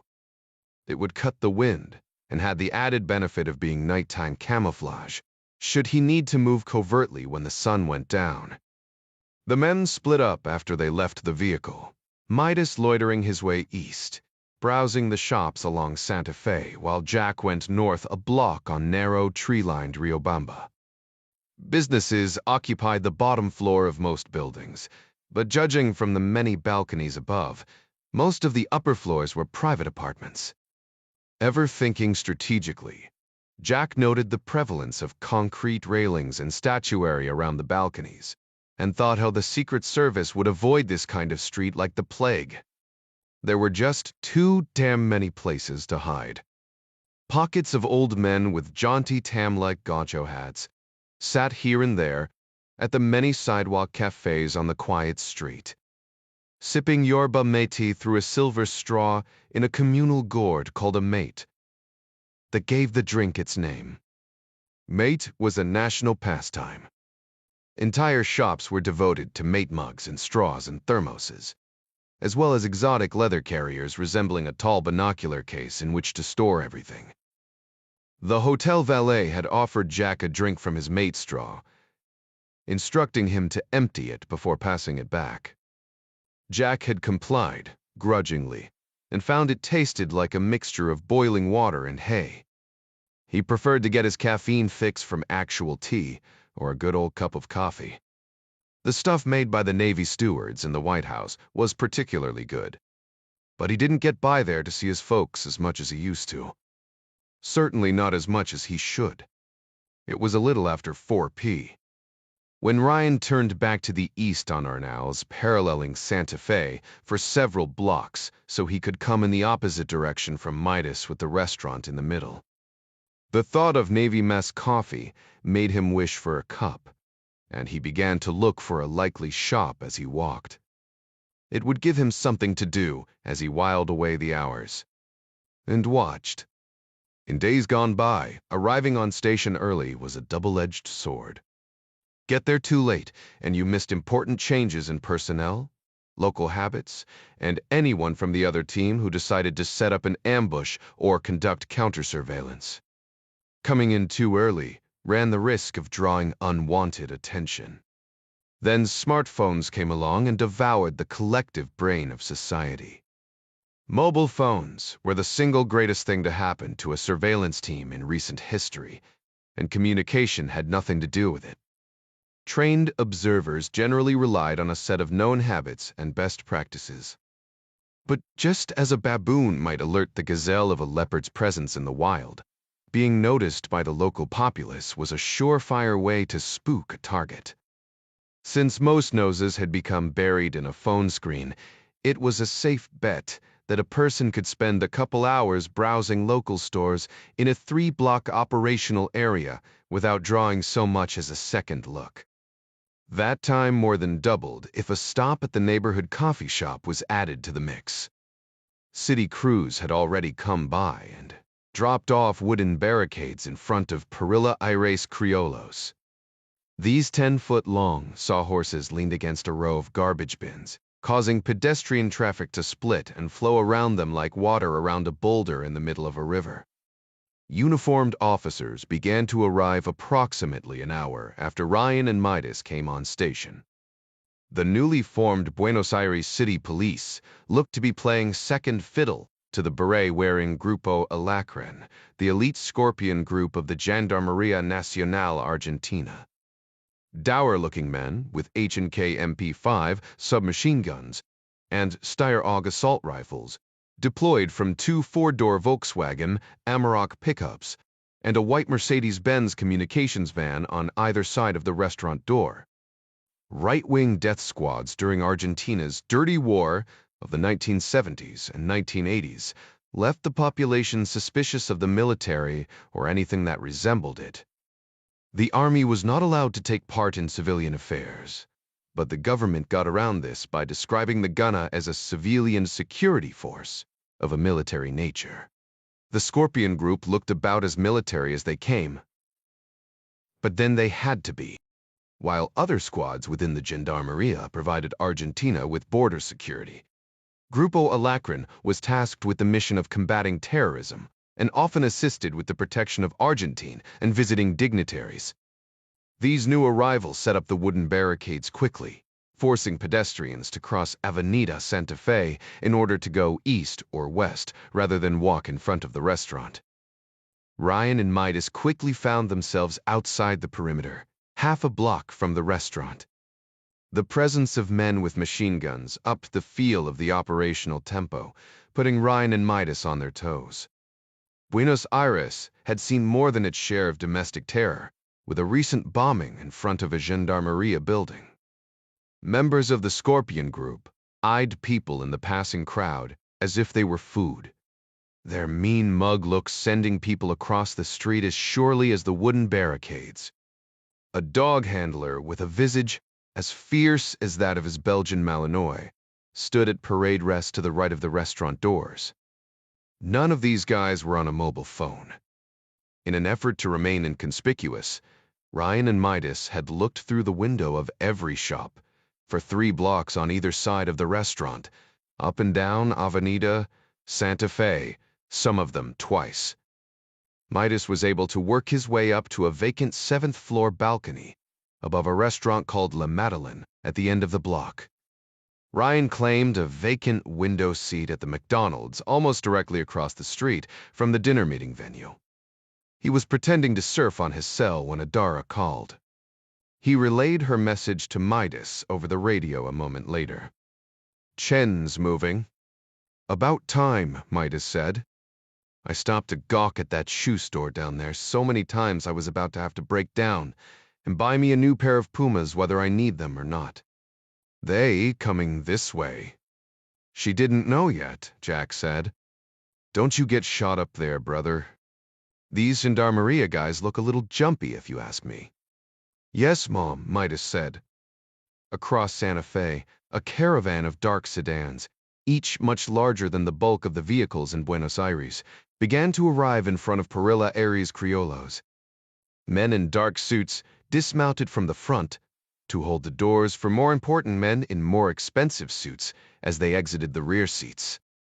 Uniformed Buenos Aires city police officers moved wooden barricades, while Grupo Alacrin operators stood by and glared over their SMGs. Little of this would be for the agricultural delegations.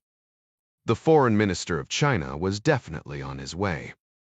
Personal security was minimal for secretaries and ministers of agriculture, but it wasn't non-existent. Express kidnappings and impromptu abductions of people who looked like they had money were all too common in South America.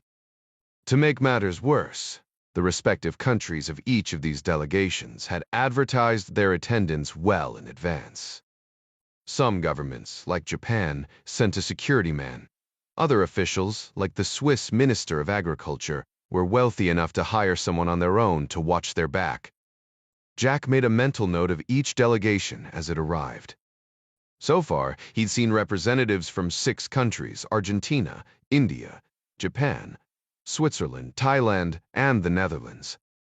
Each minister had at least 1 security man, and between 3 and 5 assistants.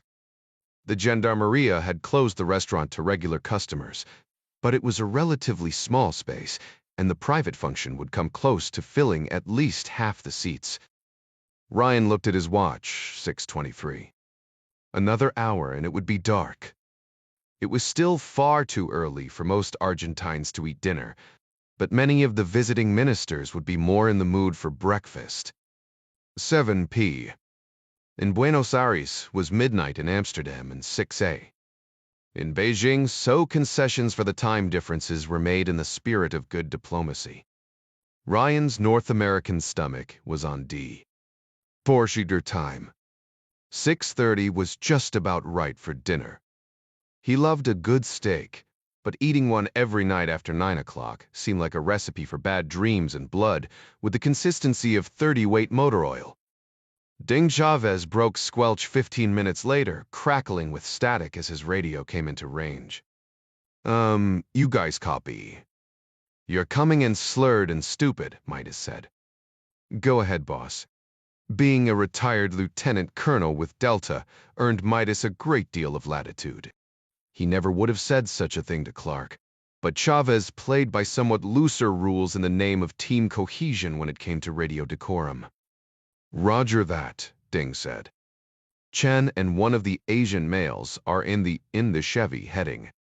They're heading south. Este kriven te. Bin. Chapokostad. These streets are all turned around. East on Libertador.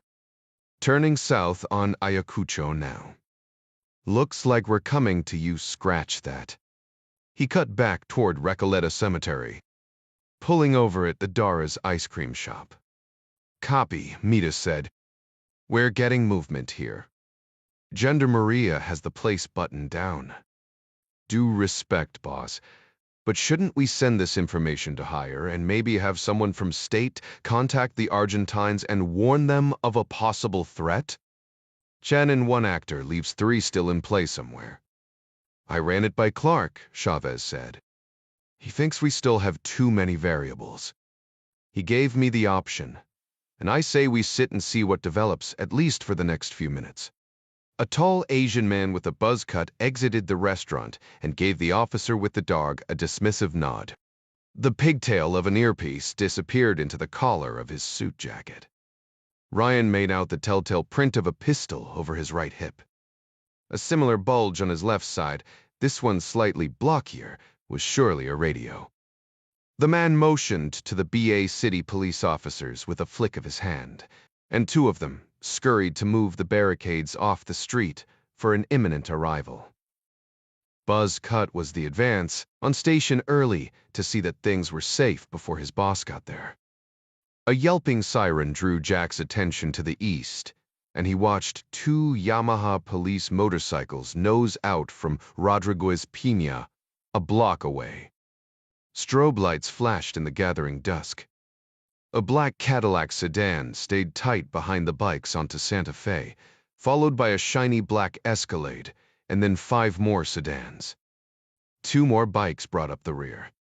It was nothing close to the size of his father's detail, but a 7-vehicle motorcade package with a motorcycle escort was a lot for a foreign minister, even from a country as large and controversial as the People's Republic of China. Jack had read a couple CIA briefs on Li Zhongsheng.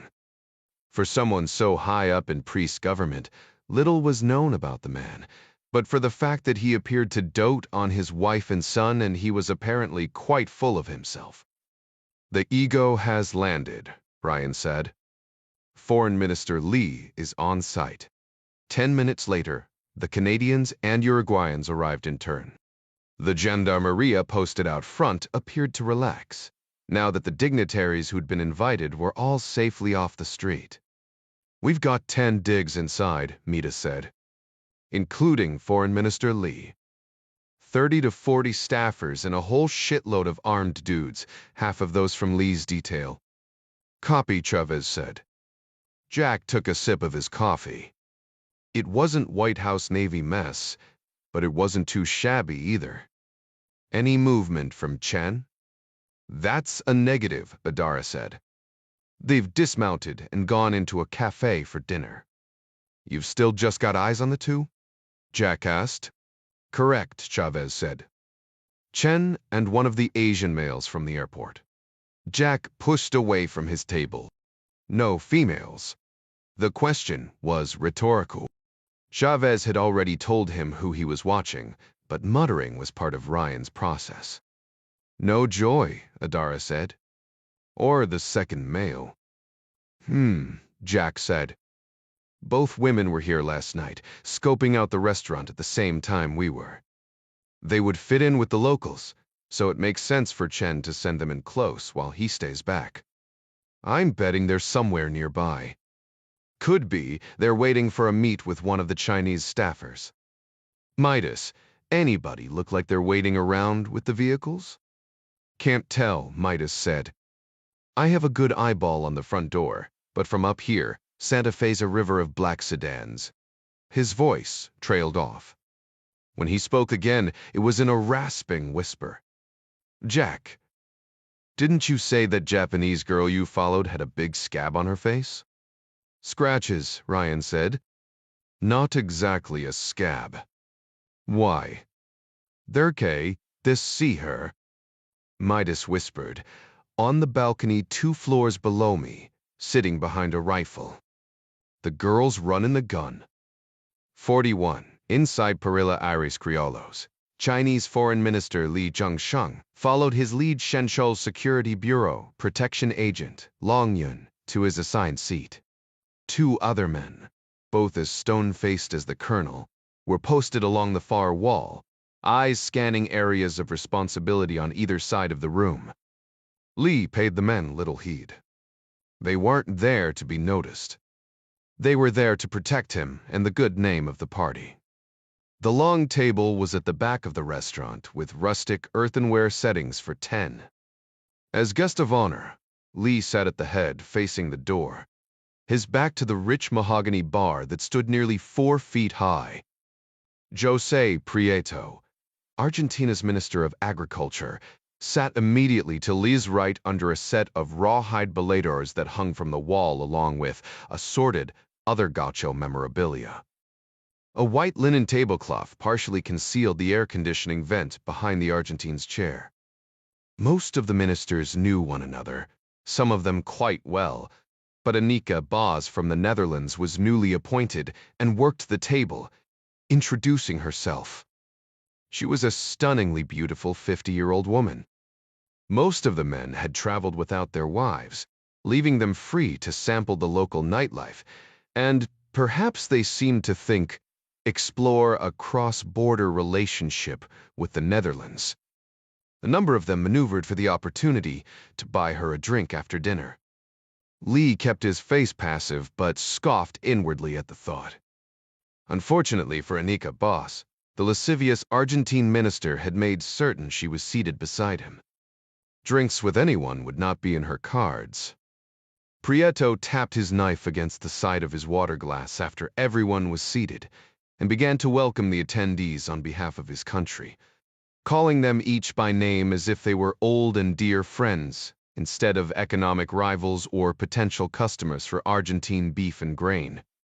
He jokingly apologized to the Canadian minister that the evening's discussion would have to take place in English because not everyone at the table spoke French. Li stopped listening almost at once. He moved as if to readjust his chair, glancing at his watch, and laughed along with everyone else at another of Prieto's asinine jokes, though he had no idea what the man had said. 5 minutes past 7. He could begin whenever he chose to do so. Li sat through the piccata of baked cheese, cured meats, and crusty bread, not because he was hungry. He'd already eaten breakfast in his hotel room. But there would inevitably be survivors, and some of them would eventually regain their senses, enough to recall things that had been out of place. At 7:20, he leaned back slightly in his chair to get Long's attention. The colonel nodded to the other 2 Chinese security men, telling them to remain in place and watch his food while he accompanied Li around the bar to the restroom. The entire restaurant had already been swept for threats, but anyone with a protective detail would see nothing out of the ordinary if Long Yun checked it again. Once in the restroom, Long Yun made a call, making certain Amanda was ready. He spoke quickly, then nodded to his boss, keeping the woman on the line. From this point on, there could be no error in communication. Li removed a device that looked like a mobile phone from the inside pocket of his suit jacket and entered 6 digits, the first half of the code needed to detonate the small-shaped explosive that he knew was behind the wall vent. It would be a directed blast, not much larger than a hand grenade. There would be a great deal of noise and smoke, and those sitting directly in front of it would be cut in half. The rest of those present would have a very exciting story to tell. To that end, it was imperative that both Li's hands be visible when the device exploded. Too many things could happen to allow the bomb to be detonated at any specific prearranged time. He'd not risen to his present office by being careless. No, Long Yun would let Amanda know he was in the clear after he armed the device. She would then enter the second half of the code, detonating the device while he was standing slightly around the corner and behind the safety of the thick wooden bar, chatting amiably with the bartender. 60 seconds, Long Yun said. He dropped the phone into his pocket but kept the line open, so the woman could hear if anything changed. Lee began a silent countdown in his head. The bar was close, right outside the door, so he took a moment to wash his hands. The colonel gave an approving nod at his gravitas. He liked to appear in complete control, especially in front of his security detail, two of whom were about to die, though they had no idea. "Be sure to open your mouth, sir," Longyin said. "It will help with the pressure of the blast. The temptation to look toward the device will be great. I will be fine," Lee said. With 20 seconds to go, he tossed a crumpled paper towel into the trash can and stepped out the restroom door. It was obvious from the tone of his voice that Ding Chavez was sitting up straighter in the car. "She's on a rifle," Midas still whispered. "Affirmative. Suppressed bolt action. Looks like a small caliber, maybe a .92 from the size of it. She's sweeping the crowd like she's looking for someone. Holy shit." Jack stood at the McDonald's window and watched a well-dressed woman with dark, curly hair pitch headlong into the crosswalk on the north side of the street. He thought at first she'd stumbled, but it was impossible to mistake the rigid spasms of someone who'd been shot in the brain. Her nervous system short-circuited, and she lay on her side, arms suddenly stiff, as if she were sleepwalking. Her legs made obscenely grotesque pumping motions, as if she were riding an invisible bicycle. A dark wig fell away, spilling tresses of blonde hair onto the pavement. A moment later, her muscles relaxed, and she was still. "It's her," Ryan gasped, loud enough to draw a look from a little kid eating an ice cream cone at the window beside him. The gendarmeria officer at the nearest barricade also recognized a shooting victim when he saw one. He brought his MP5 to high ready and began scanning the storefronts for a threat. The blonde's body lay half in the street. The light turned green and traffic honked, unaware. For a moment, Jack thought she would be run over, but the drivers in the lead slowed down and stopped, forming a blockade, for the moment at least. It really didn't matter. She was beyond saving. Ryan thought of running to act as though he was rendering aid, and maybe grabbing any identification. Midas came over the net again, still a quiet hiss. "Jack, I can hear you thinking. Don't go out there. This shooter is still on her gun." "Sitrap when able," Chavez said, surely feeling blind. "Shooter just took out the blonde from the airport," Midas whispered. "Suppressed subsonic. 92 and a bolt action. I didn't hear shit, and I'm 20 feet above her." "He's right," Ding said. "You stay put, Jack." "I mean it." Ryan started to say he understood. But a familiar face drew his attention across the street. A crowd of panicked pedestrians braved the traffic to cross against the light directly toward Jack. Amid the fleeing pack, a tall woman with her hair tucked up into a baseball cap walked briskly, working to go just fast enough to stay in the middle. She carried a mobile phone in one hand, and with the other, she tugged at the bill of her cap. It was the brunette Jack had watched disappear into Villa 31. A look of barely controlled panic flashed in her eyes. She'd just watched her friend die, and it was obvious she thought she was about to be next. Only the two men of the gendarmeria, nearest the dead woman, realized something was amiss. The second, though highly trained, had never seen anyone in the throes of death. Too far away to see the tiny spot of blood below the woman's left ear, he thought she might be having a seizure. Something she would get over, and it took him almost a full minute before he radioed his command post to request an ambulance. He was on a protective detail and did not leave his post at the door to the restaurant. The officers in the room heard the call go out to the command post, reporting a possible heart attack victim, and turned their attention back inward to watch the staff. After all, this was a steak restaurant. Virtually everyone in the place had a blade. Li Zhengsheng stood with both hands up on the bar and fumed, trying to think of something else to say. It had been well over a minute since he'd entered his half of the code, but nothing was happening. The bartender did not speak English or Chinese, the only two languages in which Lee was conversant, making this an extremely uncomfortable predicament. Long Yun stood to his left, carefully positioning himself between the far wall and the foreign minister, but making certain to keep his body behind the protection of the heavy mahogany bar. Lee nodded stupidly at the bartender, forcing a smile that he was certain made him look insane. He kept his feet planted but tilted his head to the side toward the colonel. Anger nodded with the anticipation already in his gut. "I cannot stand here forever." "What das?" he whispered. "Something has gone wrong." "The Bort?" That fool, Prieto, shouted across the room as if they were at a sports match. "Mr. Foreign Minister," he said, "please come and resume your seat." Lee held up a hand, signaling that he would be a moment longer. What was the girl waiting for? Minister Prieto stood and motioned toward Lee's chair with a flourish, as if he would not take no for an answer. "Please, senor. I will order you a special drink if you wish, but it is no meeting without our guest of honor." Lee clenched his teeth, hardly able to breathe, let alone speak. He was so livid. He reached into his pocket to retrieve the device with which he could enter the abort code. At the same moment, the west wall of the restaurant belched a great ball of dust and debris. The explosion was not a huge one, as explosions went. Lee had seen much larger. Still, the concussion in the confines of the small restaurant was deafening. The initial blast knocked Jose Prieto completely out of his Italian loafers and threw what was left of his burned and mangled body across the table. Anika Boz was killed instantly, her beautiful face slammed into her water glass.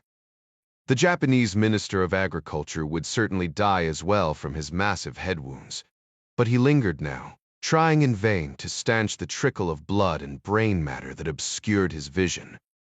The blast also claimed one of the two Central Security Bureau men who'd been left to guard Lee's food, a necessary sacrifice to make the story of his miraculous escape even more plausible.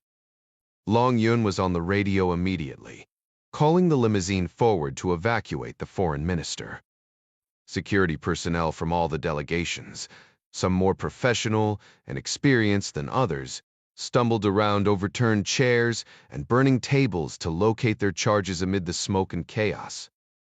The ministers of Uruguay and India had been seated closest to the door.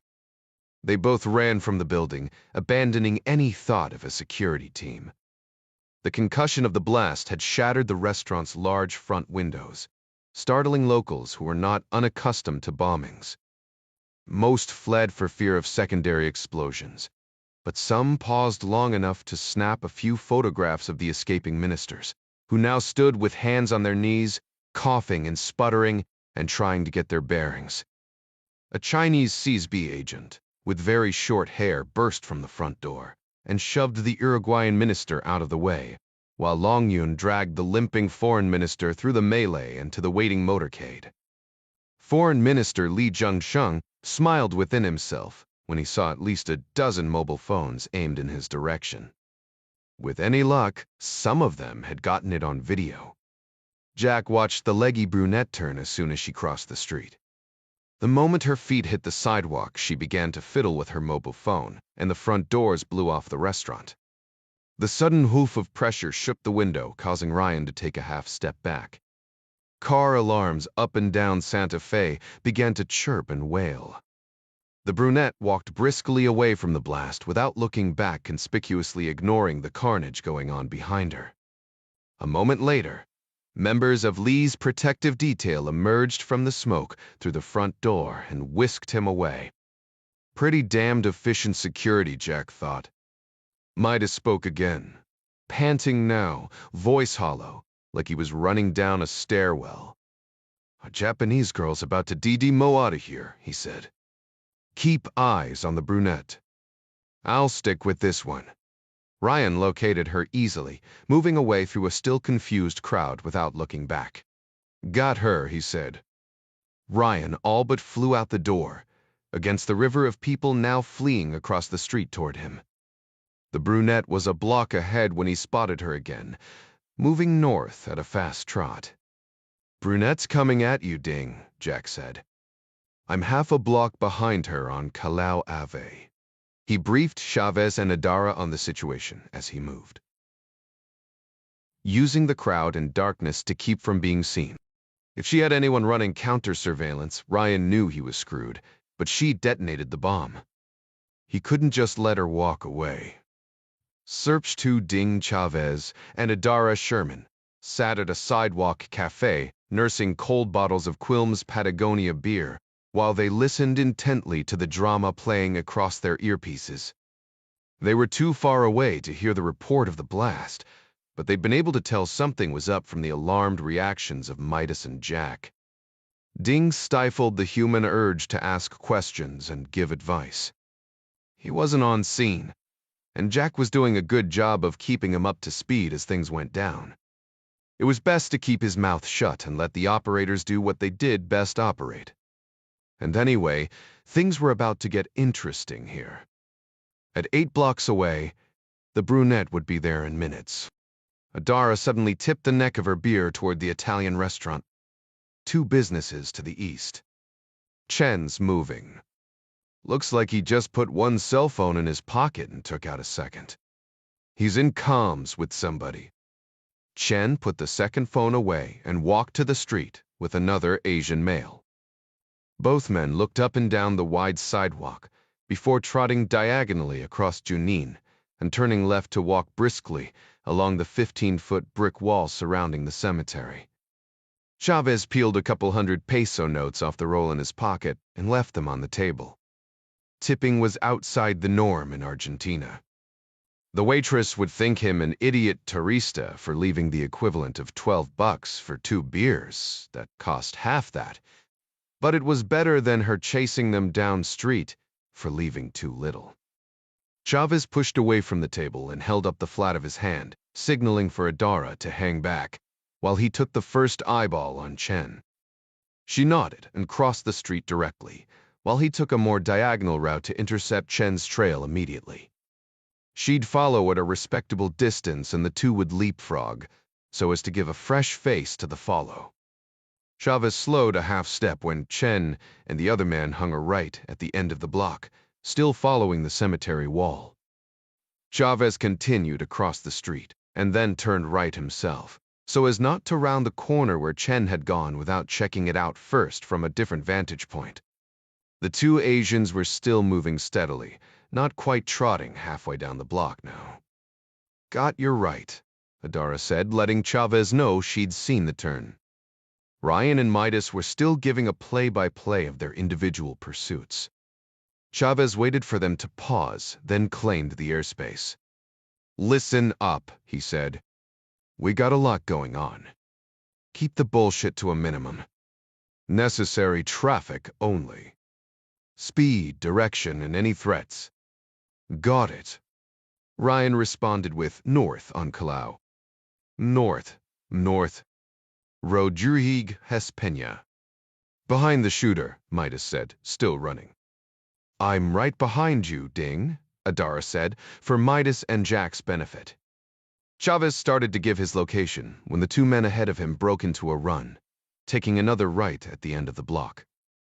Adara picked up her pace. "They see you." "I don't think so," Chavez said. He called out the location, following his own orders, so Jack and Midas could keep up with the common operating picture. He trotted now, again swinging wide around the corner to avoid an ambush. He made it around in time to see the second Asian scale a construction fence behind Chen. Both men scrambled up some scaffolding to the top of a construction trailer, and then bounded over the cemetery wall and out of sight. Adara ran up behind Chavez, turning to check behind herself as she came to a stop. It was long past the time to try to stay covert if anyone was trailing them down the dark street. "You sure they didn't see you?" Adara said again. Both she and Chavez cupped their hands over their chests, blocking the neck mics so they didn't clutter the radio net. Chavez said, They never looked behind them. Cemetery gates are locked up for the night, Adara said. We'll have to go in the same way they did. Chavez rubbed his face and studied the construction trailer, his mind racing. He'd been in leadership positions in the past 2 decades. Hell, he'd led a team of some of the most elite operators with Rainbow.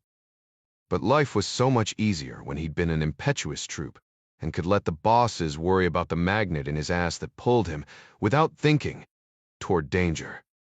He'd never been very good about aborting a pursuit, but he reminded himself that he had the entire team to consider. Like a good leader, he made the decision look as though it was second nature.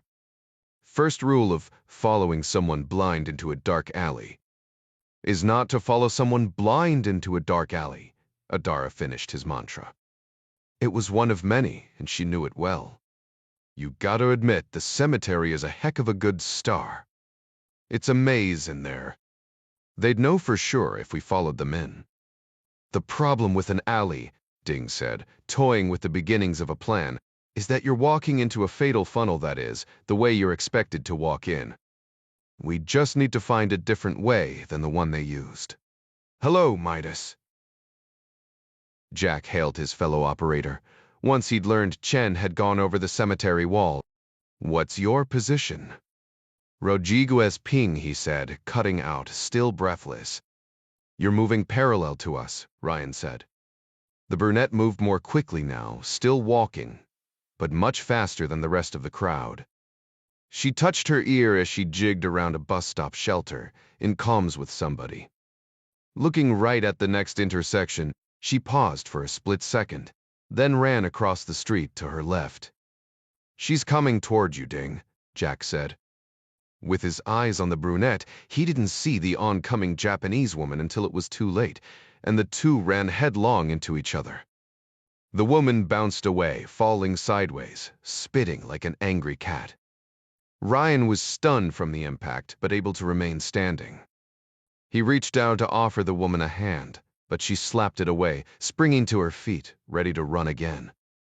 Midas had caught up by now and grabbed a handful of her collar, giving it a yank, lifting the sputtering woman off her feet. She'd been holding a cell phone when they collided, and it now lay on the ground with a badly damaged screen. People on the street were still stampeding away from the bomb blast around the corner, and ran by without interfering. Weli, vettis enzaskad. Dam, met, the kadam. Go. The woman said it through a clenched jaw. Her English was accented English, but very good. One-tak 5 over. Escaping. Ryan turned to watch the brunette disappear into the darkness at the other end of the block, then turned back to Midas, both hands up as if to say, "What gives?" Midas knew exactly what he meant. "You can't hear me, can you?" Ryan shook his head. Midas raised his eyebrows. "Then my radio's tits up. I tried to tell you we were coming. Took me a half a block to realize I wasn't hearing my own voice." Chavez came across the net, unaware of this new development. "We're walking towards you on south side of the cemetery," he said. "We're trying to find a way in that won't get our asses handed to us." "Copy," Ryan said. "Midas is with me, but his comms are down. I've lost sight of the brunette. We are having a talk with our Japanese friend." Chavez's dismay was apparent.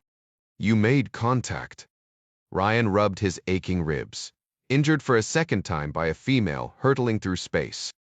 "We sure did," he thought. He said, "I'll explain later."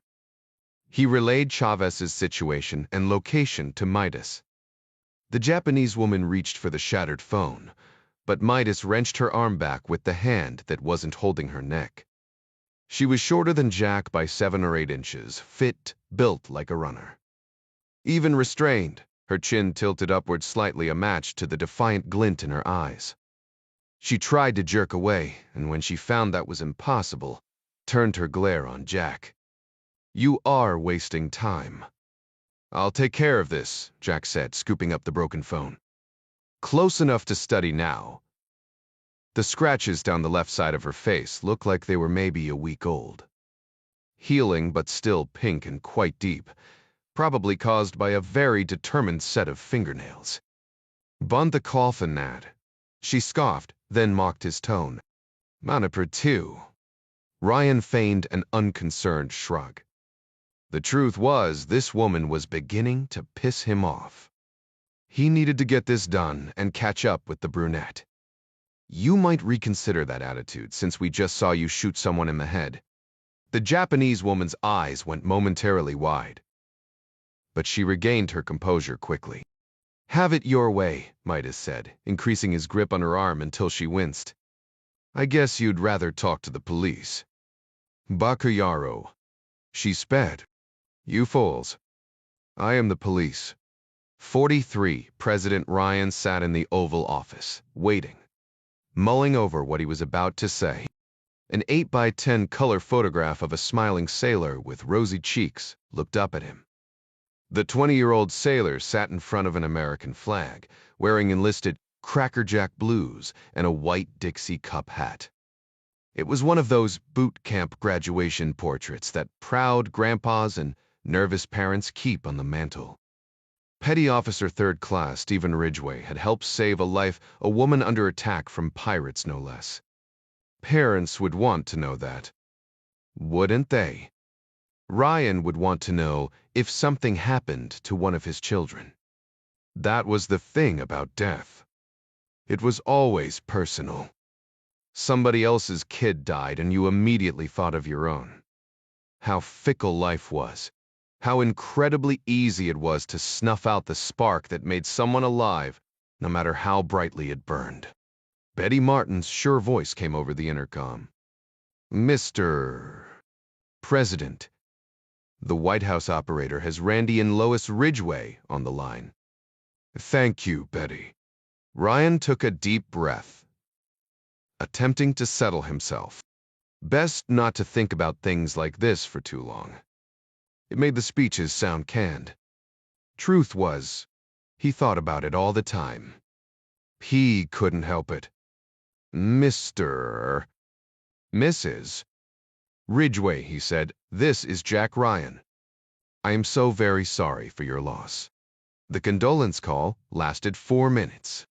There was not much he could say, at least nothing worthwhile. The Ridgways already knew what sort of man their son was.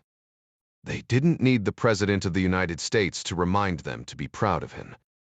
Ryan looked at Stephen Ridgway's portrait for another full minute while he thought over his next course of action. At length, he moved it reverently to the side and centered a yellow notepad on his desk. He pushed the intercom button. "It's a Saturday night, Betty," he said. "You shouldn't even be here. Go ahead, take off." "Right away, Mr.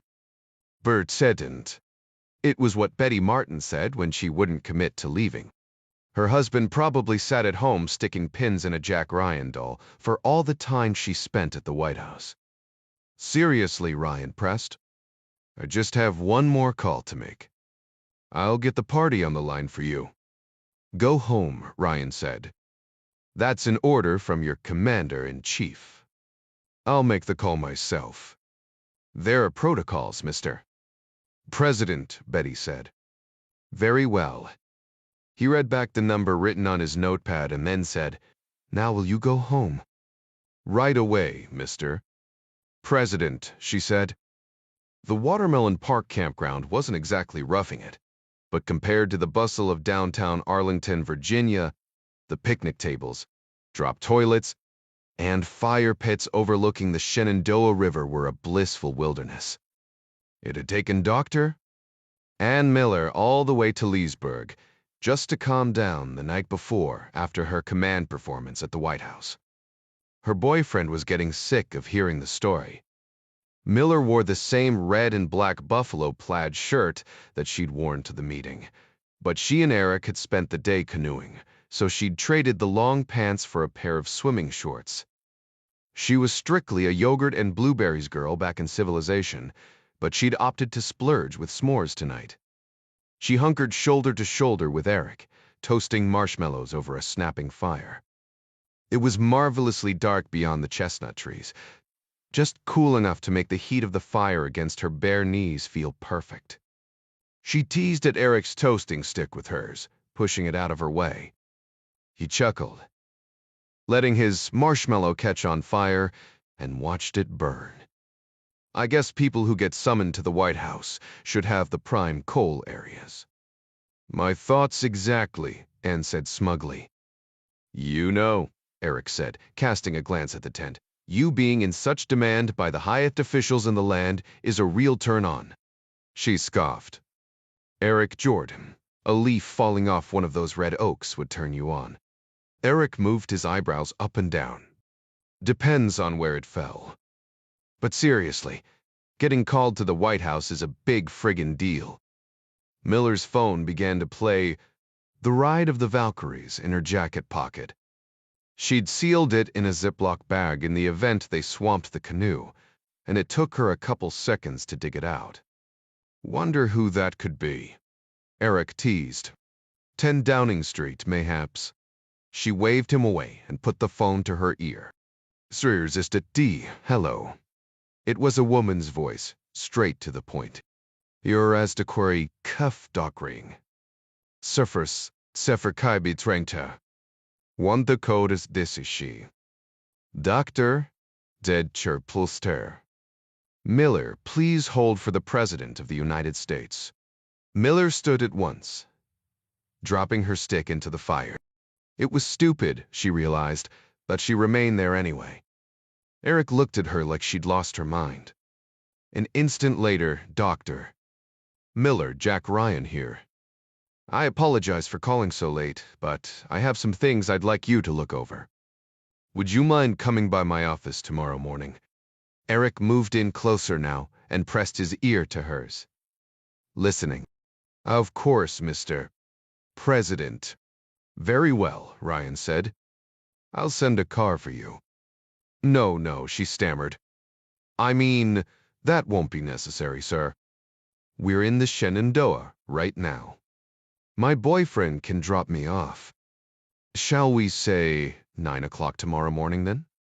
Eric feigned a pout after she'd hung up. Should I be jealous? She laughed, draining off nervous energy. I don't know, she said. He is pretty cool. Maybe a little. She picked up a camp chair and headed to the car. What are you doing? Eric said. Going home, she said. A girl can't wear flannel to the White House twice in a row. Ryan hung up the phone at the same moment. Arnie Van Dam burst in through the door from the secretary's suite. What's Betty doing here on a Saturday night? He waved his hand before Ryan could answer. Never mind. You need to get to a television. Something's going on in Buenos Aires. Ryan groaned. Moving toward his private study off the Oval. Arnie never wanted him to watch TV when good news was breaking. Some kind of bombing, Van Dam continued. Ryan's stomach tightened at the word. Any of our people.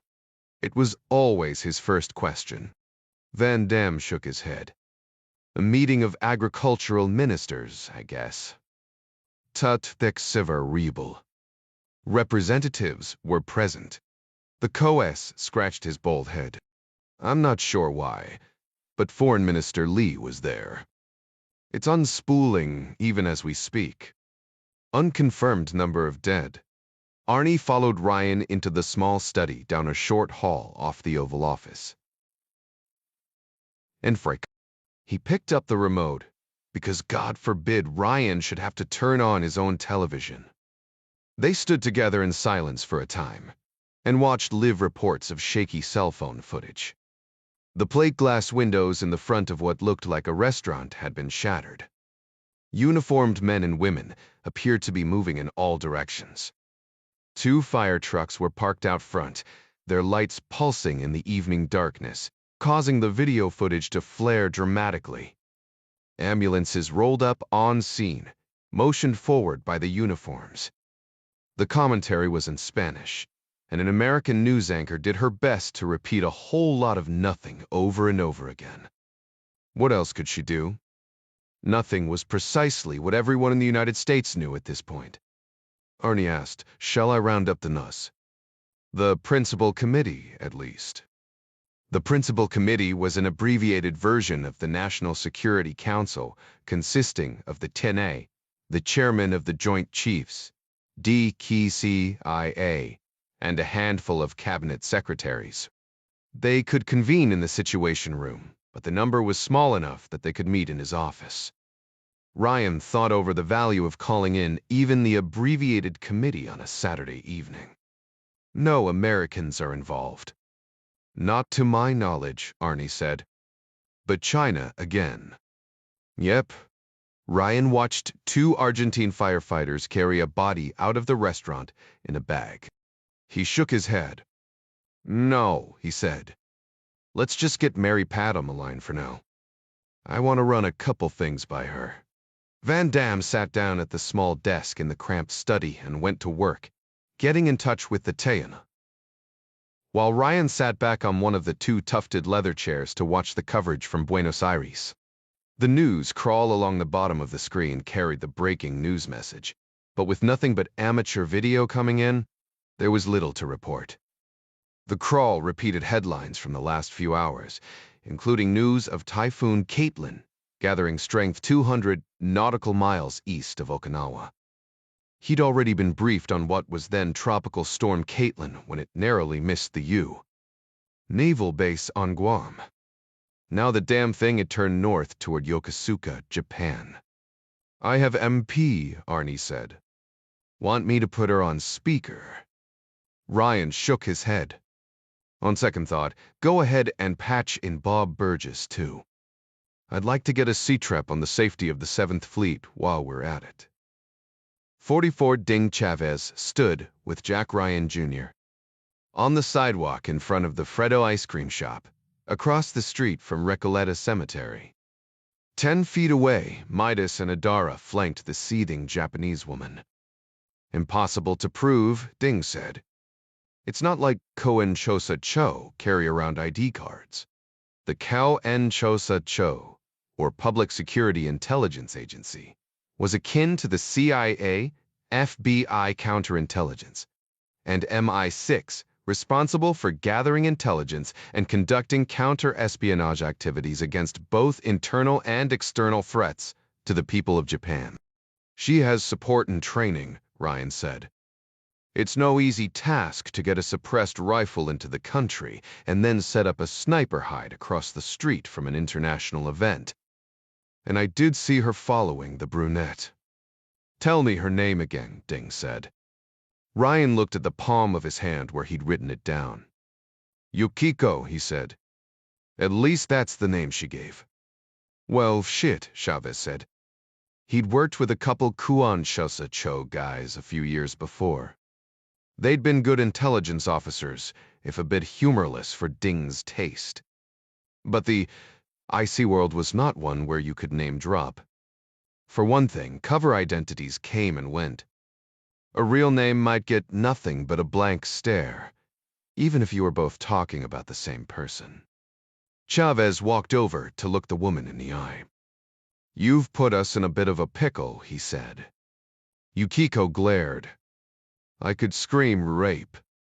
"Go for it," Chavez said. "I doubt you want to talk to the cops any worse than we do, even if you are Kuan Chosa Cho. Hell, especially if you are." Her eyes flashed toward the cemetery wall. "We waste time standing here." "Wad we away," Chavez said. "You are CIA." Chavez shook his head. "Nice try." The Japanese woman stared hard at him, obviously thinking through her options. If she were truly Japanese intelligence, she'd realize she didn't have many. At length her shoulders dropped, and she heaved a long sigh. She nodded toward Jack. "Your young friend says they went into the cemetery." "They did." Chavez played along. That tidbit of information wasn't exactly a state secret. "Probably went straight over the far side before we could get around." Yukiko shook her head. "I do not believe that is true." Adara moved a half-step closer. What then? The Basilica del Pilar is at the northeast corner of the grounds. Many of the churches in Buenos Aires have underground cloisters where nuns or Jesuit priests... No, no, no. Jack cut her off. No more tunnels. He said it loud enough that a passing couple turned to look at the crazy turista. As I was saying, the Japanese woman gave a half smile, then turned back to Chavez. Jesuit priests constructed tunnels under many portions of the city. Some believe they planned to build a network so vast as to connect most of the churches in Buenos Aires. Okay, Chavez said. Let's say Chen took one of these tunnels. Can you take us to the entrance? Trust me, Jack said. You don't want to go down there. Yukiko shook her head. There are almost 5,000 burial vaults in an area covering 50,000 square meters. There may be many entrances, or the way down could be beneath the church itself. If there is one, Chavez said. The Japanese woman conceded the point. This is true, she said, nodding at Jack again. But, as your young friend will tell you, at least one of the tunnels leads to the slums on the other side of the tracks. Vincent Chen has a contact there who offers him protection, a man named Santiago Salazar. He is the father of Amanda Salazar, the Paraguayan woman you followed from the bombing. He is what you would call a neighborhood criminal boss in this villa, Miseria. I placed a listening device against the window of his home earlier today. Let me guess, Jack said. Right before a guy with a machete chased you back into the sewer tunnel. Correct, Yukiko said. Adara sighed. Then he knows the device is there. Maybe not, Jack said. The guy with the machete never made it back to tell him. Oh, Adara said. Right. Ryan turned back to Yukiko. I watched Amanda Salazar cut through the train yard, he said. Why didn't she use the tunnel if it comes up near her father's house? Would you? Yukiko said. If you did not have to? I believe she suffers from Heioki Kaufusho, fear of small places. Claustrophobia, Chavez said. Yes, Yukiko said. That is the word. In any case, we should hurry. My phone was damaged when you knocked me down. My room is behind the Hyatt on Montevideo. I have another phone there, but they will reach Salazar's very soon. Chavez raised an eyebrow.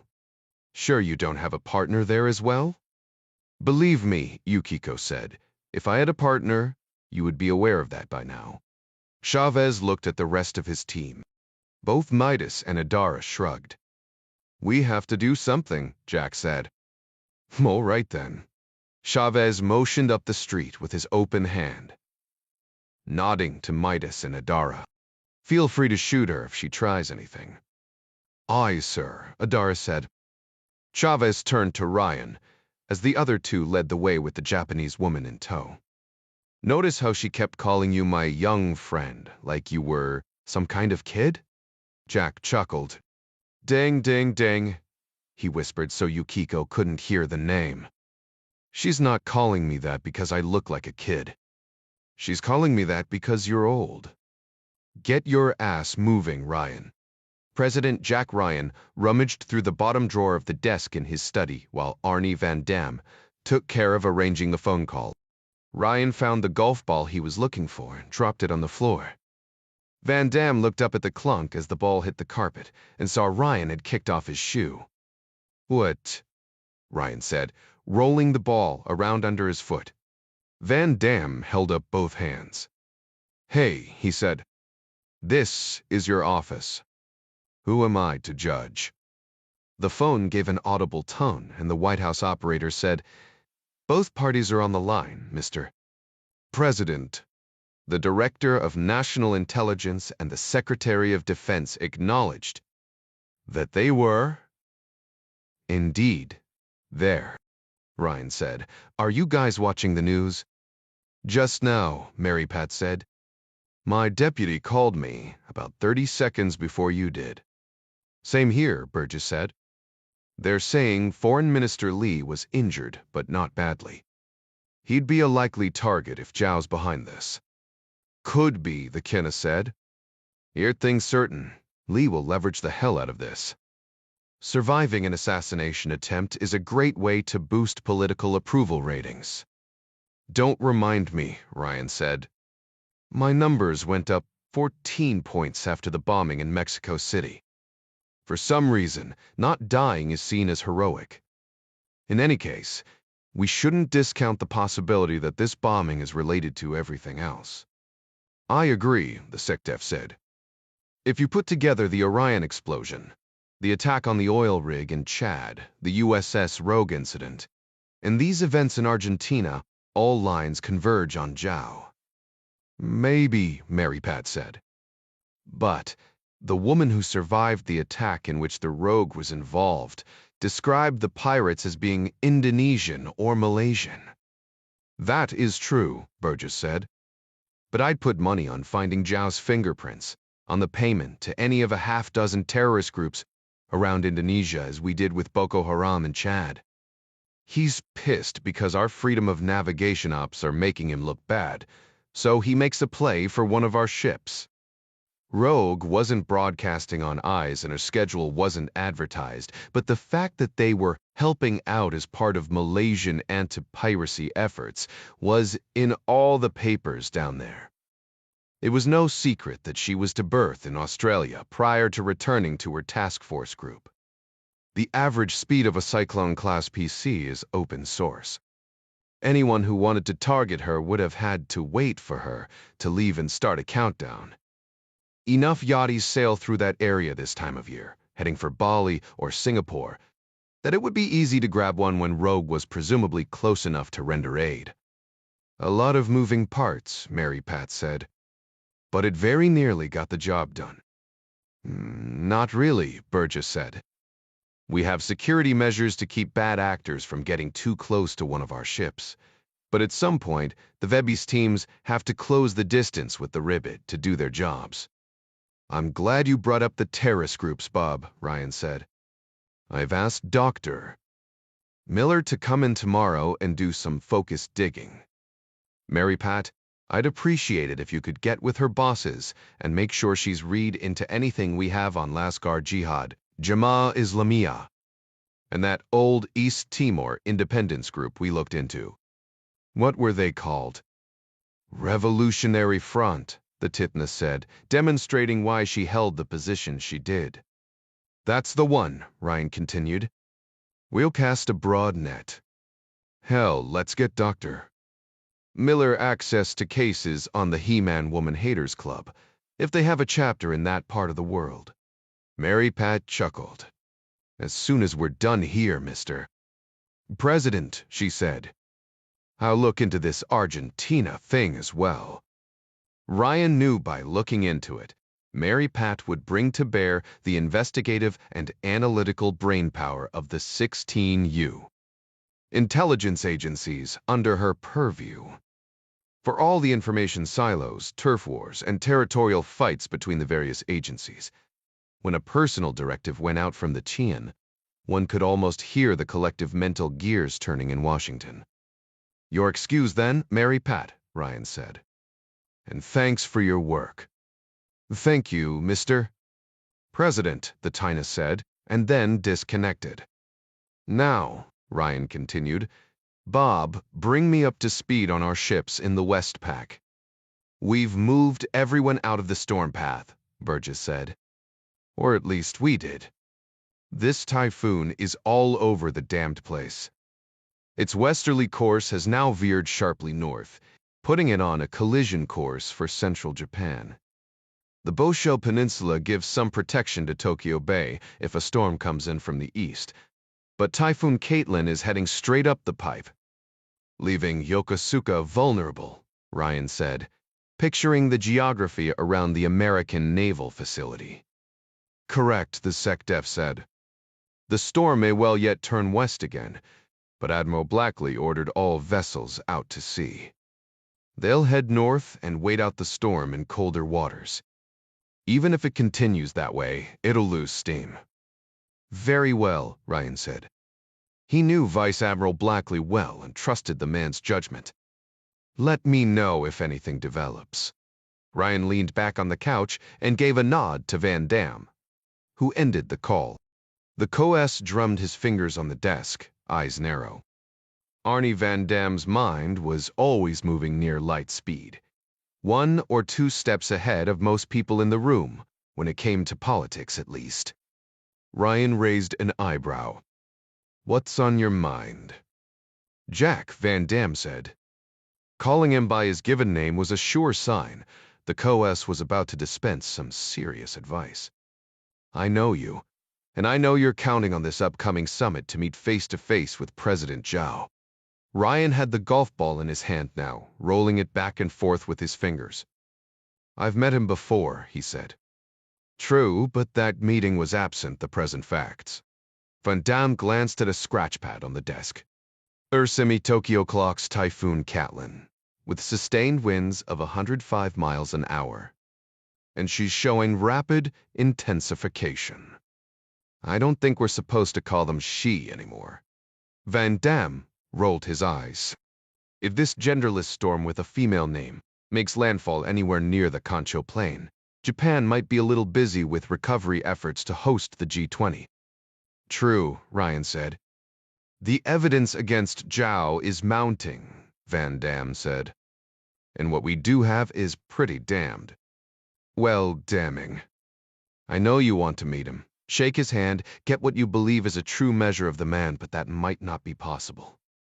Jack, you may well have to make a decision on Zhao without looking him in the eye. 45. Yukiko's apartment was on the 4th floor of a tidy but older brick building a block and a half to the northeast of the Palacio Duhal Hyatt, where the Chinese foreign minister was staying. Buenos Aires City Police and members of Foreign Minister Lee's protective detail had barricaded both ends of Avenida Alvear in front of the hotel and front of the hotel in Posadas behind, forcing the campus operators to approach the Qiansho operative's room from Libertador. On the other side of Libertador was the train yard. 500 meters beyond that were the slums of Villa 31, and presumably Vincent Chen's little band of terrorists. Chavez placed a call to John Clark as they walked, asking him to check with his contacts in the Japanese intelligence community to see if any of them could verify a Manzaki Yukiko. He was still waiting to hear back when they arrived in front of the building. The single apartment elevator was old-world style, with a wooden door and an accordion gate that had to be shut manually before the car would operate. There was only enough room inside for 4 at a time, so Chavez, Ryan, and Adara squeezed in with the Japanese woman, leaving Midas to bound up the stairs. The car chugged upward slowly with the weight of 4 passengers, and the former Delta commander was leaning against a plaster-covered wall when Jack pushed open the door. "You're staying alone?" Chavez asked again. Yukiko held up her little finger, bending it at the knuckle. "You be curious," she said. "I promise." Midas and Adara went through the door first, clearing the room before allowing Yukiko inside. "I guess you really weren't expecting company," Midas said when he came back to the door. "You're as messy as my young friend." Chavez's phone buzzed. He answered it, nodded a few times, and then motioned for Yukiko to hold up her right hand, thumb extended. She did, revealing a crescent scar on the web. "Looks like it's her," Chavez said. "Thanks, Mr." Yukiko smiled. "Mr.? My father knew a man named John, who was sometimes called that." Chavez winked at the others in the group. "That's what Mr. Disgrace said." It took more than a phone call to be completely accepted. But the fact that John Clark apparently knew her father put Manzaki Yukiko well on the road. The IC world was often a multi-generational affair, with children following parents into the business. Clearances could be somewhat easier to obtain when a relative had already been scrutinized to the nth degree during a security background check. Free now to move as she pleased, without getting shot, Yukiko wasted no time in retrieving a spare mobile phone from a bag on her dresser and dialing up what was presumably a gemal bug like the ones campus operators often deployed. All of them were accustomed to the boredom of monitoring a bug and took up comfortable positions around the small efficiency apartment. Yukiko sat on a cramped loveseat beside Adara, elbows on her knees. Midas and Ding took up positions in the two wood slat chairs covered with quilted pillows, while Jack sat on the edge of the hastily made bed. The device was active, picking up the periodic clang of pots or the sound of someone belching.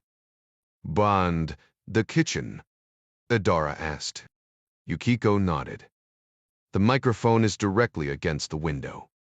Cheap glass is very good at conducting sound. There is a large table, approximately 5 feet from the wall.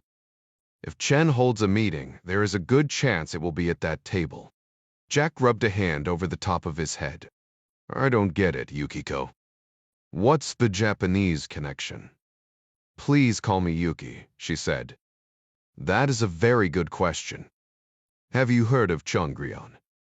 "Sounds Korean," Jack said. Chavez nodded. "Isn't that the political arm of the DPROC in Japan?" "Precisely that," Yuki said. "My organization has linked members of Chongryon to acts of espionage in Japan. Kim Soo, a Korean woman with strong ties to this group, is one of Vincent Chen's many paramours. My research leads me to believe Chen has many female contacts around the world, Amanda Salazar, as a case in point. He is quite charming, but mixing work with pleasure will be his eventual downfall. I would not have been aware of Vincent Chen if he'd had better taste in women." Midas took a deep breath. "This is a cruddy thing to bring up, but it impacts operational security. If we're working together now, we need to know about the blonde who was shot." Yuki tilted her head to the side, her face passive. "Beatriz Campos was also from Paraguay. Ardachariz was a known assassin and a terrorist, already convicted in absentia for the murder of 2 Japanese businessmen during a visit to Peru. My organization believes Kim Soo is complicit in a plot to disrupt the upcoming G20 summit. I was sent here to follow her and glean any useful intelligence. Suspicions against Kim are just that, suspicions, but the evidence against Beatriz Campos is irrefutable. I had no idea she would be here, but when I found out, I simply seized the opportunity."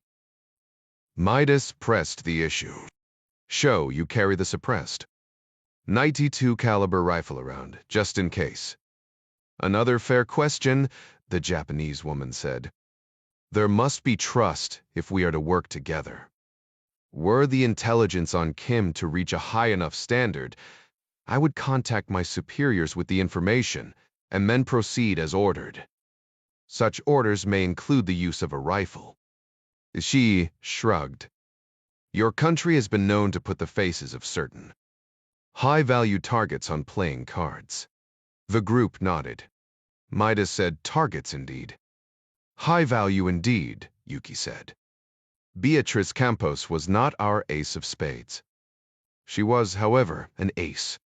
Less than 600 meters away, at the Palacio Duhao Hyatt, Chinese Foreign Minister Li reclined barefoot and shirtless on a blue velvet Duchesse Brise, his legs propped on a thick pillow on the elongated footstool.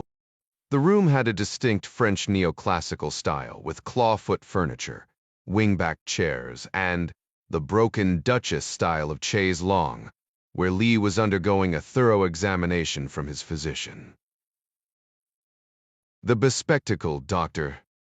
Rian used a pair of tweezers to pick bits of wood and gypsum wallboard from Li's shoulder. He would not have been injured at all had the idiot Paraguayan woman not been so slow to detonate the device. Her stupidity would have infuriated him, but the minor shrapnel wounds would only enhance the story of the cowardly attempt on his life. The death of one of the members of his security detail and the injury of another should have been enough, but you played the hand you were dealt. Li's mobile phone began to buzz across the ornate glass-topped table at the foot of the Duchesse Brise. He shot a glance at Longyun, who looked down at the number and then picked it up without answering. Madame Li, Long said. The foreign minister nodded and held out his hand, causing the doctor to stab him with the tweezers. Li cursed at the idiot and shoved him away, ordering him out of the room before taking the phone. "Oui, I Singan Beobe," he said. "Hello, sweetheart." "No, I am fine. Minor scratches, that is all." No, really. I am well. Please tell our son not to worry. He must be brave and take care of his mother." Journalists from Xinhua reporting directly to Secretary Deng's propaganda department would speak with Madame Li shortly. The foreign minister knew his wife well enough to be sure that she would quote her selfless husband, who, though wounded in a foreign land, exhorted their son to be brave and take care of his mother. He felt a pang of guilt at using his family so cruelly, but quickly disabused himself of the feelings. Drastic actions were necessary for the survival of the party, perhaps even for China itself. "Yes, my dear," he continued to console his wife, "they are taking good care of me. I will be home very soon." "Yes, my love. I must hang up now." He did not actually end the call first. Such an act would have proven disastrous. Even a man as powerful as the foreign minister of China knew to let his wife be the one to end the call. She finally did, and Li handed the phone off to Longyun. The CSB officer set it back on the table. "Will we go forward, mister?" "You a minister?" "Of course," Li said. "Why would we not? I am fine. We have come too far to turn back now." Colonel Long nodded toward a flat-screen television across the room. The sound was off, but the photos showed the whirling white vortex of a typhoon on a large map that included Taiwan, Japan, and the East China Sea. "The typhoon has turned northward," Long said. "It may prove problematic if it reaches Japan." "Nonsense," Li said. "The summit is still days away. Many things will occur between now and then. Now get that egg of a doctor back in here." Li knew all too well that there were countless things that could go wrong with his scheme this typhoon. The unknown person who had shot Amanda's blonde compatriot. Even idiot servants who were dilatory in their duties. President Zhao might suddenly realize that Li was not actually his best friend. No, the man was much too dense for that. And even if Zhao did come to that conclusion, he would have to grow a pair of testicles in order to do anything about it. Perhaps by then the President of the United States would have used his famous Ryan Doctrine to put an end to Zhao and his witch hunt for anyone in the party who had exhibited a shred of financial success. And if President Ryan was himself too dense, then there was always another way. In truth, Li had begun to think of their cause as a noble one, just as Chairman Mao must have seen the task that had been before him. A work of the gods, or, in a world absent any gods, at least the work of destiny. "Maybe they turned in for the night," Chavez said. "Perhaps," Yuki said. "More likely they are upset about the death of Beatrice Campos." Jack rubbed a hand across his beard. Talk of the sewers had left him feeling like he needed another shower. "How long will the battery last on your device?" "The microphone is voice-activated," she said. "That will conserve some power, but I'm afraid we have no more than 36 hours. "We'll listen in shifts then," Chavez said. "Jack, you're voluntold to take the first rotation." "Excellent," Ryan said through a feigned smile. "I will listen with him," Yuki said, "to make certain he does not drift off to sleep." Midas stood and raised his arms high overhead in a long, shuddering stretch. "I called dibs on half the bed." Adara stuck out her bottom lip in a mock pout. "What happened to guys taking the couch?"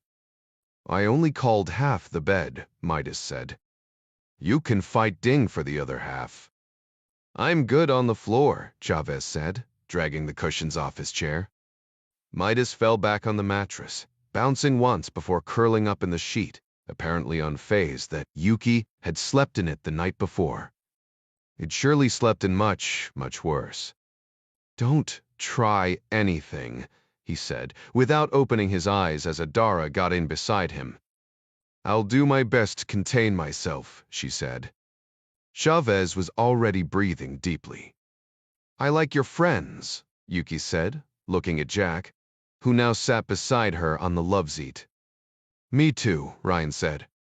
He wanted to ask her about the scratches on her face, but decided against it.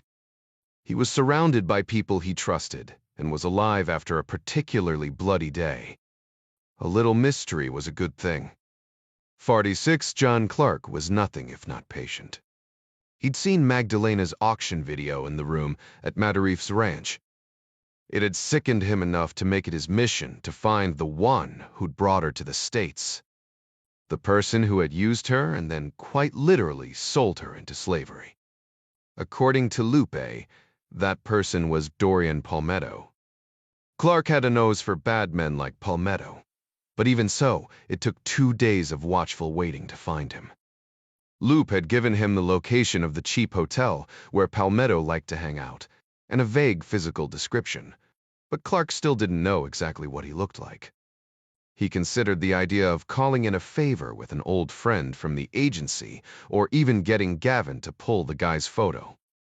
In the end, though, he decided he didn't want any kind of trail, even with trusted friends. As it turned out, in addition to running a side business trafficking in human cargo, Palmetto had a real job managing an auto parts store near the Naval Air Station Joint Reserve Base in West Fort Worth. Navy C-40 Clippers and Air Force Reserve C-130s had replaced the iconic B-52 Stratofortresses of Clark's day when it had been a strategic air command base. Air Force F-16s and an occasional Navy F-18 Hornet roared overhead, invigorating Clark and helping rather than hindering his thinking process. Clark was a traditionalist when it came to investigation, preferring well-worn shoe leather and telephoto lenses over computer analysis. But even he didn't have any trouble learning that there were 3 people named Dorian Palmetto on Facebook, and one of them had graduated from Arlington Heights High School, also in West Fort Worth. It was a dangerous endeavor to see stereotypes in the world of intelligence gathering, yet looking at the smarmy mug of Palmetto's profile picture, Clark couldn't help thinking that he would have shot this guy had he ever approached one of his daughters. Shooting him certainly wasn't outside the realm of possibility now. According to his profile, Dorian was married with 2 children, both boys. His wife was a slender waif of a thing with freckles and braids that, not incidentally, made her look like she was in junior high school.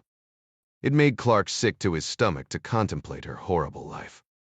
It was all based on a lie, and she went to sleep every night, with no idea she was married to a monster, or it was a living hell. Either way, that was about to change. Clark knew there was a way to get GPS locations from photos on Facebook. He'd heard Gavin talk about it. But again, he decided to watch and wait. He had the address of the Autosphere where Palmetto worked, and of the Sleep Tight Inn tucked in off Loop, 820, where according to Lupe, he took new girls to break them in.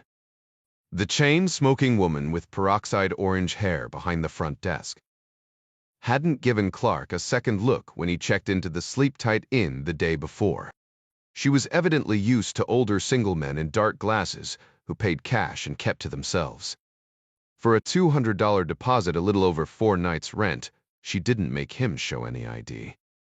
Clark had stayed in worse places, though that had been many years ago, and Viet Cong soldiers had been trying to kill him at the time. All the rooms in this single-floor motel faced the parking lot, and Clark's room, the last one on the short leg of the L-shaped building, gave him a decent view of all the doors but the 2 adjacent to his. The walls were thin enough that he could hear if anyone came or went in the next room, but no one ever did. Palmetto's Facebook photos showed that he drove a blue Dodge Durango with damage to the right front fender. Clark woke up to peek out the window and find the Durango parked across the lot. But by the time he got his pants on and slipped the 1911 into his holster, it was gone. It didn't matter. He'd always been patient, and years of hunting men had endowed him with even more of that particular virtue. Now that Lupe's information was confirmed, Clark had no doubt that Palmetto would return. Clark made it a habit to carry a couple Cliff Bars in his bag, but when Palmetto still hadn't shown by late evening, the chocolate chip and peanut butter washed down with Diet Pepsi from the motel vending machine was wearing thin. He reasoned that Palmetto was a predator, and as such, he would have a territory. When he wasn't bringing in girls from South America, he'd surely be trolling for them somewhere within driving distance of home. The money in human trafficking was incredibly good. There was no doubt of that. But Palmetto's Facebook didn't show him spending money on his family or his vehicle, and he certainly wasn't blowing it on fancy hotels. No, a man like Dorian Palmetto was in it for the hunt. A quick computer search pulled up crime statistics for the local area, noting a higher than average number of prostitution arrests near a bus transfer station just a few blocks away. If Palmetto wasn't at the Slip-Tight Inn, he was either at home with his baby-faced wife or out trolling. Clark stopped at a Whataburger to grab a sandwich and then ate in the rental car while he drove. The bus station turned up nothing, so he drove around the mall parking lot, thinking and looking for the Durango. He found nothing there either, so he decided to cruise by the nearby seedy motels he'd found through the internet. There were plenty of guys going in and out of various rooms. Hookers hardly ever worked the corners anymore. Sites like Craigslist and Backpage had taken the girls off the street, and when the adult services ads on those sites had been taken down, more sprang up to take their place. It was beginning to get dark when Clark finally saw a blue-gray Durango parked on the side of the road, half a block from the bus transfer station.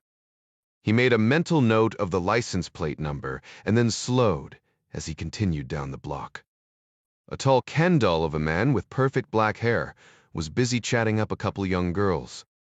Clark couldn't see his face at first, but knew in an instant that this was Dorian Palmetto. Surely fresh meat to him, both girls carried small backpacks and had probably just gotten off a bus. Palmetto paid no attention to Clark as he cruised past in one of a dozen dark sedans, focusing instead on his quarry. Palmetto leaned in close, body blocking both girls as they stood against the brick building next to the bus stop. The taller of the two wanted no part of it and waved him off. She went so far as to duck under his outstretched arm and walk away. "Way to go, kid," Clark said out loud. He fought the urge to drive up and slam the man's face against the brick wall, but consoled himself in the knowledge that that would come later. Sadly, a much smaller girl, likely a runaway and still hardly more than a child, appeared to be interested in Palmetto's proposal. She had short purple hair and a nose ring big enough that Clark could see it from a distance. Palmetto did a lot of talking with his hands, pointing up the street, then opening both arms as if he were offering this girl the world or, at the very least, a whole lot of money. The driver of a Julie pickup behind Clark lay on his horn, forcing him to drive on, or risk drawing attention to himself. He flipped a quick U-turn as soon as he had an opening, but the Durango was already pulling away by the time he got back to the bus stop, and the girl with the purple hair was gone. Clark hung back, sipping his Diet Pepsi and reaching into the Whataburger sack to grab the last of his French fries as he followed Palmetto and the girl back to the Sleep-Tight Inn. He got out of his rental car at the same time Dorian opened the door to his Durango. Clark did his best to rein in the hard look he knew he possessed, rounding his shoulders a little and even affecting a slight limp. He was just some random man who'd rented a room, too old to be any trouble. Palmetto paused anyway, giving him a quick once-over. His hand shifted nervously to his waistband, likely touching a handgun. "Nice of you to let me know where you keep it," Clark thought. Palmetto pointed toward number 5. That figured. He'd want a room away from the office, or at least the office would want him far away, so they'd have some deniability. The girl followed dutifully, cords to her earbuds trailing down the sides of her face, her head bobbing to whatever music was playing on her phone. She never even looked up at Clark, which made his next move much easier. 47. The doors at the Sleep-Tight Inn had seen plenty of wear from police boots, so it didn't take much effort with the flathead screwdriver Clark carried in his pocket. He'd anticipated having to make such an entry and already practiced on his own door. The key would have been slower. Clark rolled a black balaclava over his face and pushed. The screwdriver was still in his left hand, a 9-inch leather sap in the other. Palmetto had just hit the girl hard in the back of the head. She pitched face first into the unmade bed, perfectly framed in front of 2 tripod-mounted cameras. Palmetto's head snapped up at the noise behind him. Clark's sap took him across the temple, the 10 ounces of lead shot impacting bone and rattling teeth with a satisfying thud. He dropped like a sack of wet sand. Clark registered a flash of movement to his left. He turned in time to see a very large black man, with long dreadlocks barreling at him from the open bathroom door 15 feet away. Focused as he was on Palmetto, the attack caught Clark flat-footed, driving him against a wall and knocking the wind from his lungs. Clark attempted to bring the sap into play, but the man was too close, robbing the swing of any power. The man was at least 40 years younger, though with Clark's balaclava, he hadn't figured that out. What he did know was that he was a half a head taller than Clark. Clark exhaled quickly, relaxing his paralyzed diaphragm. He couldn't do anything about the searing pain in his ribs. "You messed up," the man growled, stepping back to have a good look at the little man he was about to crush. "Parrot is about to put a chop on you that you never gonna forget." Clark stopped listening when he heard this guy was Parrot. The name had come up too many times, always in association with a bruised or broken girl. He'd read Blanca Lemon's statement, heard the stories about the brutal choppings this monster used to discipline his girls and keep them in line. With his back to the girl on the bed, Clark feinted with his right hand, drawing the much larger man's attention to the leather sap. "Punk ass," Parrot said, and chuckled. "I'm gonna take your little bat," and Clark wasted no time on words. Bounding forward, he drove the screwdriver straight up through the bottom of the big man's jaw, shoving upward, aiming for the ceiling. The steel shaft of the screwdriver pierced Parrot's tongue and impaled the soft palate at the back of his mouth. His teeth slammed together. His eyes flew open in shock. He made a vain attempt to grab at the screwdriver, but Clark batted his hand away with the sap. Clark pressed the attack, slamming the lead-filled sap into the man's elbow as he fell. Clark shot a quick glance toward a sound to his right and saw a black girl in her early teens peeking around the bathroom door. The fog of battle made it difficult to tell for sure, but Clark thought she had a bloody nose. Parrot gurgled, trying to draw a breath around the screwdriver through his sinuses. Clark turned in time to see the man claw for a pistol in his waistband. Enraged at the sight of a bleeding child, Clark bounded forward, kicking the handle of the screwdriver, driving the remainder of the shaft into the man's brain with a sickening pop. Like his life, Parrot's death was brutal, ugly, and loud, and it was over. Clark spun, dropping the sap to the floor in favor of his. Bear 2 et 5. He needed to be sure Dorian Palmetto was still out of play. Palmetto wasn't dead, but not for lack of effort on Clark's part. He'd learned long before that knocking someone silly wasn't all that difficult, so long as the possibility of killing them in the process wasn't taken off the table. Palmetto's eyes were closed and a thin trickle of blood seeped from his ear, but unlike Parrot, he was still breathing. The girl on the bed was either out cold or pretending to be, Clark secured Palmetto's Glock in his waistband, and then his own. Sir T5, held at low ready, inched sideways to bring the bathroom into view. Cutting the pie, he found the black girl huddled alone on the floor beside the tub. Blood soaked through a bath towel she'd wrapped around her naked shoulders. Clark holstered the pistol and held up both hands. "I'm a friend," he said. The girl hugged her knees to her chest, rocking back and forth, eyes clenched shut. Clark shot a peek around the corner to make sure Palmetto and the girl were still out. They were. "What's your name?" She said nothing. "Look." Clark took a deep breath.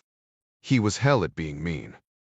Tenderness was a little more difficult, so he decided he'd just be honest, and as kind as he knew how to be. "Tiv men aren't going to hurt you anymore. Let's get you some clothes." Clark backed out of the bathroom, not wanting to pressure someone who was already shattered. A few moments later, he had both Palmetto's and the purple-haired girl's hands zip-tied behind their backs. He suspected this one was still pretending to be unconscious, but she was an unknown entity, so he decided to leave her restrained until she came to. Technically, Clark was holding the girl against her will, but compared to the other crimes he'd committed, and those he intended to commit in the very near future, kidnapping a juvenile for her own safety seemed like a minor offense. A quiet voice drew Clark's attention back to the bathroom door. "Joe," the girl said. "My name's Joe." She stared. Eyes locked on the screwdriver, jutting like a gruesome goatee from under Parrot's chin. "Hi, Joe," Clark said softly. He moved quickly to cover the dead man with a sheet and then held the heavier bedspread out for the girl. The blood-soaked towel slipped off her shoulders as she took it, revealing an angry burn on her neck. "A brand. You want to call your mom?" he asked softly. "My mom's dead," the girl said. Her chin quivered as she spoke. "Your dad?" The girl shook her head. "Oh, hell no," she said, sounding heartbreakingly like someone twice her age. "The police, then," Clark said. Adrenaline from the fight began to ebb, leaving him suddenly sore and exhausted. His eyes misted over as he imagined the horrors the poor kid must have endured. "Are you a policeman?" the girl asked. "Not exactly. The police stopped Parrot's car twice, you know," Joe said. "But they was always looking for drugs." She closed her eyes, starting to tremble at the memory. "Parrot, he just hugged me in close to him and say in my ear, 'You my drugs, Joe. You my drugs.' Them cops didn't ever even notice me, I don't believe. Maybe they think I was his daughter or something." Clark put the back of a hand to his eye, wiping away a tear, and realized he still had the black balaclava pulled over his head. "Don't be scared." Joe shook her head. "You ain't scary, mister," she said. "Nobody looked at me and cried in an awful long time. Nobody at all." Joe went into the bathroom and put on a pair of shorts and a loose t-shirt, while Clark examined the camera and computer setup. By the time she came out, he had Dorian sitting upright, hands behind his back, a piece of duct tape across his mouth. On the other side of the bed, as far away as humanly possible without falling off, the purple-haired girl breathed peacefully, fear or embarrassment making her keep up the unconscious act. "Do you like music?" Clark asked. Joe nodded. He pulled up some music his grandson liked on his cell phone and connected the earphones he carried for backup communication with other campus members. "Mifrefrect. Imagine Dragons. We've it right shake, you'll see. Maroon 5. In truth, Clark was just reading off a playlist. He had no idea what either of the bands sounded like, but if his grandson liked them, maybe the girl would too. He imagined she hadn't gotten to make a choice about anything in some time. Joe almost smiled. Clark pulled the only chair in the room away from the wall. "How about you listen to the music?" he said. "I have some things I need to talk over with Dorian." Clark put the purple-haired girl's earbuds back in her ears. Hopefully, her music would blot out what was about to happen. He was beginning to fear that something might be physically wrong with her. But she opened one eye, chicken-like, and shot a quick look at him before slamming it back shut again. Across the room, Jo slumped low in the chair, suddenly a teenager again. She looked up suddenly and took out one earbud to give Clark a quizzical look. Her voice was calm now, matter-of-fact. "You gonna kill him, mister?" Dorian gave a muffled cry behind the duct tape. He began shaking all over, eyes wide as saucers. "No," Clark said. "We're going to use his computer to let him call the police." "Cool," Jo said, and went back to her music. Clark ripped the tape from Dorian's mouth and then walked back across the room to retrieve the screwdriver from Parrot's jaw. It came out with a sickening croak, which only added to the psyops. Palmetto was used to being in charge, the one calling the shots over kids, like Magdalena Rojas, Jo, and the girl with the purple hair. Finding himself at the mercy of a determined killer like John Clark had him completely unglued. Dorian's chest heaved with sobs. "You don't have to do this." "Oh, I know that," Clark said, leaning in close so the girls couldn't hear. "What I'd really like to do is put a bullet in your brain pan. And to be honest, I still might. But I need some information first." All the air seemed to leave the man. "What do you want?" "I mean, just take the girls. They're yours, man." Clark didn't bother to wipe Parrot's blood off the blade, but held it in plain view while he quizzed Palmetto in a harsh whisper about Matarife and Zambrano. Palmetto held nothing back, giving the location of Emilio Zambrano's ranch, as well as an address west of Dallas where Matarife might be hiding out. Clark cocked his head to one side, holding the bloody screwdriver like he hadn't decided what to do with it yet. "So, you're the one who found Magdalena." Palmetto nodded. At this point, he hadn't figured out exactly what Clark's game was. He decided wrong and guessed a member of the competition. Everyone's always looking for a Magdalena. His confidence was returning since Clark hadn't killed him yet. "I gave her mother $5,000. She has 2 other daughters, though. I'm happy to put you in touch." Clark pressed the business end of the screwdriver against Palmetto's thigh and leaned in, feeling the satisfying scrape as the flathead nicked his femur. The man yowled in pain and surprise, but Clark hit him before he could form words G.I. Joe smacking a Ken doll. "Zav klus grims." "Geez," he said, showing mock concern. "You're gonna want to have that looked at. I'm thinking Parrot might have had a few STDs." Palmetto swayed like he might pass out. "Oh, no you don't." Clark left the screwdriver buried in the leg, but nudged the handle toward the center line, using it like a lever. Palmetto's eyes lit up and he lurched, kicking his foot as if shocked. "Felt that, did you?" Clark said. "That's what we call your common peroneal nerve. We should stay away from that. It hurts like a son of a bitch." Palmetto clenched his jaw and nodded quickly. "Where is Magdalena now?" Z. Zambrano, he said. "I heard he won her at auction." "Isn't he the boss?" "Yes is," Palmetto said, biting his lip. His eyelids fluttered. "The Turblee? I think he bought her as a present for Chen." Clark moved the screwdriver involuntarily at that, scraping bone again. "Wait till, stop." Both girls looked up and then just as quickly turned away. "Why give a present to Chen?" "Why, and he says Ichrace wine claish." "His girlfriend." "Jew et Tews male." "Meg." "Not Vincent," Palmetto said, hyperventilating now. "Lily, his sister. Like I told you, she's Zambrano's partner. Brings triad money and muscle into the cartel." Clark withdrew the screwdriver. So Vincent Chen had a sister. This was all beginning to make sense, not complete sense, but at least the pieces were starting to fall into place. Lily Chen would possess information on her brother and his business dealings that would help Ding and the others. That was plenty enough reason to hunt her down. Clark shot a glance at the two girls, one of them branded and raped, the other having only narrowly avoided the same fate. He'd never admit it, not even to himself, but he didn't need another reason. "Let's have the password for your computer," he said. Palmetto clenched his eyes shut, pressing tears through the lashes. "I despithern Sefter 2 as to prissing.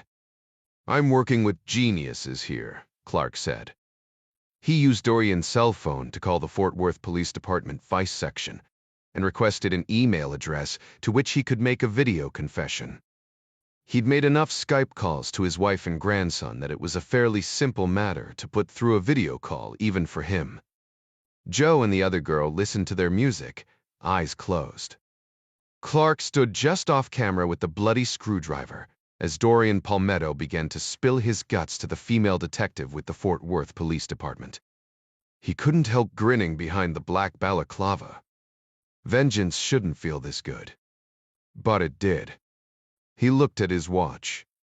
The coppers would be tracing the computer's IP address and should be here in short order. Time to make a call. 78. Yukiko's GSM listening device had been completely silent for the last hour and a half. Jack Ryan, Jr. leaned back in the love seat with both hands behind his head. The Japanese woman sat beside him, gazing forward in a 1,000-yard stare, deep in thought. Chavez snored softly a few feet away. Adara and Midas were sacked out on the unmade bed. "You okay?" Jack asked. He didn't whisper. That would have woken everyone in the room. Instead, he kept his voice low and unthreatening. Yuki nodded. "Mu bloopers tu fikisto." "Thank you for asking." "Maybe we should wake one of them," Jack said. "Give you a break." "Let them sleep," Yuki said. "I am not tired." "I know what you mean." Jack found himself wanting to talk to this woman. She smelled good. That was something he hadn't paid attention to in a long time. He paused for a beat, then asked, "How long have you been on the job?" "A while," she said. What else could she say? Jack's answer would have been just as ambiguous, and he felt stupid for asking such a pointed question. If she was angry, she didn't show it. "My father was. On the job, as you say. I grew up not knowing what he did for some time, only that his job took him away a great deal." Jack could understand that, but he just gave her what he hoped was a sympathetic smile. "I hardly knew him, really," she continued, "but I thought him an honorable man. My final year of university, my father took me to climb Fujisan. If you do not climb it once, they say, you are not Japanese." She smiled. "If you climb it twice, they say you are a fool." Anyway, halfway up the mountain, we passed a small handicapped man being harassed by two other, much larger teenagers. My father urged me to continue walking and forget about the poor soul. He said we should not get involved in other people's lives, and then recited a proverb that I will never forget. "Jaku niku kyo shoku, the weak are meat, the strong eat." I knew my father had taught me better than that, but on that day I saw the truth. He was a coward. I told him that I had never been so ashamed. But my father was not sad. He merely smiled at my anger and then turned back to confront the bullies. I had never before seen him in a physical fight, and I must say that it was quite impressive. It was a test, Ryan mused. Just so, Yuki said. My father had given me an out with this unplanned situation. Had I been silent, I am certain he still would have gone back to assist the poor man. But he never would have let me inside, invited me to follow him in his chosen calling. That is what he called this work, a calling. It was never a job to him. That's a good observation, Ryan said. My father very much liked your American idea of a sheepdog protecting the weak. I am sure he wished he would have had a son. I doubt that, Ryan said. I'd like to meet your father. Yuki gave a solemn nod. Sadly, he passed away last. She paused, focused on the cell phone in the center of the coffee table. An audible click said the Geo bug had activated at the other end of the line. Hushed voices rose above a hiss of static. A female spoke in broken Chinese. That is Kim Soo, Yuki said, whispering though she did not need to. She leaned forward to listen intently. Chavez and Adara sat up in their respective sleeping spots, as if programmed to rouse at the sound of static. Amanda Salazar wailed in Spanish, vowing revenge for the death of her friend Beatrice. Chavez translated. Apparently, none of them knew who had pulled the trigger. No one had seen someone named Matches since earlier that day. He and his machete were both missing. Amanda said she had never trusted him. He certainly had something to do with Beatrice's murder.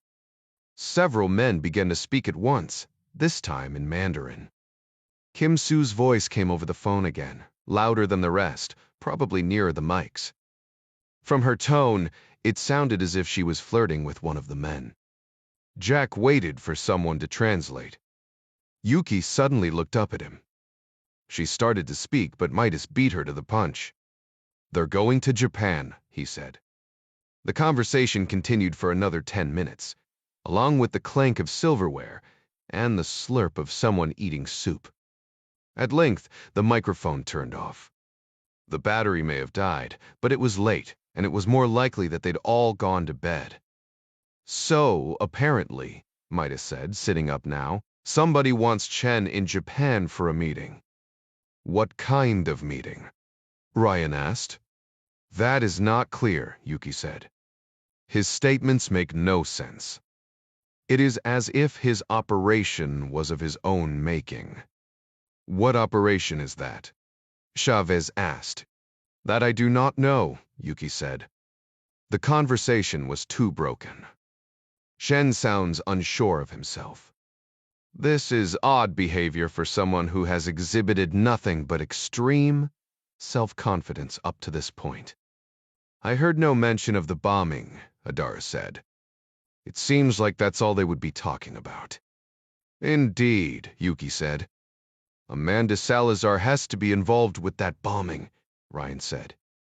I watched her do something with her cell phone at the exact moment it went off. And if she is involved, then Chen is involved up to his ass. That would certainly seem to be the case, Yuki said. But all we know for sure is that Vincent Chen plans to return to Japan with Kim Soo. Ryan rubbed his eyes, suddenly feeling incredibly tired. Air Force One would be in Japan in less than 48 hours with his dad on board. Touching down right in the middle of Ryan didn't know what, but it wasn't good. Yukiko was already on her feet. She pulled a bag from the closet and began to throw in her things. I am very sorry, she said, but I must return to Japan at once. How will you get back? Jack asked.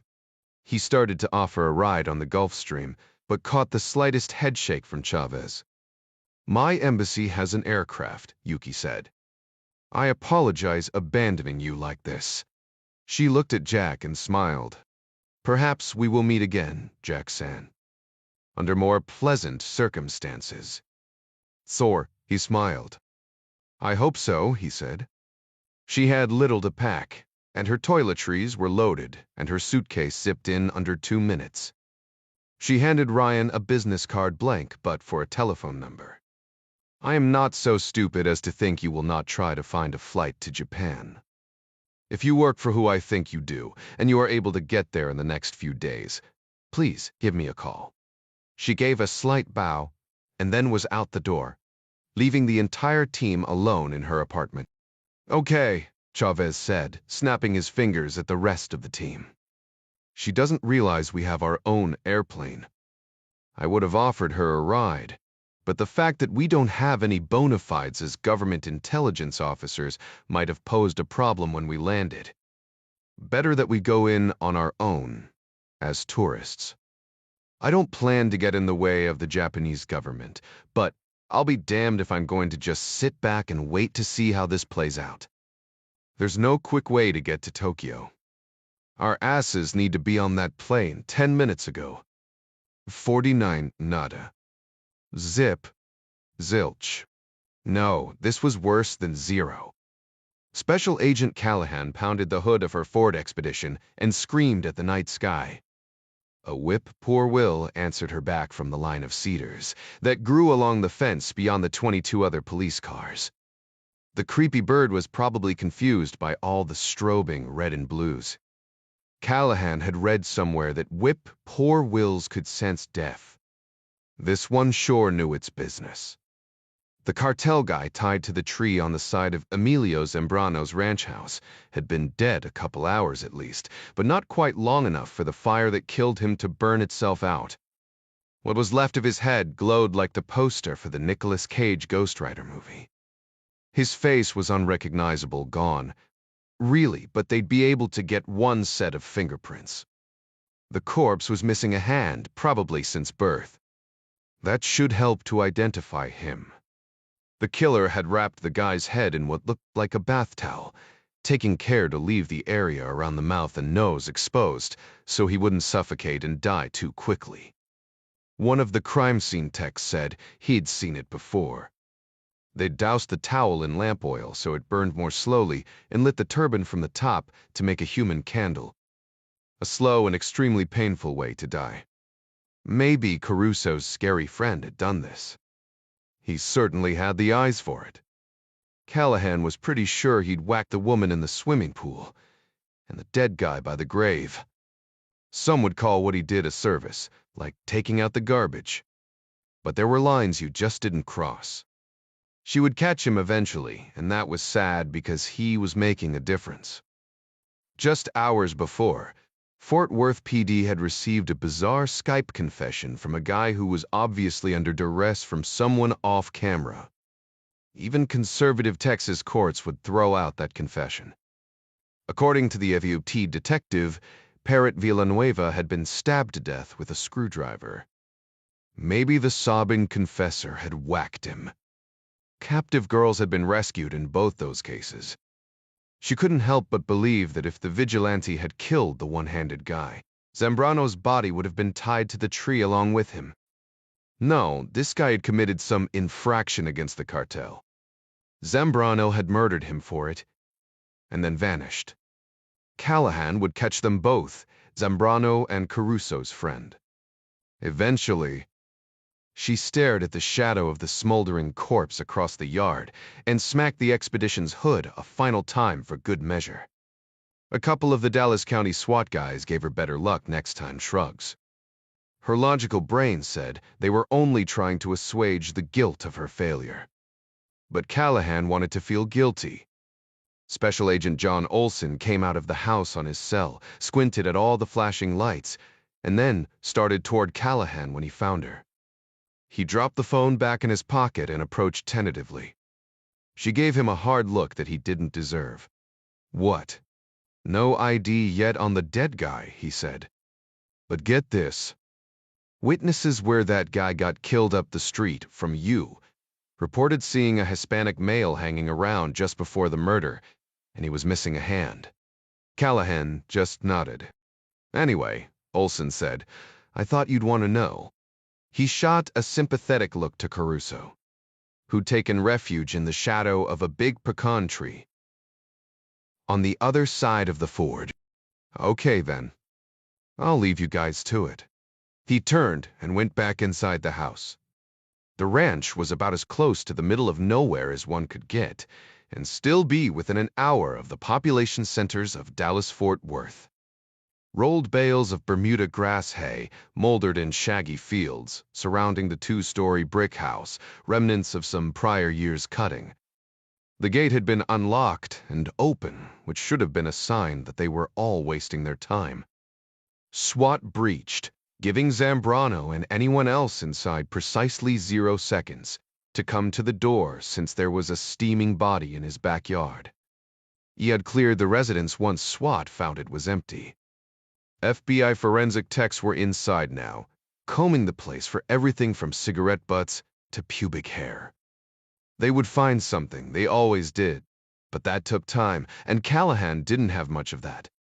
Zambrano could run a hell of a lot faster, unencumbered. The girls would be the first things to go if he hadn't killed them already. The ranch was big, and they'd have to wait until daylight to search for graves. She'd called in the assistance of 25 other law enforcement officers from 6 different jurisdictions, including the DA, the U, marshals, and the entire CAP task force. 6 of the responders were Dallas County SWAT. Everyone not on perimeter or helping forensics was in the process of slipping off their armored plate carriers or stowing long guns and ballistic shields. They all averted their eyes when they walked through the front yard, afraid they might bring down the wrath of the red-headed banshee. This entire day had been a colossal waste of time. Eddie Fung was still in a medically induced coma and likely suffering from permanent brain damage. Gusano, the other idiot from the steakhouse attack, was also in the hospital, chained to his bed with a leg iron. He was conscious, but badly concussed. His brain hadn't been one of the brightest stars in the firmament, even before Callahan had bashed him in the face with the pepper grinder. Neither man was going to be much help. An anonymous tip came in 5 minutes after she dropped Caruso off at his hotel, pointing them to Emilio Zambrano's ranch south of Granbury. The call had led them to this failure. To make matters worse, Magdalena Rojas was nowhere to be found. She'd been here, though. Callahan could feel it. Clark lay belly down on the scrubby grass and loose caliche stone. He checked the place for fire ants and other stickers, stingers and stinkers while he set up his hide. It looked clear, but things changed by the second when you were lying in the dark. This was Texas, and it was impossible not to think about rattlesnakes. There were certainly enough rocks and roots for them, but the night was too cool for snakes to be crawling around. At least that's what he told himself. A wire hung from his left ear, connecting the earbud to the phone in his pocket. He expected Caruso to call him with an update any minute. 500 feet below, down the rocky hillside, covered with yucca and scrub cedar, a new Airstream trailer sat nestled under a copse of live oaks. There was a chicken coop and a doghouse, but no sign of chickens or dogs. Clark had been watching the trailer for more than an hour. Dorian Palmetto had lawyered up the moment Fort Worth PD booted the door to his room, but he'd given Clark this address for Raul Pacheco. It made sense that Matarif might try to hide out with his father.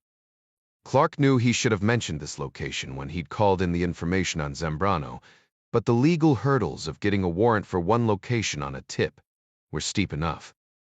He decided he'd give Callahan and Caruso the one that would save the girl while he paid a little visit to Matarif. He had a vague plan of what he would do when the slaughterer showed up, if he showed up. It would take a little coordination, and there were still some kinks to work out, but that was par. No plan survived first contact completely intact. There was no moon, leaving the sky to the stars alone. Even under these present circumstances, Clark couldn't help but glance up. It wouldn't be such a bad life to teach the stars to his grandson to take the time to look up. His own father had taught him the major constellations. He'd learned the navigational stars in the Navy: Polaris, Sirius, Rigel. His phone began to buzz, the noise pushing him flatter against the ground, though there was probably no one for miles to see or hear him. "Speak," he whispered, kicking up a puff of dirt and dry grass with his breath. Surprisingly, it was not Caruso, but Jack Jr. "New wrinkle," Ryan began, and then ran down the latest developments in Buenos Aires. Clark in turn let him know about Lily Chen and her connection to the Sun Ye, on Triad and Zambrano's cartel. "Makes sense why Vincent was in Texas now," Ryan said. "John, I'm thinking Japan might well be about to become a very dangerous place. Maybe we should contact my father and tell him not to go." Clark tried and failed to stifle a quiet chuckle. Your dad doesn't respond well to mights and maybes. I can't remember a single time when Jack Ryan Sr. or Jr. listened to me when I warned either of them not to do something because it was dangerous. More serious now? He whispered. But I'll make some calls and let the Secret Service know through channels that there's a possible threat. I'm sure they'll want to talk to any of those people who were around when the bomb went off in BA. I trust your Japanese intel officer will let her superiors know. Make sure she has the aliases for Chen that Gavin found. With any luck, they'll grab him coming into the country. Those are only the aliases we know about, Jack said. I'm not counting on it. Me either, Clark said, peering into the darkness. Looks like you guys need to go to Japan. I'll clear it with Gary. Ding's on the phone with him now, Jack said. Good, Clark said. Don't get in the way of the Japanese, but it sounds like their interest may be with the Korean woman. You guys make Chen a priority. Roger that. Clark's phone chirped with another incoming call. He rolled on his side to look at the caller ID. Was it you, Birthday Knife? Nope, Jack said. I have Dom on the other line, Clark said, and ended the call with Ryan. Speak, he said again. Wudge Terrier, can you talk? Light to plague, go. Zambrano and Chen cleared out before we got here, Caruso said. Left behind a torched body.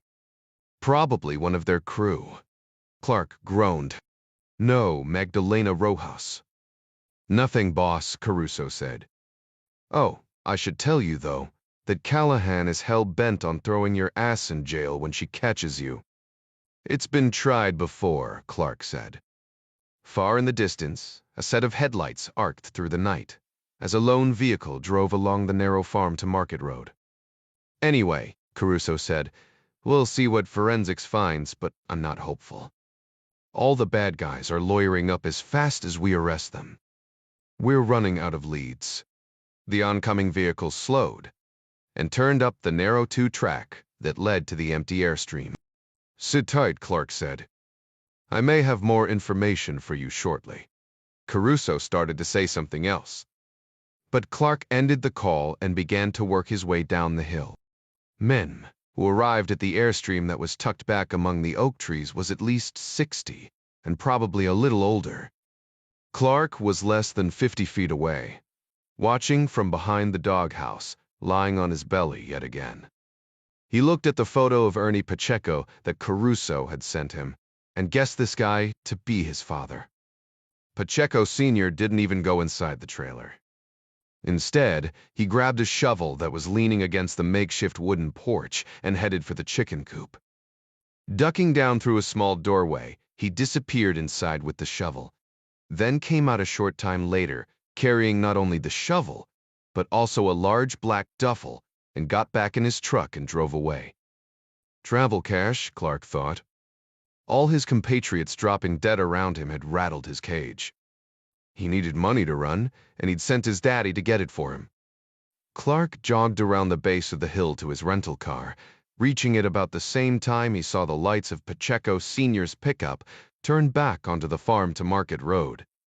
Clark stayed well back, following with his lights off and keeping his foot off the brakes until the pickup got on the highway.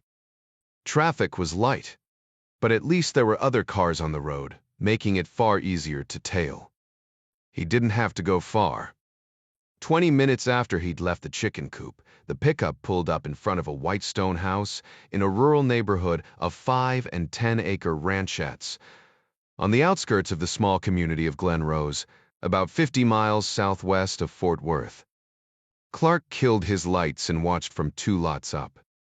He wished he'd brought some NVAGs, but a nearby streetlight out front of Pacheco's place gave him just enough light to make out what was happening.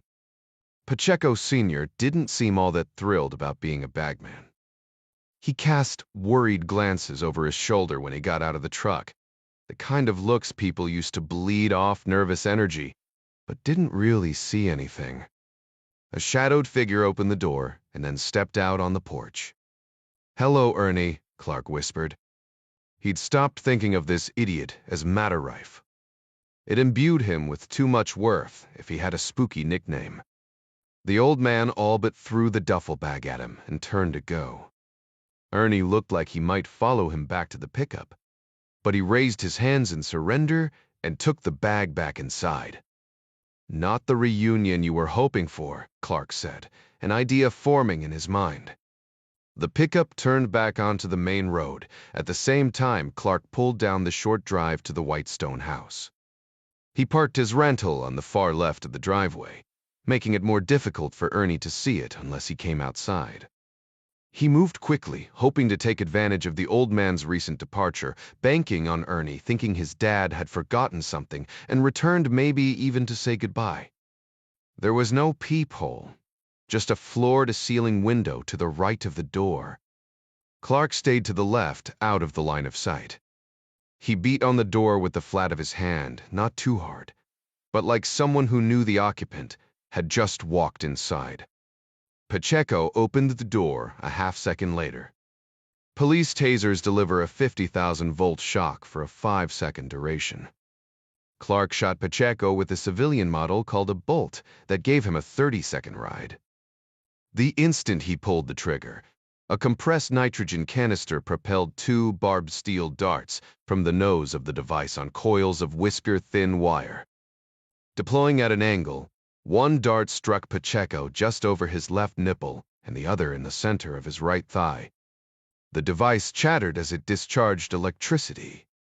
Pacheco came up on his toes, arms rigid, teeth clenched, and toppled backward on the tile entry like a felled tree, body arched on his heels and the back of his head.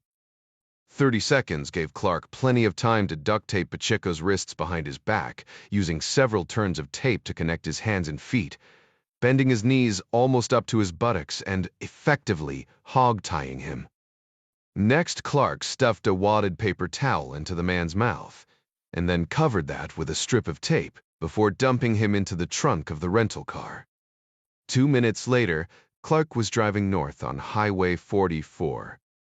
Traffic was almost non-existent, and he reached his destination on the outskirts of Fort Worth in just under an hour.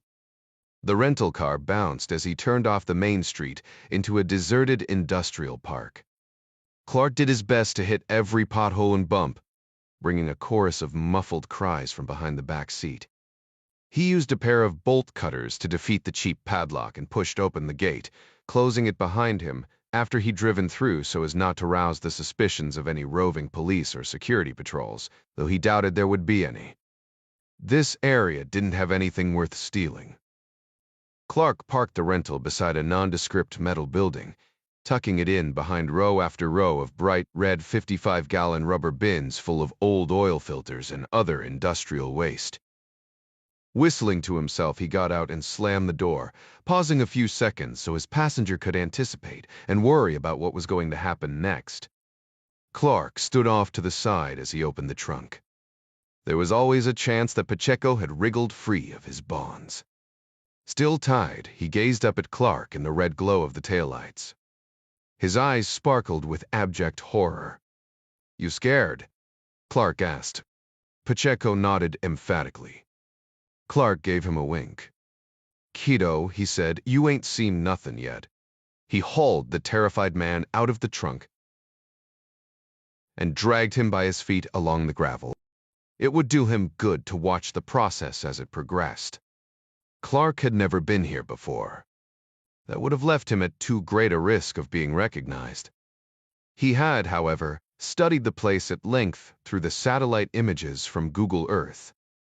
He knew that the iron contraption the size of a train engine beside the tin building was an industrial incinerator.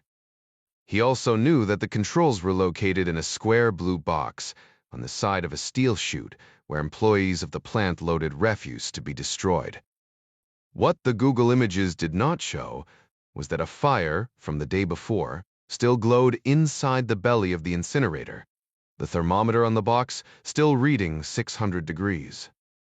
A placard above warned that temperatures should not drop below 1,600 degrees when refuse was being burned. The company's website advertised its ability to destroy industrial and hospital waste at temperatures exceeding 1,900 degrees. Clark studied the directions for a moment, surprised to see there was no lock or computer key code. Just a simple on-off switch to start the flow of gas to the primary burners, and two buttons on either side of the box that needed to be depressed simultaneously. He turned the switch, then counted to 3 before pressing both buttons.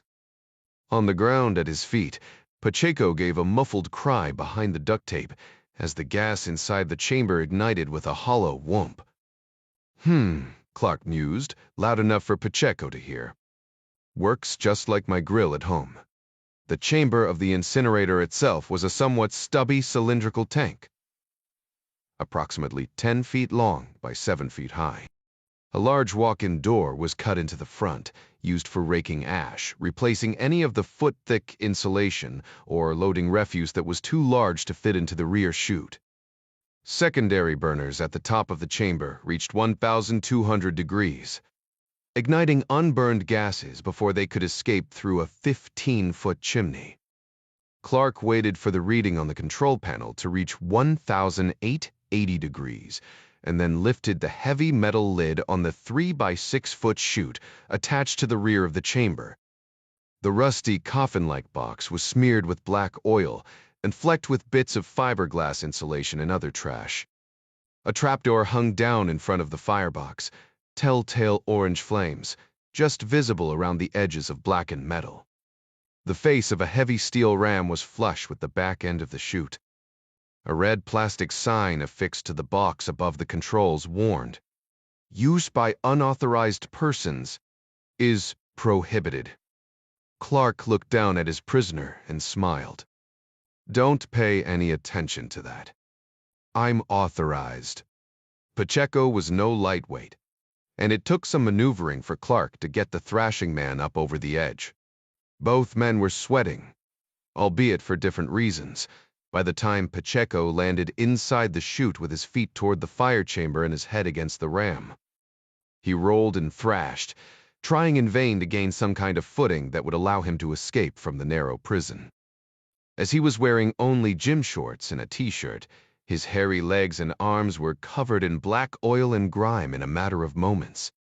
Clark leaned over the side, peering down into the greasy darkness. He caught the sudden odor of urine. That made sense.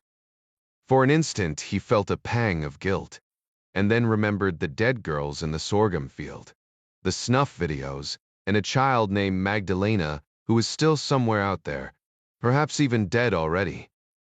He clapped his hands together. "They say this can melt bone," he said. "But I'd imagine they'll find a knuckle or two." Pacheco began to sob. Clark pushed the red button. Nothing happened except for the muffled screams, thrashing, and more urine. "Nah," Clark said. "The lid needs to be closed." He reached toward the hinge and flipped a manual override that allowed the mechanism to operate with the lid open before hitting the red button again. This time, the heavy door at Pacheco's feet began to slide upward, metal squealing against metal. At the same time, the ram at his head pushed him toward the waiting flames. Pacheco tried to brace himself, but even if he hadn't been tied, the slippery steel box would have made that all but impossible. Clark pushed the button again, relieved that the hydraulic ram actually stopped. It occurred to him that he should have tested it beforehand. "Okay, Ernie," he said. "So we go. I need information. You have information. It's a simple process." Pacheco nodded, seeing a possibility of survival for the first time. Clark continued. "I should tell you, I'm not a patient man.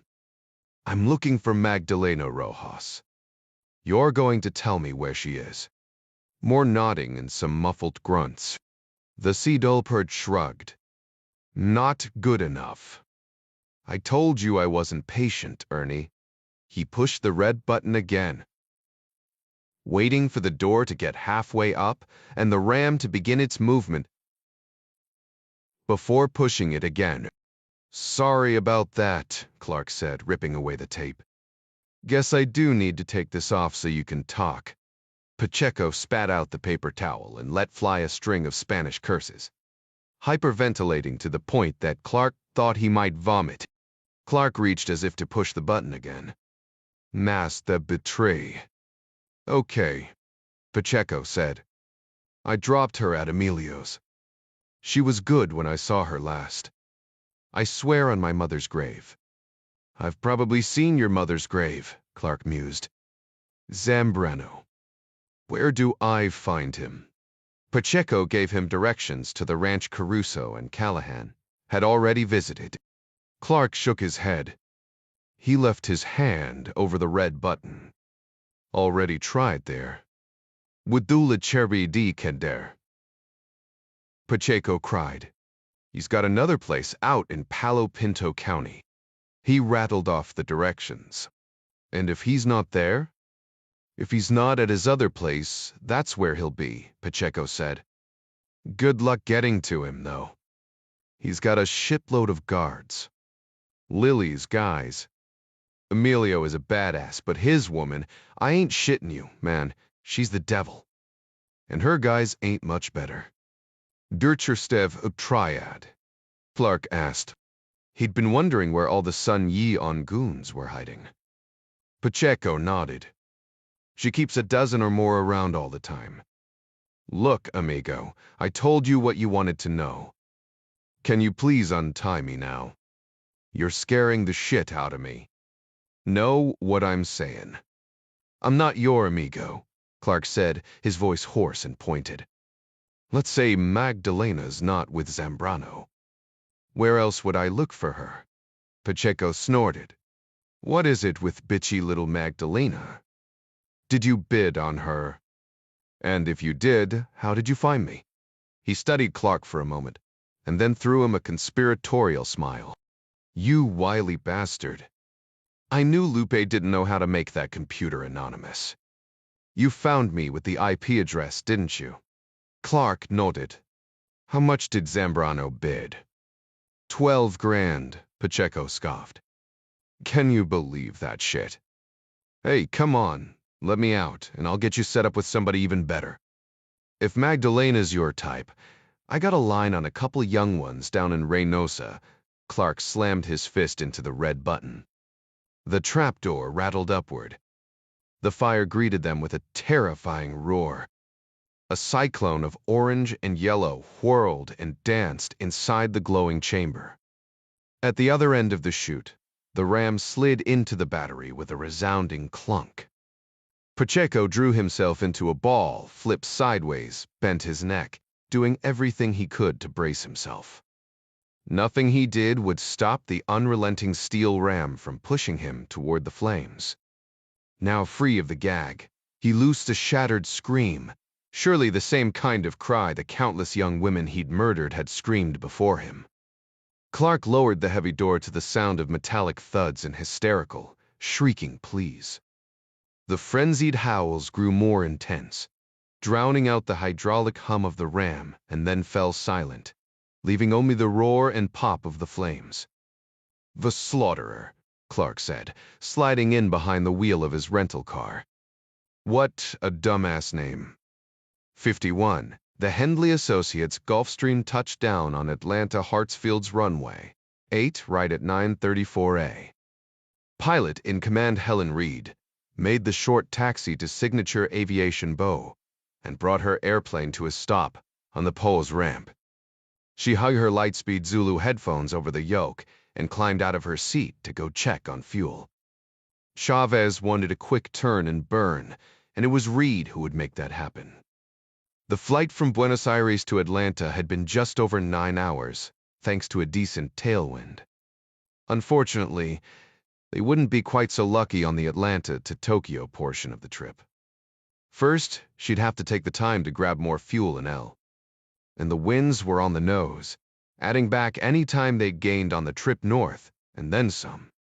Reed liked the hell out of Domingo Chavez. He was a good guy with lofty goals and a commitment to mission that was beyond laudable. But no matter how important the mission, physical laws being, well, the law, Tokyo was a lot of miles and minutes away.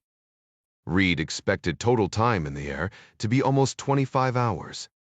She and Hicks were talented pilots, but no one wanted to fly with a pilot who'd been awake for 25 hours. To that end, Reed had made a call to her boss before they left Buenos Aires. To his credit, Jerry Henley had two G5550 pilots waiting inside the foal when they landed in Atlanta. Sonny Cobb and Rich Caudill both had thousands of hours in the Army's C-37B, the military version of the G550. After the military, Cobb had flown for the U. Marshals Services Justice Prisoner and Alien Transportation Division, and Caudill for the FBI's hostage rescue teams. Neither of the pilots was a stranger to campus operations, and they often provided relief and augmentation to Reed and Hicks. Reed gave each man a peck on the cheek and then went to hit the head inside the foal, relieved that they'd made it to Atlanta so she didn't have to let Chavez down. 20 minutes later, Reed and Hicks were back aboard and snoozing in the forward seats across from Lisanne Robertson. The signature ground crew pushed the Gulfstream back from the ramp, with Cobb and Caudill in the cockpit for the Atlanta-Los Angeles leg. In the rear of the airplane, Ding had Gavin Beery on speaker. "Any information on Chen's phone?"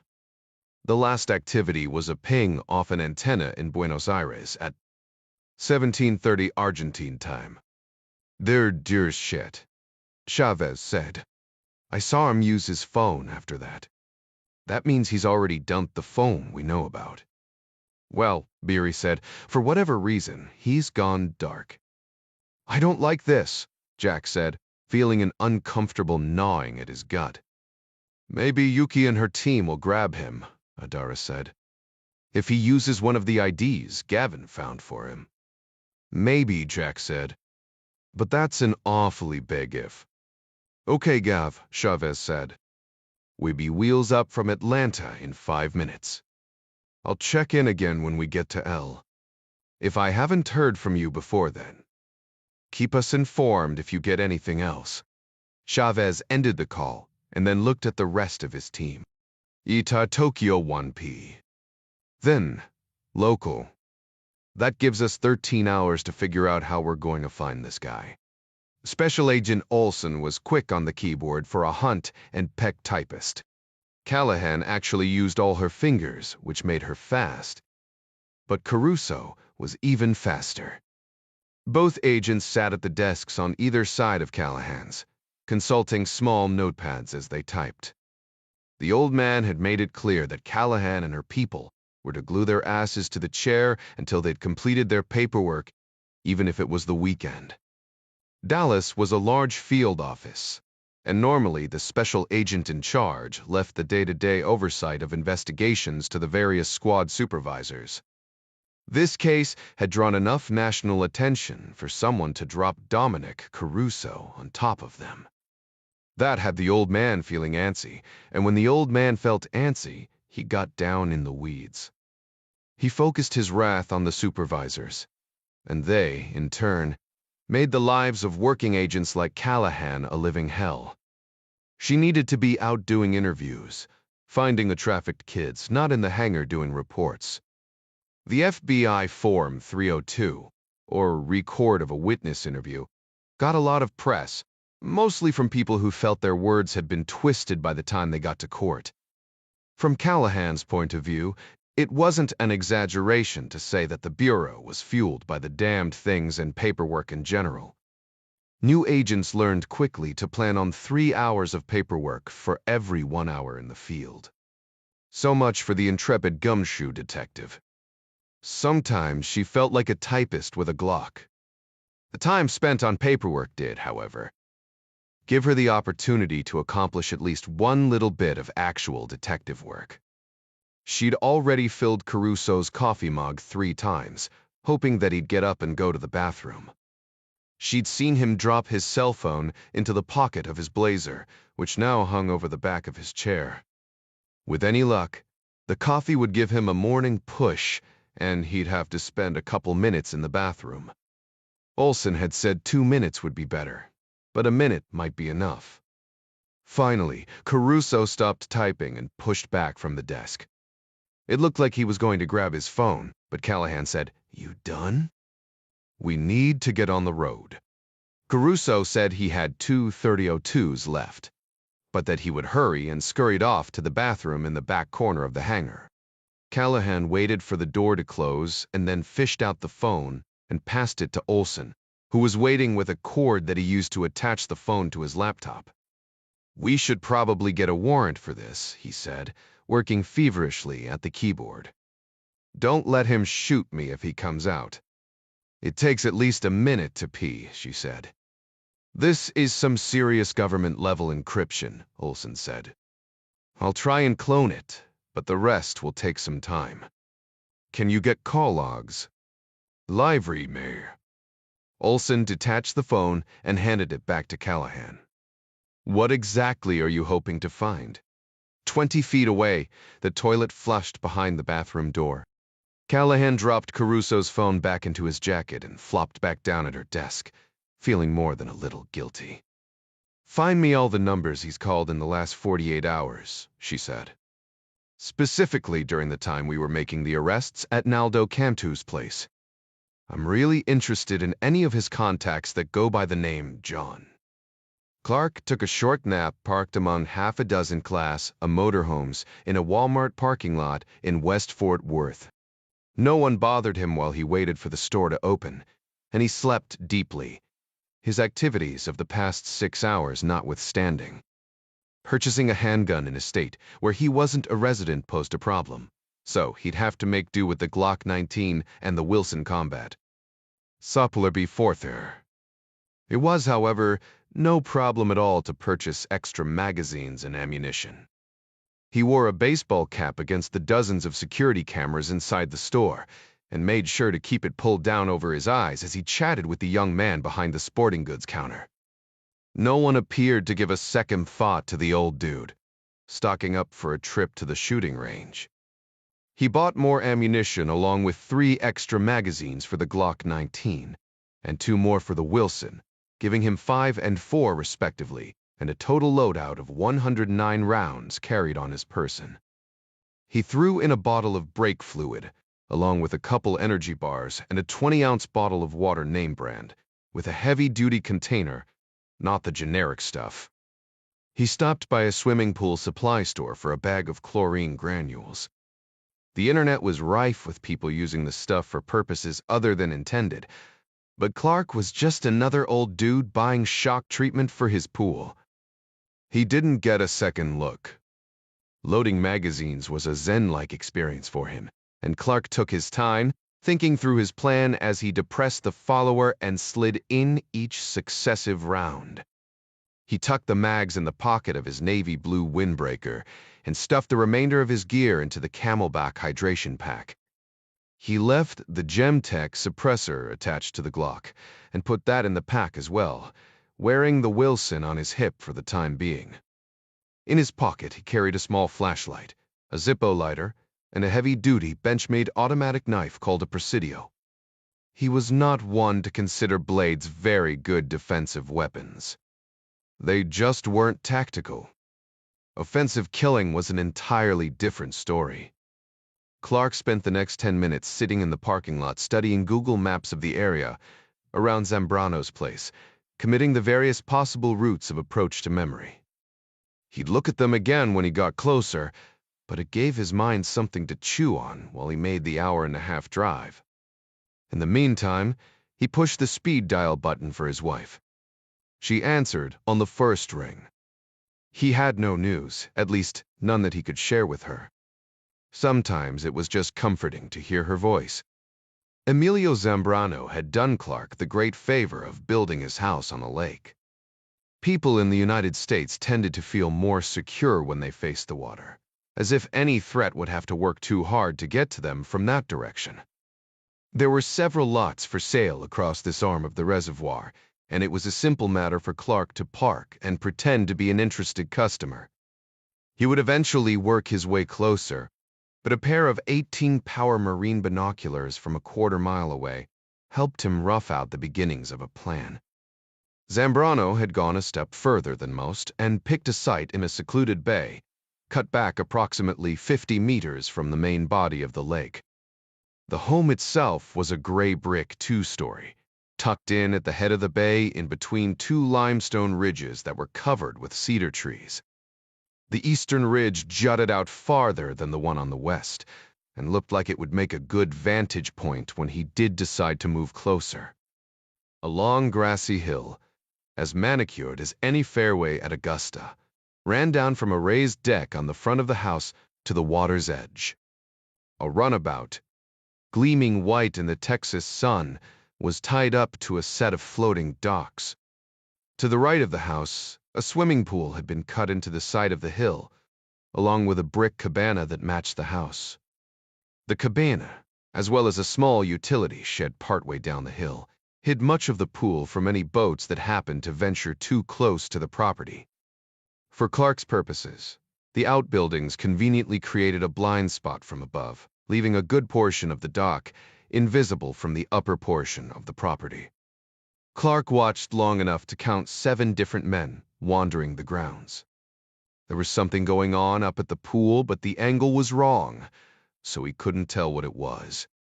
He took a swig of bottled water before pouring the remainder into the dirt and replacing it with about a half cup of brake fluid. He recapped the bottle and put it in the camelback with the unopened sack of pool shock. After one final gear check, he drove to the other side of the lake. Clark had arrived early enough in the day that he could take his time. He drove past Zambrano's nondescript steel gate and left the rental in the trees nearly a mile down the gravel road. From there, he traveled cross-country, going up and over 2 scrubby hills before arriving at the eastern ridge overlooking Zambrano's docks. His dark blue windbreaker and khaki slacks melded perfectly with the mottled shadows of scrub cedar and calico rock. Clark often thought that he'd spent at least a quarter of his adult life flat on his belly, peering through one kind of scope or another, watching, waiting. There was, to him, a great virtue in stillness. His initial assessment had been correct. The ridge offered a near-perfect vantage point of the house, the expansive deck and hot tub, the pool, and the docks below. He was much closer than before, but at just over 100 meters and in the trees, was far enough away that he didn't have to worry too much about being seen. Still, years of discipline forced him to move slowly and deliberately, staying off the Regillin to keep from silhouetting himself. Making himself comfortable, he set the binoculars on the ground beside him and took out the notebook and pencil again, entering data in more detail now that he was close enough for a better look. His first course of business was to identify as many of Zambrano's men as he could. From the looks of things, Pacheco had been right. Security here was the Sun Yeon triad, likely employed by Lily Chen. It wasn't like the movies. The men did not wear any kind of uniform or patrol with open firearms that might draw attention from a passing base boat or party barge. The man farthest down by the docks was carrying a fishing rod in his left hand, though he never used it to fish. His t-shirt was a size too small for his husky frame, making the imprint of a pistol easy to see if you looked for it. But that wouldn't draw any attention in Texas, particularly out here, where water moccasins and rattlesnakes were common encounters. Clark printed "muffin top" on the top line of a new page in his notebook. In a matter of 15 minutes, he'd written pigeon, Richie Rich, and geezer, rat tail, and Sasquatch, all for obvious reasons. All of them were Asian, heavily tattooed, and apart from Muffin Top, they looked to be in reasonably good condition. Clark was beginning to think he'd miscounted when the 7th man walked out from under the deck. While the others on the security team kept their weapons hidden, this one carried a short DZ scorpion sling on a single-point sling around a thick neck. Short and blocky, he was nearly as wide as he was tall. Clark picked up his pencil again and scribbled another name in the notebook. "I will call you Mini Fridge." 52 President Jack Ryan stepped across the corridor to the Roosevelt Room, where Dr. Miller was setting up shop on the long oak table. The White House never slept completely, even on the weekends. So there were still a few staffers pecking away at keyboards up and down the halls, or compiling reports that had to be ready by Monday morning. Al Chadwick, in the communications office, came in every Sunday to watch the morning shows at his desk while his wife took the kids to church. Ryan carried 2 paper cups of coffee and the Saturday edition of the Wall Street Journal he'd never gotten around to reading. Miller shot to her feet when she saw him, but he gave her a friendly toss of his head and set both cups on the table. "Relax," he said. "You're the one giving up your weekend. Cream and sugar." Miller shook her head, stricken. "I can't believe the President of the United States brought me coffee."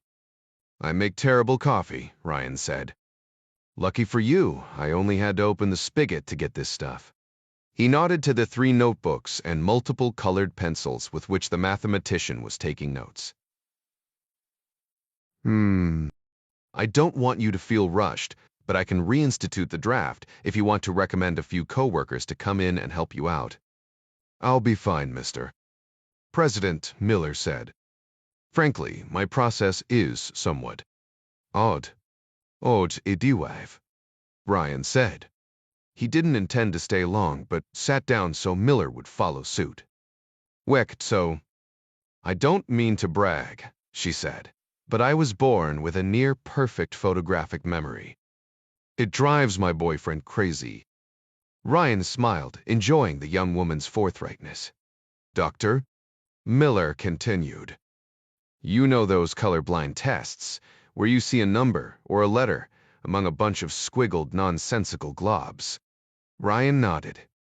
"Well, if you were to show me a bunch of globs that formed an unintelligible half of a letter or number, and then an hour or even a day later showed me a bunch of globs with the corresponding half of that original letter or number, my brain would recall the first image and then superimpose the 2, filling in the blanks and giving me the whole picture." Ryan said, "Here's to you filling in some blanks for us then." "I'll do my best, sir," Miller said. "I'll be in the Oval Office for a few hours." He pointed to the phone at the end of the table. "You can push this button if you have any questions. Tell the operator who you are, and she'll let me know." Miller stood again when he did. "Sir, don't forget your cup of coffee." "Oh no," Ryan said. "Those are both for you. I expect you'll need them. By 4 p." Nolt Clark had watched the Triad security men make their prescribed rounds 3 times. They appeared to have 6 assigned posts, with a 7th spot behind a small utility shed down the hill between the pool and the lake. There they'd stashed a folding camp chair out of sight of the main house, and used it to rest their feet during periodic smoke breaks.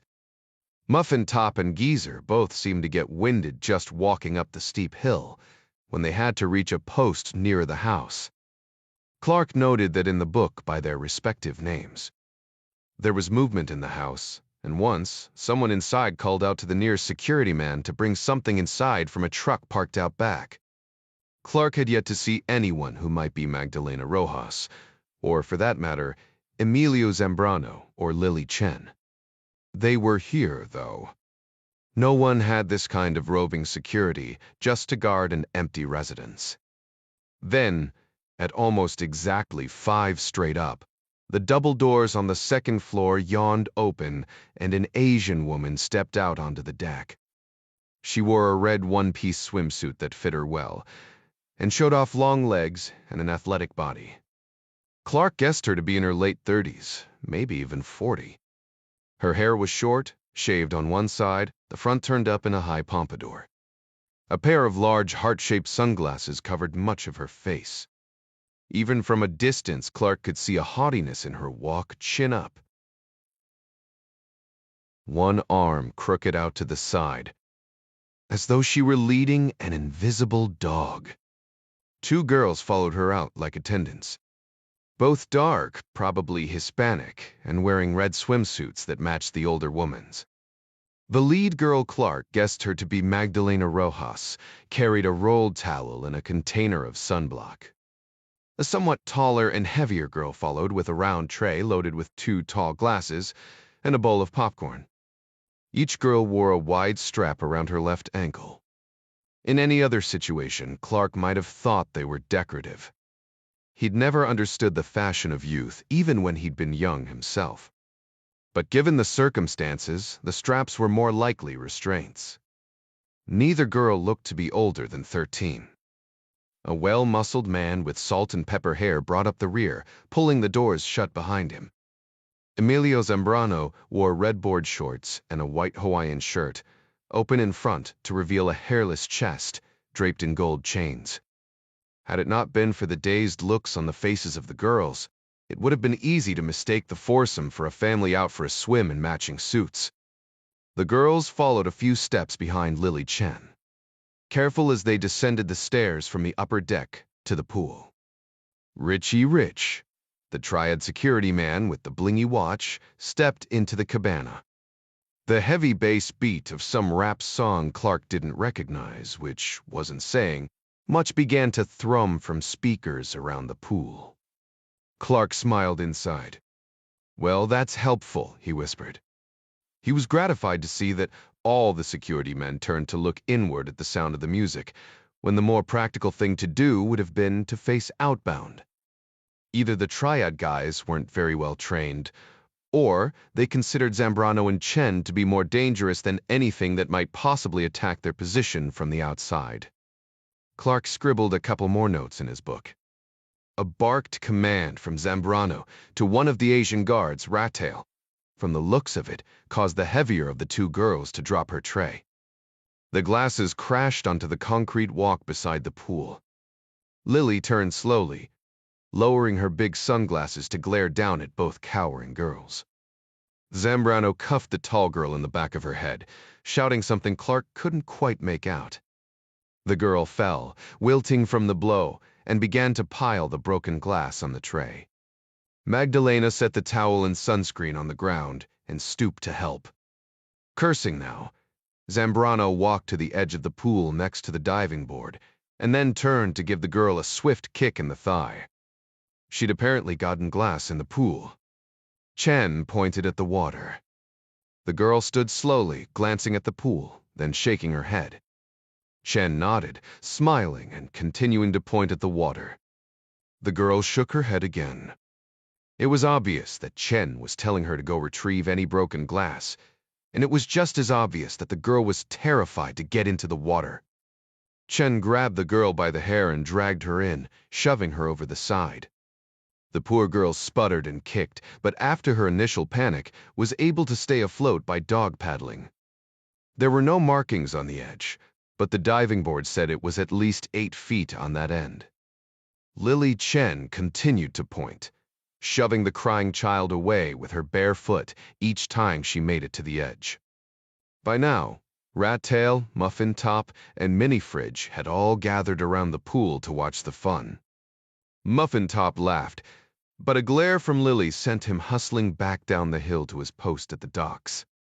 Chen pantomimed holding her nose and diving, but the girl was too panicked to pay attention to any directions. She could barely keep her head above water. Magdalena approached with her head down, staring at the ground. She said something to Chen, who gave a flick of her hand and turned away. Magdalena jumped in immediately, helping her friend to the edge of the pool, and then turning to dive to the bottom, surfacing a moment later with the jagged bottom of a broken glass. She climbed out of the pool and set the glass on the tray, offering to carry it back inside. Instead, Lily snapped her fingers and Rat Tail took care of it, trotting dutifully up the steps to the deck and disappearing into the house. Clark wrote Pool Boy beside Rat Tail's name in the notebook. When he looked up, Zambrano had attached a short leash from a metal deck chair to the taller girl's ankle. There was a similar leash on another chair, probably meant for Magdalena, but she was busy rubbing sunscreen on Lily Chen's shoulders. The Chinese woman said something to Zambrano, who shrugged, and then dragged the deck chair along with the attached girl to the edge of the deep end. He pointed in again, as if telling her there was still more glass at the bottom from her accident, and then he kicked the chair over the edge. The heavy chair jerked her under mid-scream. Clark's heart leapt into his throat. His hands clawed at the dirt beside him. There was no way he'd be able to cover the distance from his hide to the pool in time to save her, even if he wouldn't have been cut down by gunfire. He could start shooting, but at nearly 100 meters away, he'd be hard-pressed to make pistol shots effective. Shots would only send everyone running for cover, leaving the girl to drown. No, his only hope was to bank on the fact that Zambrano had likely bid a great deal of money on both girls and would not want to kill off his investment. Half a minute in, Zambrano gave Magdalena a nod. The skinny little Costa Rican sprang forward at once, diving in to save her friend. Zambrano stood on the edge with Mini-Fridge, watching in amusement. When the chair proved too heavy even for Magdalena to keep afloat, Zambrano begrudgingly hooked his thumb at the water, and the short Chinese man handed off his smung to dive in.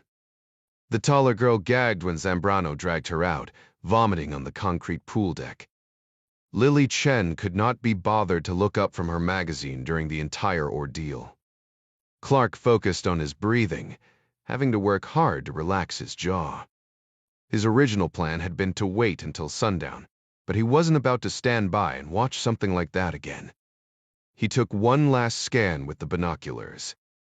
The Sun Yi-on guys had just rotated posts, so he could count on them being in roughly the same position for the next half hour. He carried both pistols and all his magazines on his belt, keeping the Glock mags from 9 o'clock over his left hip and forward. The Wilson 55 mags he kept from 9 o'clock rearward toward the small of his back, but still within reach. The Presidio was in his left pocket. He could have solved this whole problem with a rifle. Any warfighter worth his salt knew that if you ever had to pull a handgun during a fight, you were in deep shit. But pistols were better than fists and feet. Clark had always been breakable. Everyone was, though he hadn't admitted it as a younger man. He just didn't heal quite as quickly anymore. That, along with the lack of a long gun, couldn't be helped. And anyway, he decided to play the hand he was dealt early on in this game. He ran through the plan again in his head, drawing a circle around his sketch of the docks. "Well, Muffin Top," he whispered, "looks like you get to be first."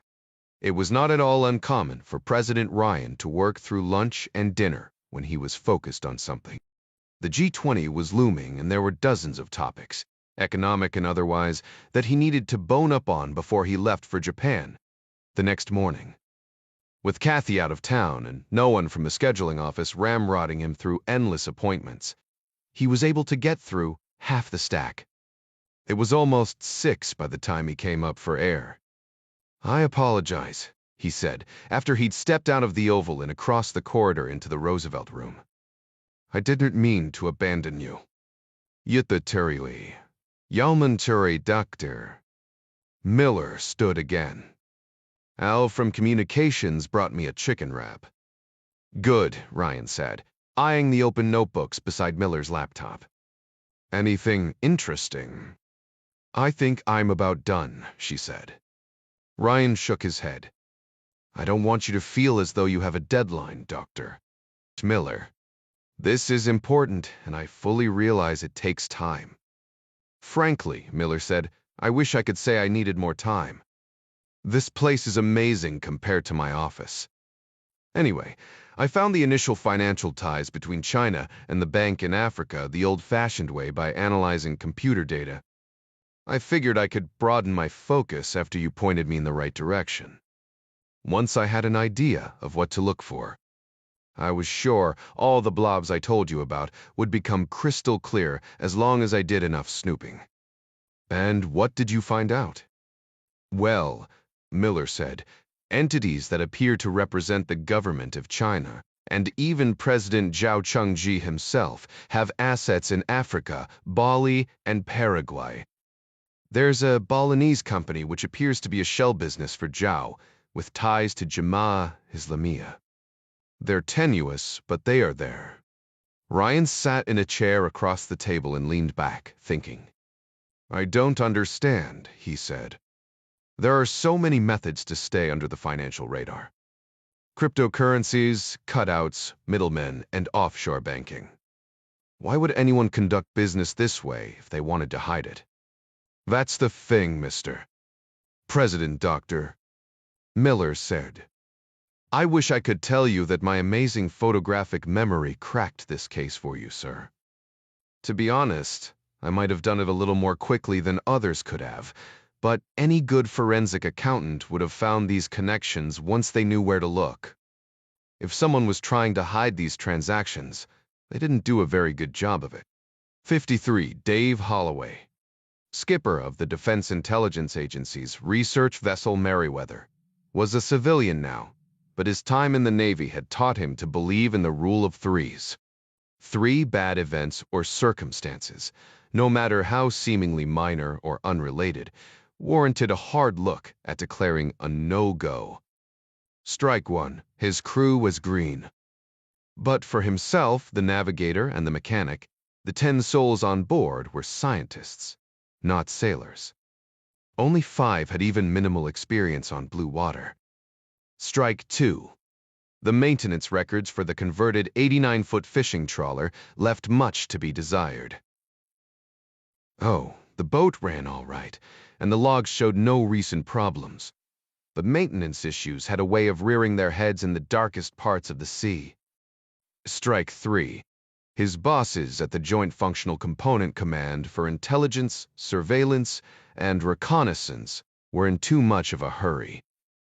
There were times to rush, but launching a boat with a new crew and poor records was not one of those times.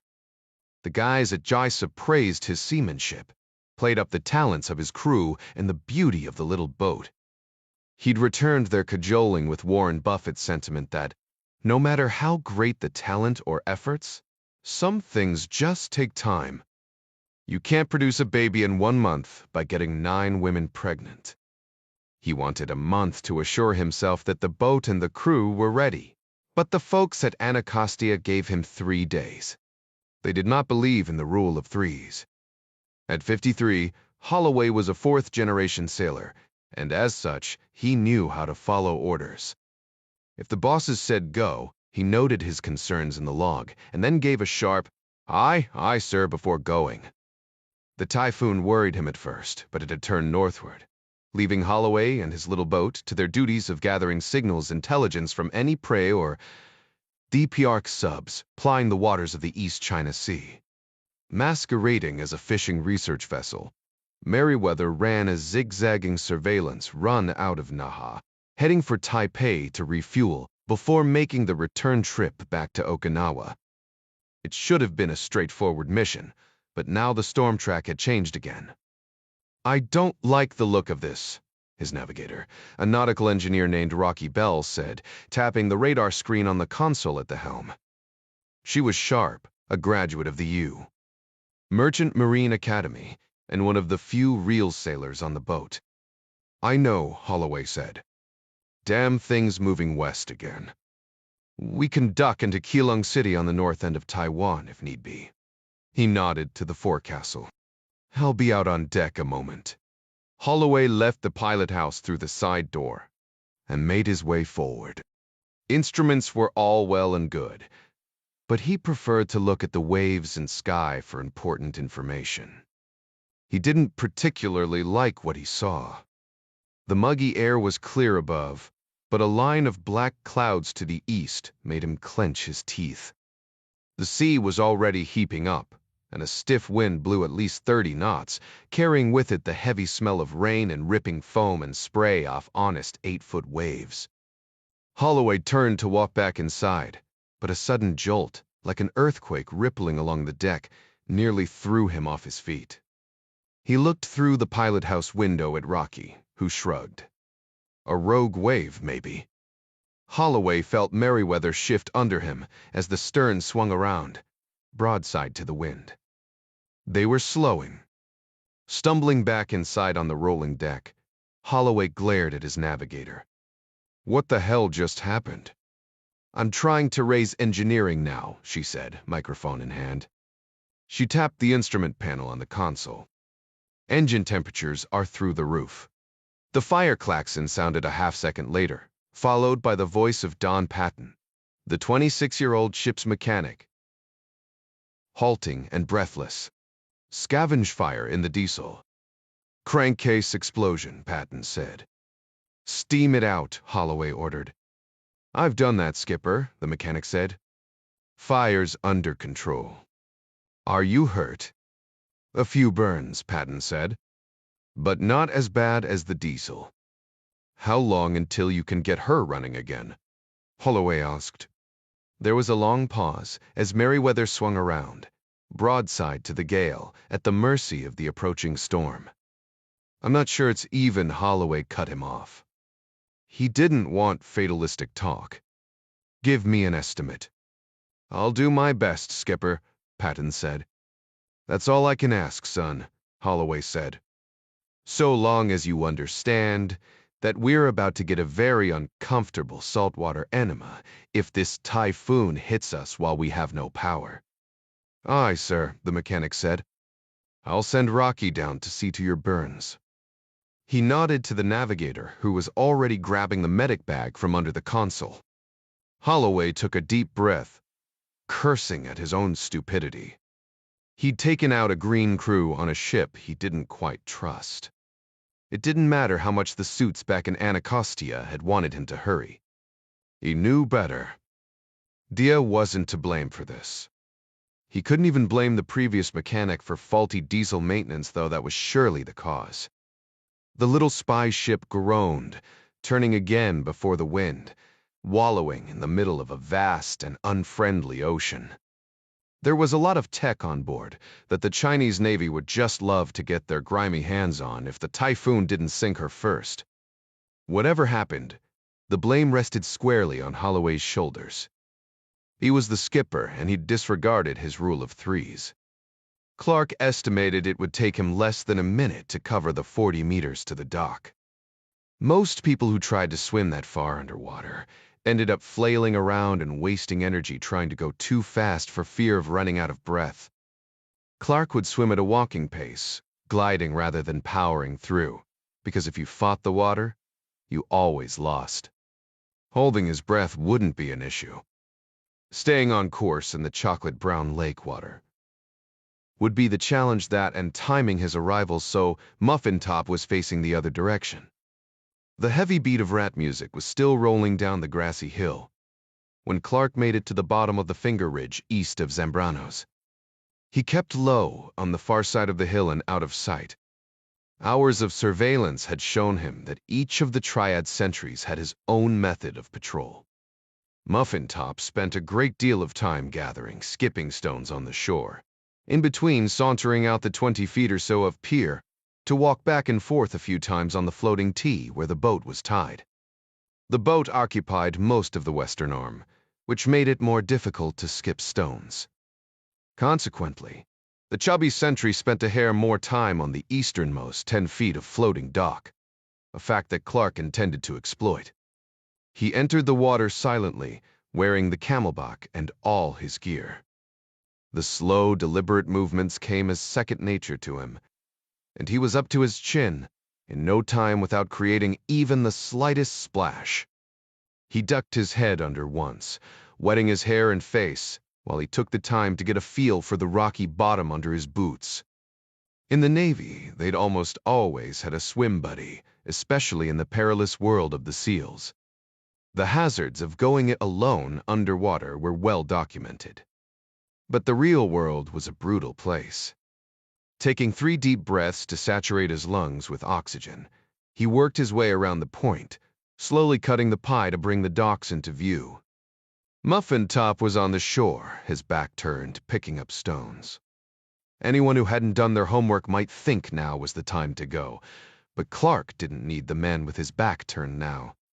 He needed him with his back turned in 40 seconds. The chubby sentry turned with his hands full of rocks. The second his lead foot hit the pier, Clark ducked beneath the surface and began his swim. The poor visibility that made navigation difficult also saved Clark from getting shot as he swam. Even so, he stayed as deep as possible, skimming just inches above the rocky bottom. He concentrated on keeping his strokes and kicks even, making certain to go in a straight line. 40 seconds later, he slipped under the darkness of the dock. It was relatively shallow, and he was able to stand with his head above water. Long shafts of light showed through the wooden treads above styrofoam floats. Muffin Top hummed softly at the other end of the dock, pitching stones one by one. This was the point where things grew difficult. Sentries were human beings. Enemy or not, they were somebody's kid, somebody's brother, uncle, or husband. Some of them sang and skipped rocks. But Muffin Top wasn't just a security guard who happened to be working for the wrong guy. He was Sun Yeon Triad, complicit in the slavery of at least the 2 girls up by the pool. He'd laughed his fat ass off when one of those girls had almost drowned. No, he could sing like Pavarotti for all Clark cared. That didn't give him a soul.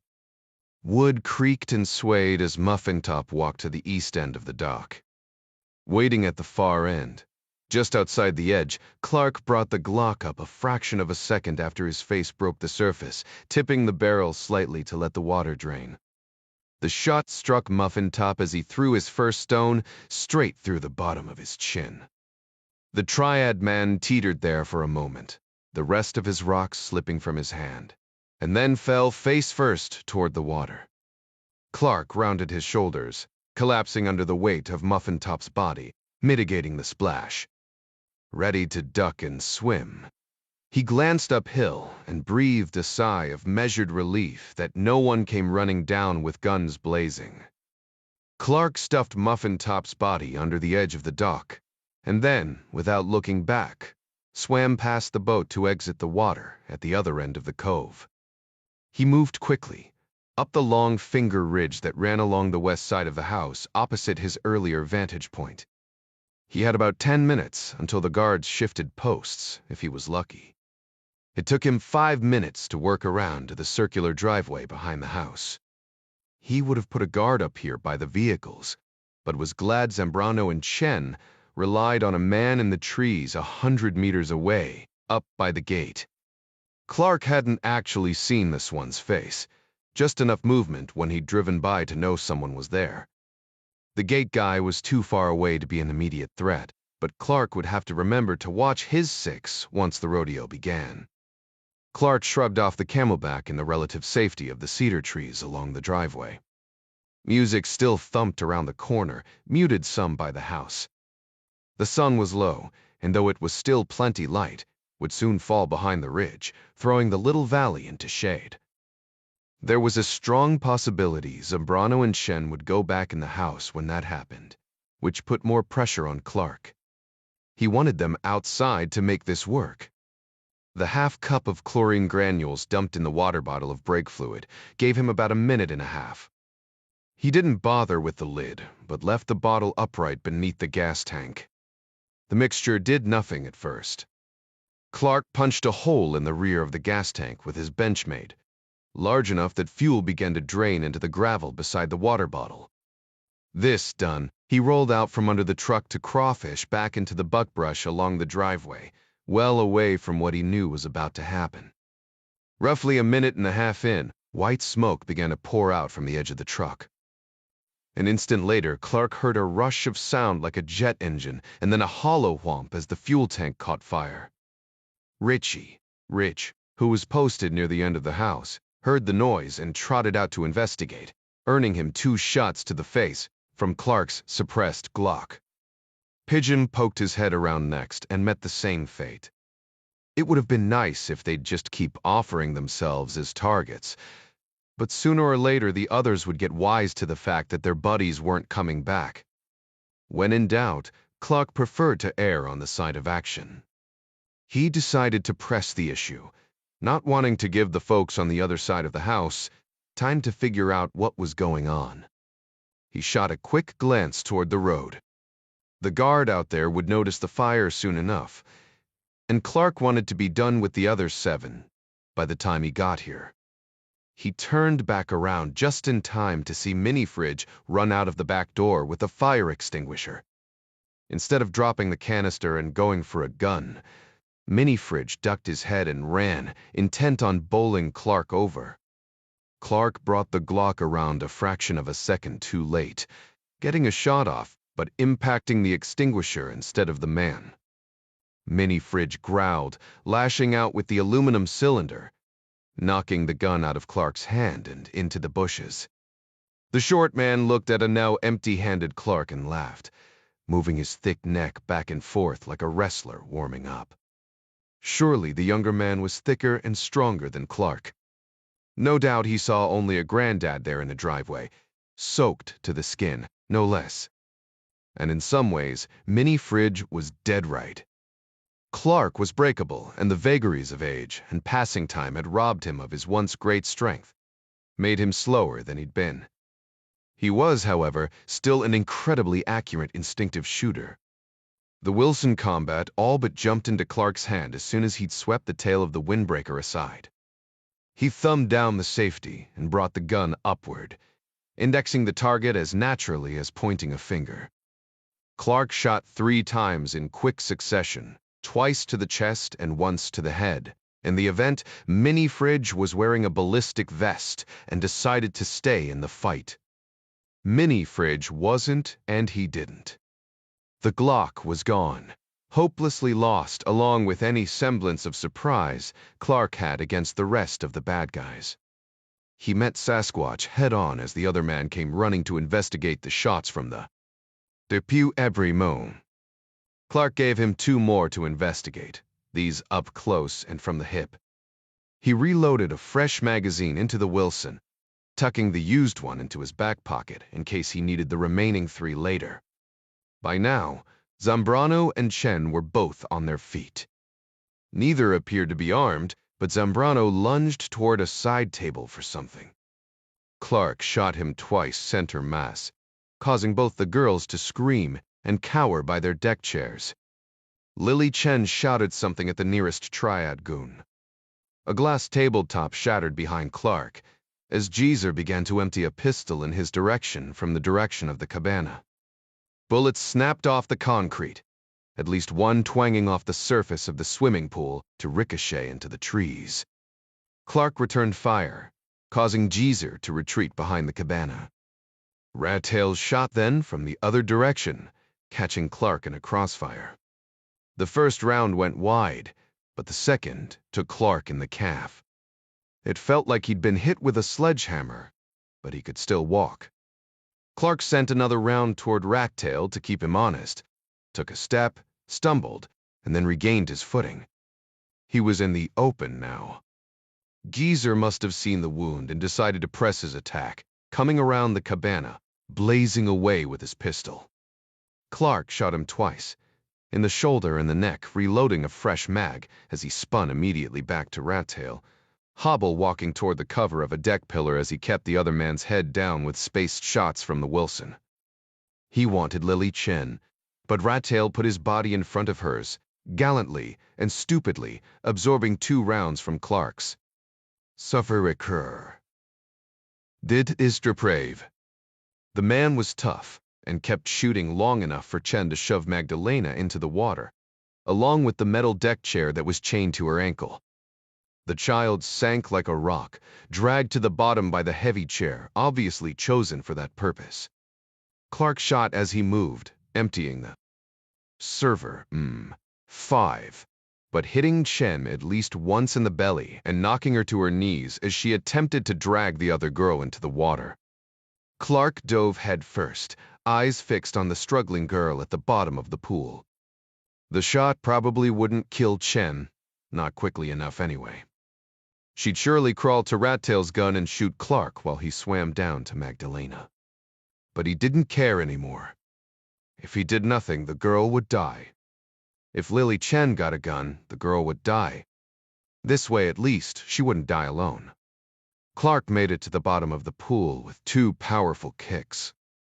Magdalena Rojas reached for him, eyes wide, waving her arms, still struggling to pull the chair to the surface. Clark drew her close and gave her a quick rescue breath, suddenly finding his own limbs incredibly heavy.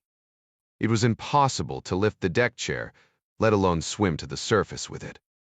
He considered dragging it up to the shallow end, but even that seemed a Herculean task. Clark checked the leash connecting the chair to Magdalena and found it to be a chain. Not too big, but big enough.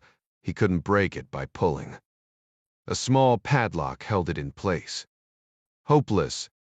There was a splash behind him, and he turned to find a new face. A female face, surrounded with billowing red hair, swimming toward him. Then Caruso was there too, and Clark thought he must be dead. But if that was true, then Caruso and the red-headed FBI agent were dead as well. Then he remembered the bullet wound in his calf. Being dead hurt like hell. Dominic Caruso dragged Clark to the shallow end of the pool. Callahan and Olson brought up the Hispanic girl in her deck chair, while two other agents saw to a wounded Lily Chen, who now lay on the pool deck, screeching as though her guts were being torn out. One could dream, Caruso thought. Callahan helped Olson push Magdalena up on the pool deck to Trooper Sergeant Bork, and then waded into the shallows to stand beside Caruso. Water pressed the silk blouse against her skin. Clark coughed, blinking up at Caruso, then worked his jaw back and forth. "Shit," he said. "Guess I'm not dead." "Nope," Caruso said. "But you are under arrest," Callahan said. Caruso frowned.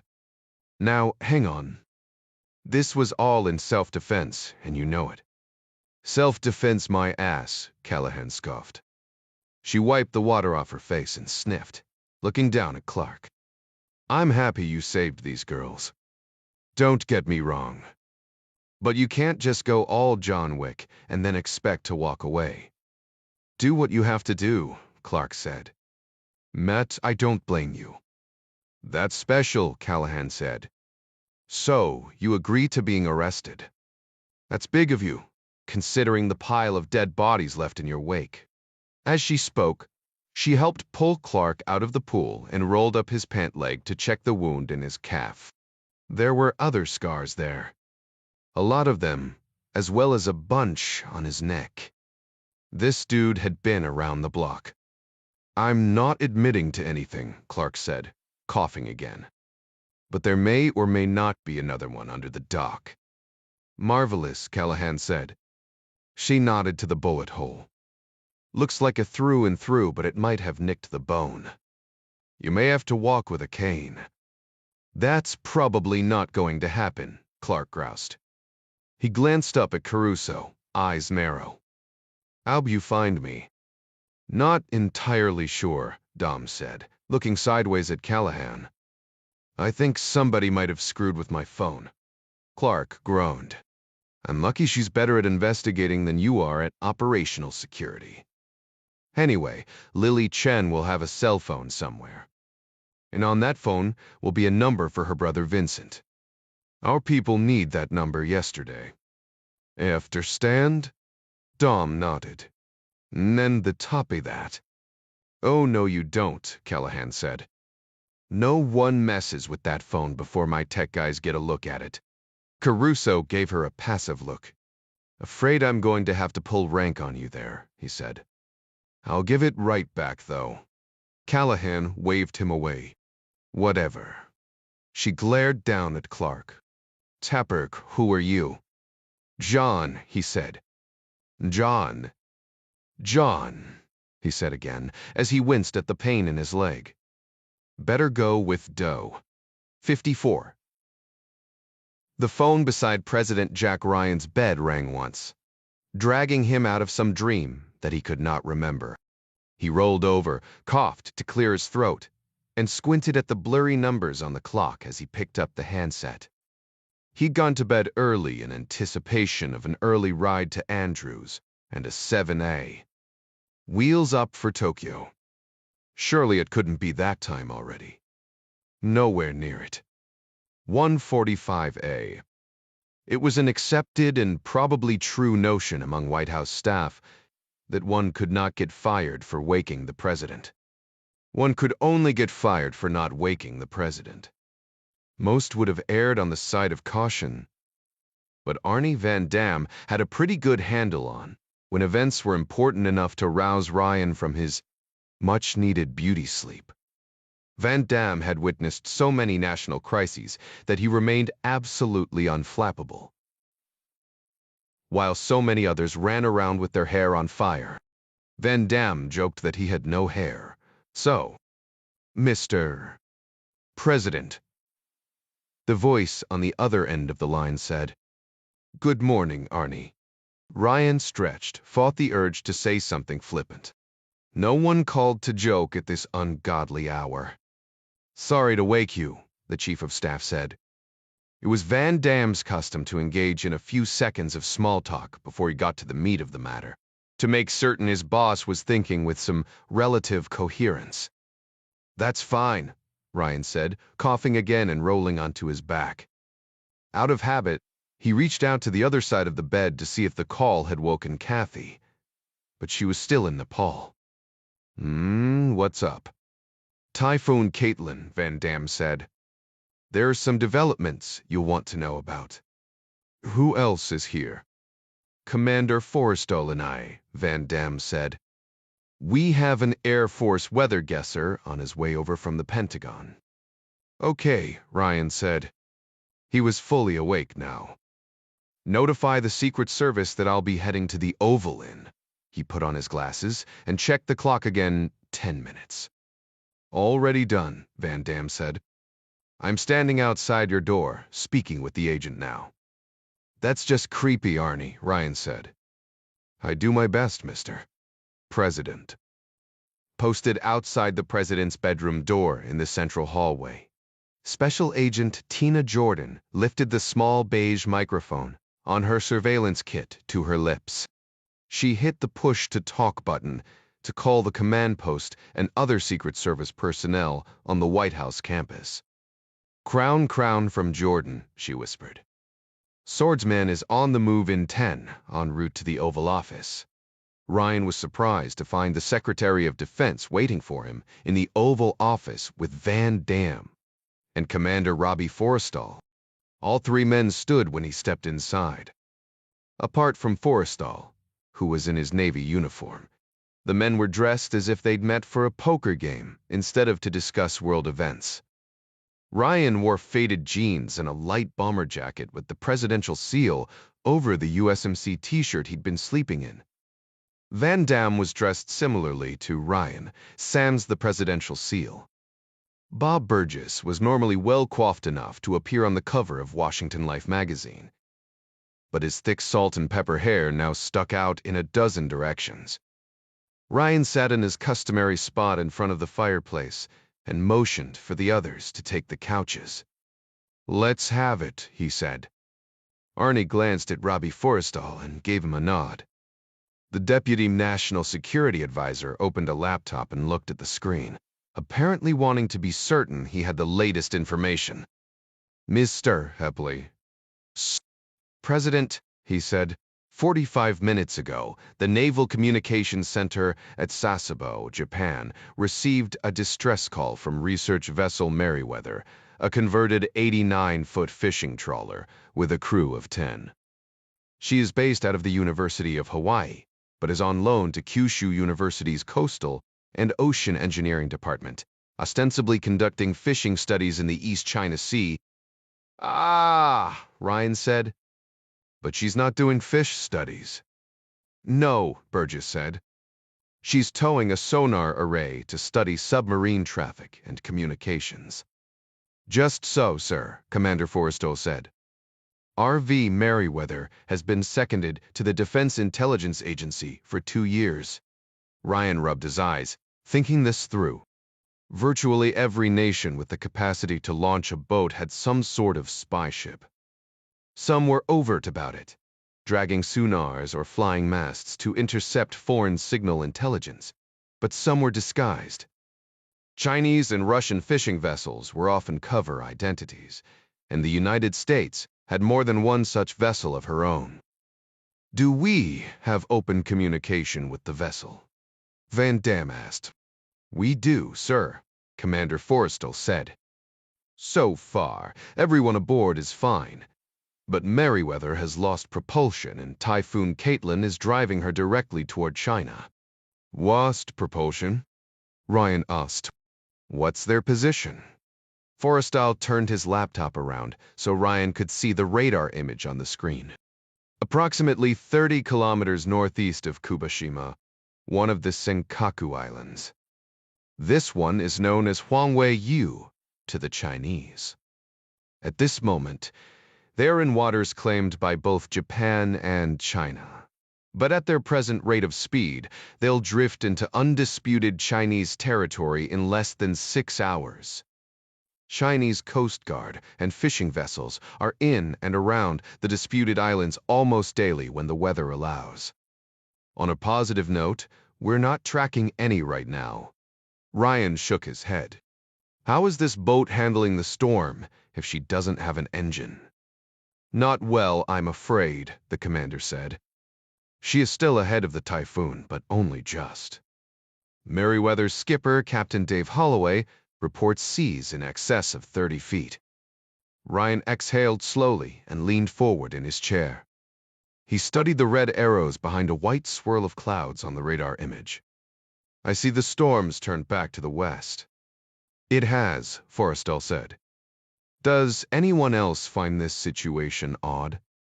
Ryan asked, considering Merryweather's location and everything else that's been going on with China? Burgess nodded. Van Damme raised his eyebrows. Forrestal said, the events in proximity to the prey are extremely coincidental, but Captain Holloway doesn't believe this was sabotage. He's reporting it as a crankcase explosion caused by a fire in the scavenge space.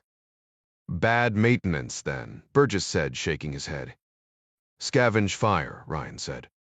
So, it was something with the engine itself. Correct, Mr. President, the commander said. Could have been caused by any number of things, like a buildup of carbon in the scavenge airspace, basically the trunk that feeds air to the engine. The crankcase relief valve blew, and the resulting oil mist ignited inside the engine room. We're fortunate the whole ship didn't go up in flames. Or not, Burgess said.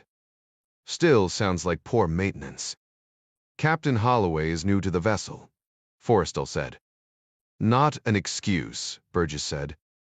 But it is a reason, Ryan said. Here are any casualties? The mechanic suffered some burns, Commander Forrestal said. But the skipper reports nothing life-threatening. There's always some son of a bitch who didn't get the word, the SecDef said, obviously referring to then-President Kennedy's response when he was informed of the American U-2 pilot who, navigating with all he was given a compass and sextant, inadvertently flew from Alaska into Soviet airspace. It was the height of the Cuban Missile Crisis, and the incursion very nearly pushed the already tense standoff into nuclear war. We can talk the blame game when everyone's safe on dry land, Ryan said. Captain Holloway and his crew are out doing what we asked them to do. Let's get him on the horn. I want to talk to him. It took 10 minutes for the communications specialist on watch in the Situation Room to reach the research vessel Merryweather and connect the captain with the Oval Office. Ryan put the call on speaker. Captain Holloway, Jack Ryan here. A screaming wind moaned in the background. Mr. Cerise a tribe. Chaver President. Holloway's quiet voice barely cut through the static. He said something else, which was unintelligible. Ryan fought the urge to speak louder over the phone. Do you have injuries, Captain? No, sir, Holloway said. He was obviously trying to hear himself above the wind, and likely the thump of his own heartbeat in his ears. The hissing connection made it sound as if we're speaking in a strained stage whisper. We're all uninjured and accounted for, Mr. President, he said. Is there a way to repair the damage? Nibiturin, Ryan asked. The fire was extensive, Holloway said. My engineer is working to fix the problem, but it doesn't look promising. I want you to know we fully realize the gravity of this situation, sir. There are systems on the ship that cannot fall into Chinese hands. That would be best, Ryan said, wishing he could say otherwise. I have discussed using the life rafts and scuttling with the crew, Holloway said. They will obey the order without argument, Mr. Massacargand. Hang on now, Captain, Ryan said. We're not there yet. He tried to imagine launching a rubber raft in gale winds and 30-foot seas, let alone boarding the damn thing from a pitching ship. If the crew survived the deployment, and if the storm didn't shred the inflatable rafts, then their best hope for survival was getting picked up by a Chinese patrol. You take care of your people, Captain, Ryan said. We'll get the cavalry heading your way with all possible speed. Thank you, Mr. President, the captain said. The strain in his voice made it apparent that he was experienced and realistic enough to feel grateful for the president's outreach, without holding out some insane hope for an actual rescue. Ryan ended the call and then looked at his watch. All right, gentlemen, he said. It's 2:30. Let's find out what we have in the way of a cavalry. Bilkim Freput, Surdhentad. We have the NC Principals Committee here inside the hour, he said. Very well. Ryan looked at the Deputy National Security Advisor. It's early afternoon in Beijing. Robbie, get with the duty officers downstairs and have them line up a Mandarin interpreter. Tell them we'll just need one. It'll be a 15-minute call at most. And get me the background sheet on President Zhao. I want you to set up a call with him as soon as humanly possible. Right away, mister. One so's deposition, sir. Van Damme's head snapped around as if he'd been slapped. Oh, I'd urge against that, Jack. I agree with Arnie, mister. President, the SecDef said. We're not even sure the Chi Coms know where this boat is. And I don't plan to tell them, Ryan said. Commander Forrestal was already out the door. He had his orders, and the arguments of two advisors shouldn't slow him down. If the president wanted him to stop, the president would have to be the one to stop him. Ryan was showered, shaved, and freshly suited in 20 minutes. Someone had rustled him up a cup of coffee and a Danish, and they were on his desk by the time he got back to the Oval. He took a bite and wondered idly what it would be like when he wasn't the leader of the free world anymore, and magic coffee fairies didn't leave him pastries and Arabica roast when he most needed them. It was just after 4 in the morning. By the time Yusuf Major Jennifer Yi, the Mandarin speaker sent over by the Pentagon, entered the Oval Office ahead of Commander Forrestal.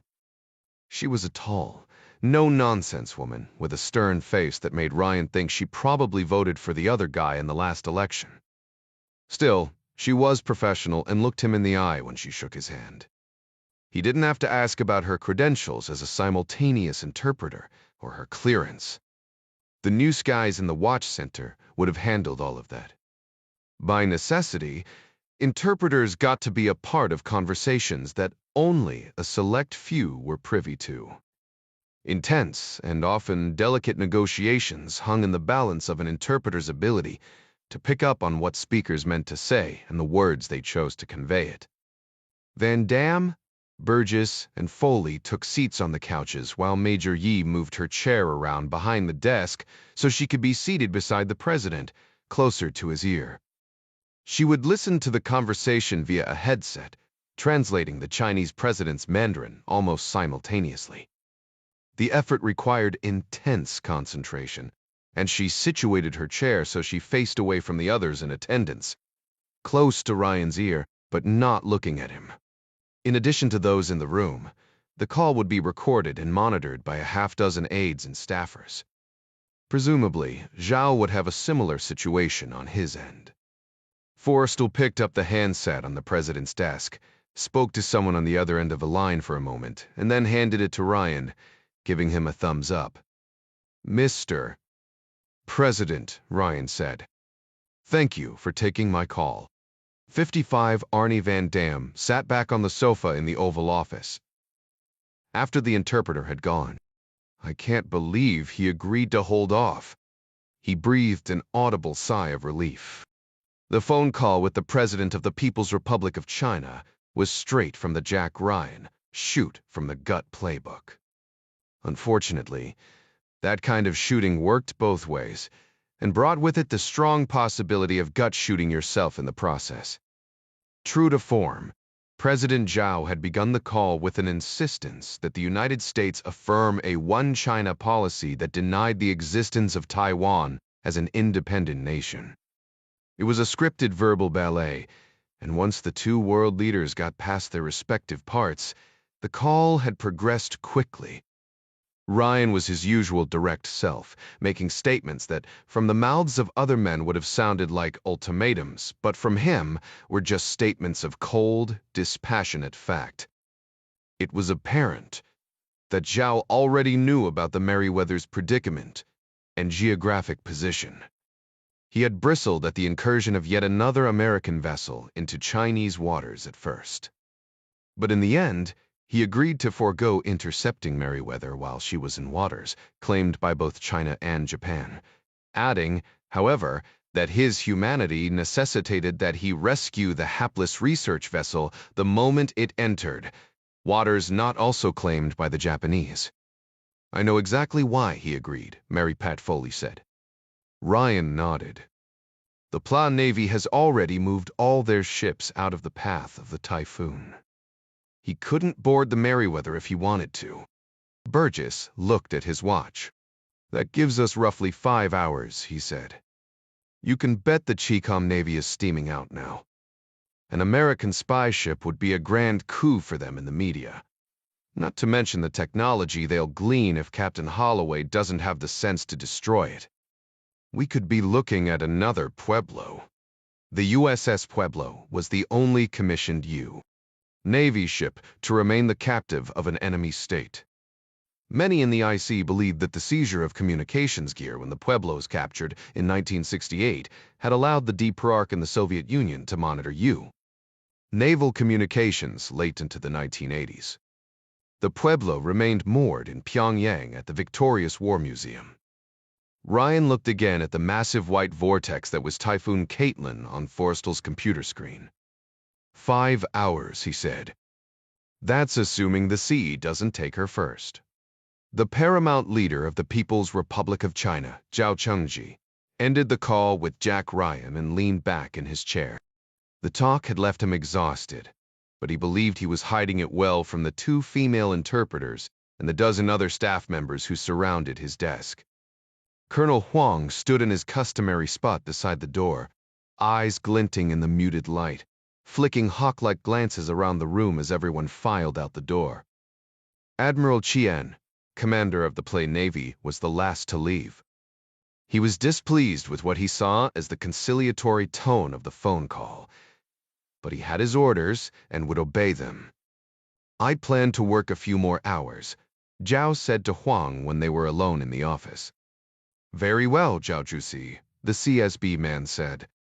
Major TC will remain outside while I will see to the transition of the evening shift. I will return shortly to check in, before I make the final security checks prior to our departure for Tokyo. Zhao removed his glasses and set them on his desk. I cannot help but feel that you would sleep here if I allowed it, he said. Perhaps your wife would be my greatest threat, since I take you away from her so often. Huang blanched at the sudden familiarity. My wife. Forgive my candor, Huangju. Zhao smiled. I am only joking. Perhaps my discussion with the American has made me overly emotional. The colonel gave a curt bow, suppressing a smile himself. If there is nothing else, Zhao Zhisi. Colonel Huang knew each of the 16 CSB protective agents on the oncoming shift by name, as well as reputation. 14 good men and 2 equally stalwart women whom Huang had handpicked for the job from among hundreds of applicants. Each member of the detail had been working in their present capacity for over a year, and the lack of new faces added a modicum of comfort to Huang's attitude. The evening briefing was held in the cramped basement Central Security Bureau squad room, 2 floors below the Paramount Leader's office suite. Except for Huang, the rest of the day shift remained on station above until they were relieved. Huang relayed important logistical information about the early departure for the G20 and a number of protests that were expected in Japan regarding the Falun Gong in Tibet.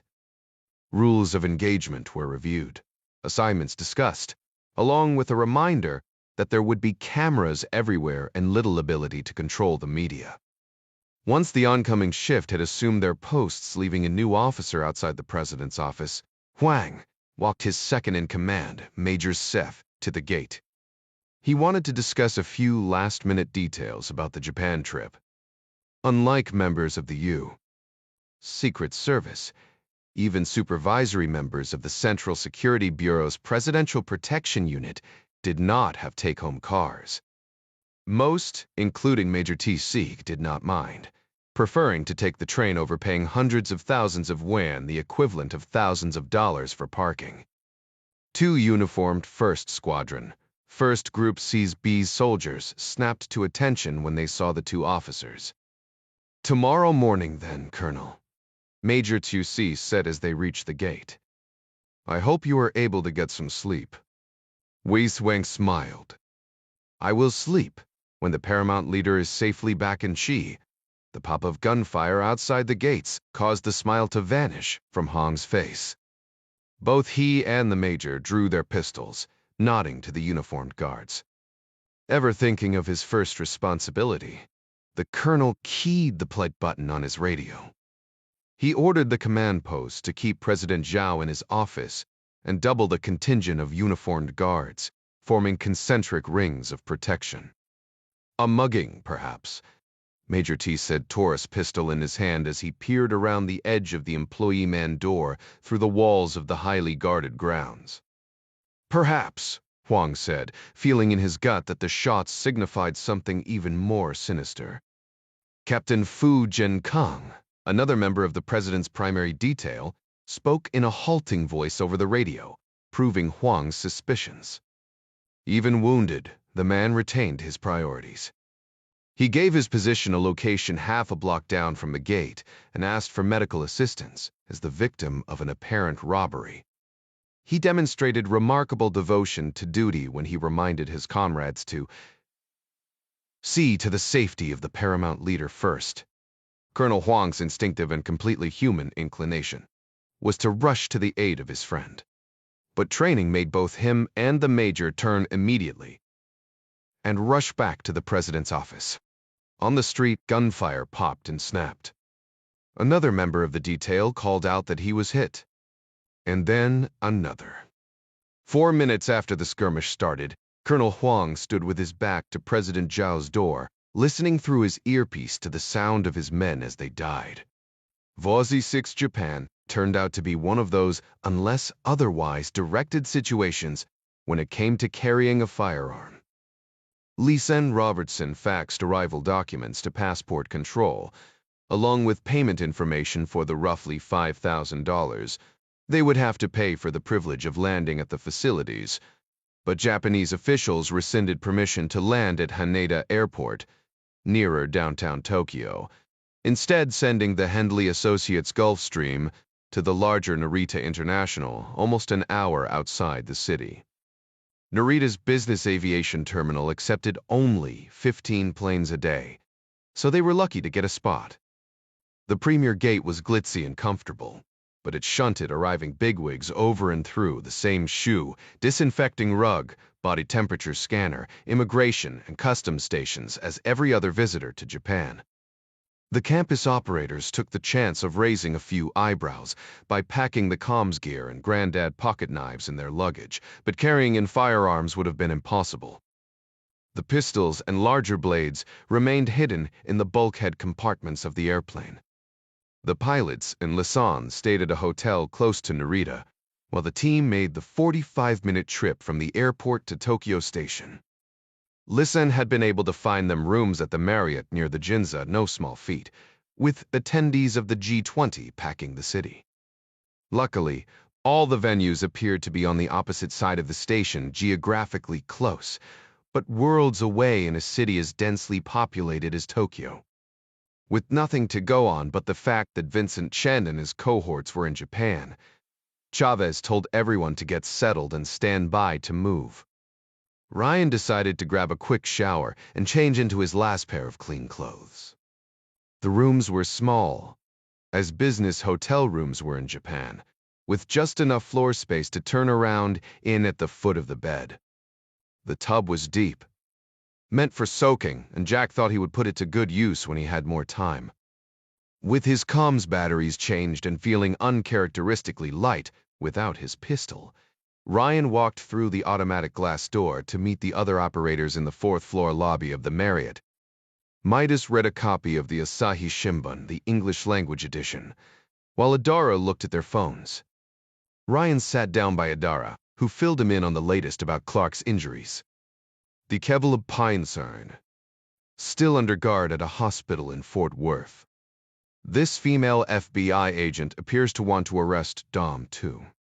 Like to see her try, Adara groused. Ryan sighed. Nothing from Gavin yet. Midas lowered the newspaper and peered over the top. Ding's still in his room, on the phone with him now, he said. Hopefully he'll have Chavez came over the net, cutting him off. Apparently he just put in his earpiece. Saddle up and meet me in the lobby, he said. There was an urgent calm in his voice that a seasoned hunter gets when he first spots his prey. We're going to a place called Shinjuku. Adara, jump on your phone and see what train we need to take. Copy that, Adara said. My buds and I blew some of our liberty walking around Kabukicho during a port call in Yokosuka. I could have guessed Chen would end up in a place like that. So, are we going to Shinjuku or Kabukicho? Midas asked. Shinjuku is the area, Adara said. Kabukicho is the red light district in that area. Scads of pachinko parlors love hotels. Everywhere you turn, there's some Yakuza tout trying to drag you into hostess clubs, where girls in baby doll costumes will flirt with you and charge exorbitant prices for alcohol, among other things. Chicas peligrosas, Jack muttered. You're right about that, Mano, Chavez said. Anyway, the number Dom got from Lily Chen's phone pinged at a restaurant in Shinjuku 3 hours ago. It's quiet now, so he's either dumped it or turned it off. That's something. He doesn't know what we look like, so we may as well go have a look. Jack, you should probably call your new girlfriend and let her know what we have. She's not my girlfriend, Ryan said. You say so, Mono, Chavez said. Let's be ready to roll in 5. We're all in the lobby, Adara said. Ready to go, boss. Chavez gave a quiet chuckle. Copy that, he said. I'll be out as soon as I can figure out the buttons on this Japanese toilet. Jack called the number on the card Yuki had given him. It usually irritated him when he got someone's voicemail, but he found he was oddly happy to hear Yukiko speak. She gave her number with no name or business affiliation, which was common in this business. There wasn't much to tell, so his message was short.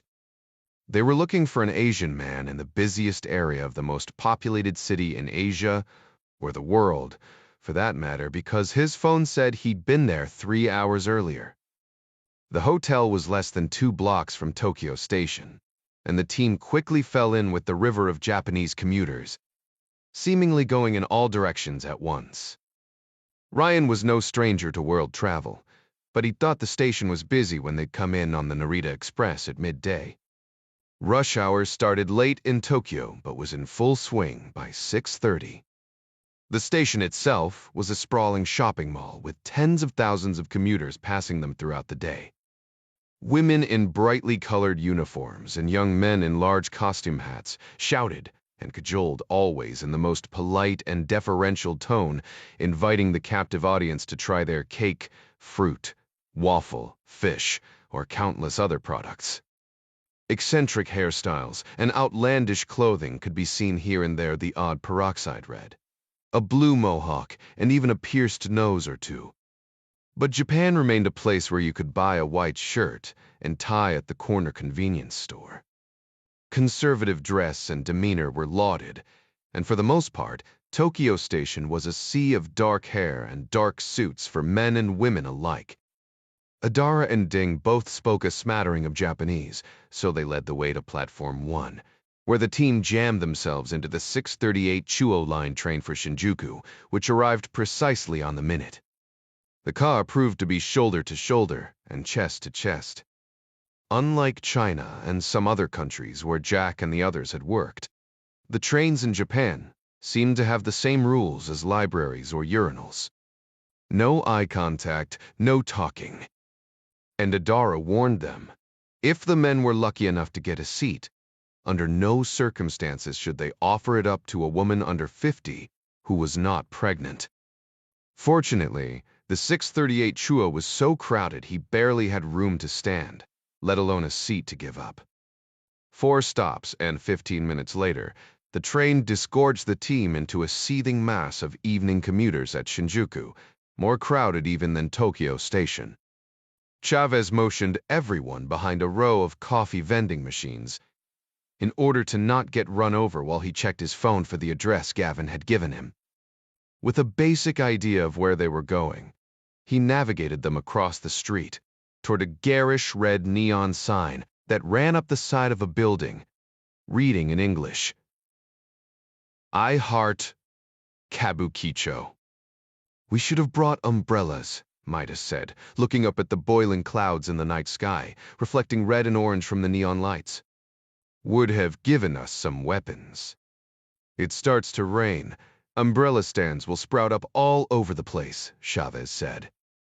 Adara had been right about Kabukicho. Touts ruled the narrow streets, venturing into the lighted streets from the shadows of their covered awnings, only when someone promising walked past.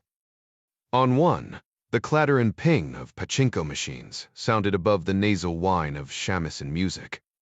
On the next, men in white shirts and black bow ties beckoned anyone over 18 into curtained information centers to the decades-old hits of Olivia Newton-John. Crowds of tourists made the place seem slightly less sinister than it really was. 10-foot-tall female robots waved their massive arms, and diminutive girls, many of whom spoke Korean, stood under strobing lights in skimpy costumes, handing out flyers that were written in characters Jack couldn't understand. It was like Vegas in code. We turn right here, Chavez said, pointing east on the grimy side street past the robot restaurant. It's supposed to be a couple blocks up that way. Let me look at that, Adara said, moving closer to Chavez. Ah, he was in the Golden Guy. This is making more sense by the minute. The Golden Guy, or Golden District, was roughly one large square block in size, bisected by narrow alleys and dozens of even narrower footpaths that cut between minuscule bars and cafes, most of which accommodated no more than 7 or 8, and most of those regular patrons. The maze of ramshackle shanties with dim lights burning in the second-floor flats made it the perfect place to get lost. One sign read the door to Narnia. Another proclaimed, no English here. The team split, with Ryan and Midas approaching the target address from the west, while Adara and Ding walked parallel to circle around and come in from the east. Ryan and Midas slowed their pace, doing a little gawking while they gave the other team time to get ahead. American and European tourists roamed the shadowed alleys, staring into the tiny bars like they were visiting a human zoo. Ryan was just about to say something about it when he looked to his right and did a double take. Midas noticed and slowed to get a look himself. Is that Jack nudged him forward? Come on, he said. She's probably working. At the split pine counter of a cramped place called the Jazz Bar sat Yukiko Manzaki. She glanced up at Jack when he passed, then just as quickly looked away. You think we burned her? Chavez asked after Ryan filled him in on who they'd seen. A guy doesn't know what we look like, Ryan said, still walking. Or, for that matter, that we're even after him. Two Asian men wearing light-colored golf jackets stepped out of a bar ahead, looked up and down the street, then turned down a small side alley to the left. Ryan and Midas kept walking. The sound of a sliding door and then a soft voice came from up the street behind them. "Jack, what are you doing here?" Ryan turned to find Yukiko standing in a pool of light beneath a red lantern outside the jazz bar. Half a breath later, the door to the cafe in the middle of the block slid open and an Asian couple stepped into the street. It was the same door the two men had come out of earlier, between Yuki and Jack now. The man carried a leather satchel over his shoulder and was in the middle of lighting a cigarette. The burst of flame illuminated the face of Vincent Chen. Ryan gave an involuntary start. Yuki took a half step forward. The woman with Chen shot a glance at Yuki and then back at Ryan and Midas before leaning in to whisper something. Chen looked up from his cigarette and hitched up the leather bag, walking toward Ryan. He made it 2 steps before darting left to disappear between 2 buildings where the earlier men had gone. The woman was right behind him. 3 more men exited the same cafe before Ryan and Midas could follow. Amanda Salazar came out behind them. "Chen and Kim Soo coming at you, mid-block," Midas shouted into his mic. 2 more Asian males ahead of them. "One's Tifta could be together." The last man out after Chen attempted to draw a long hunting knife from his belt, but Yuki came up from behind and gave him a brutal chop to the forearm with an expandable baton. He dropped the knife but wheeled on her immediately, still very much in the fight. Amanda screamed like a banshee and ran directly at Midas, clawing at his face. The 2 men came at Ryan in unison. It was relatively early and Kabukicho was just waking up, but the few people on the narrow street jumped back, not sure if they should run or pull out their phones and start filming. Grateful for the darkness, Ryan sidestepped the lead, moving into the entryway of a nearby bar, narrowing the possible angles his opponents had to mount their attack and forcing them to stack, one behind the other. Ryan faded back a hair, drawing that man in close, before driving upward with a wicked uppercut, slamming the man's teeth together with a satisfying crack, and setting him up for a quick left hook to the jaw that turned off his lights and left him sprawled on the pavement. Ryan caught the glint of a blade in the hands of the second attacker, upping the ante. Undaunted by the quick defeat of his partner, this one was surely endowed with cold steel courage, brought on by the knife.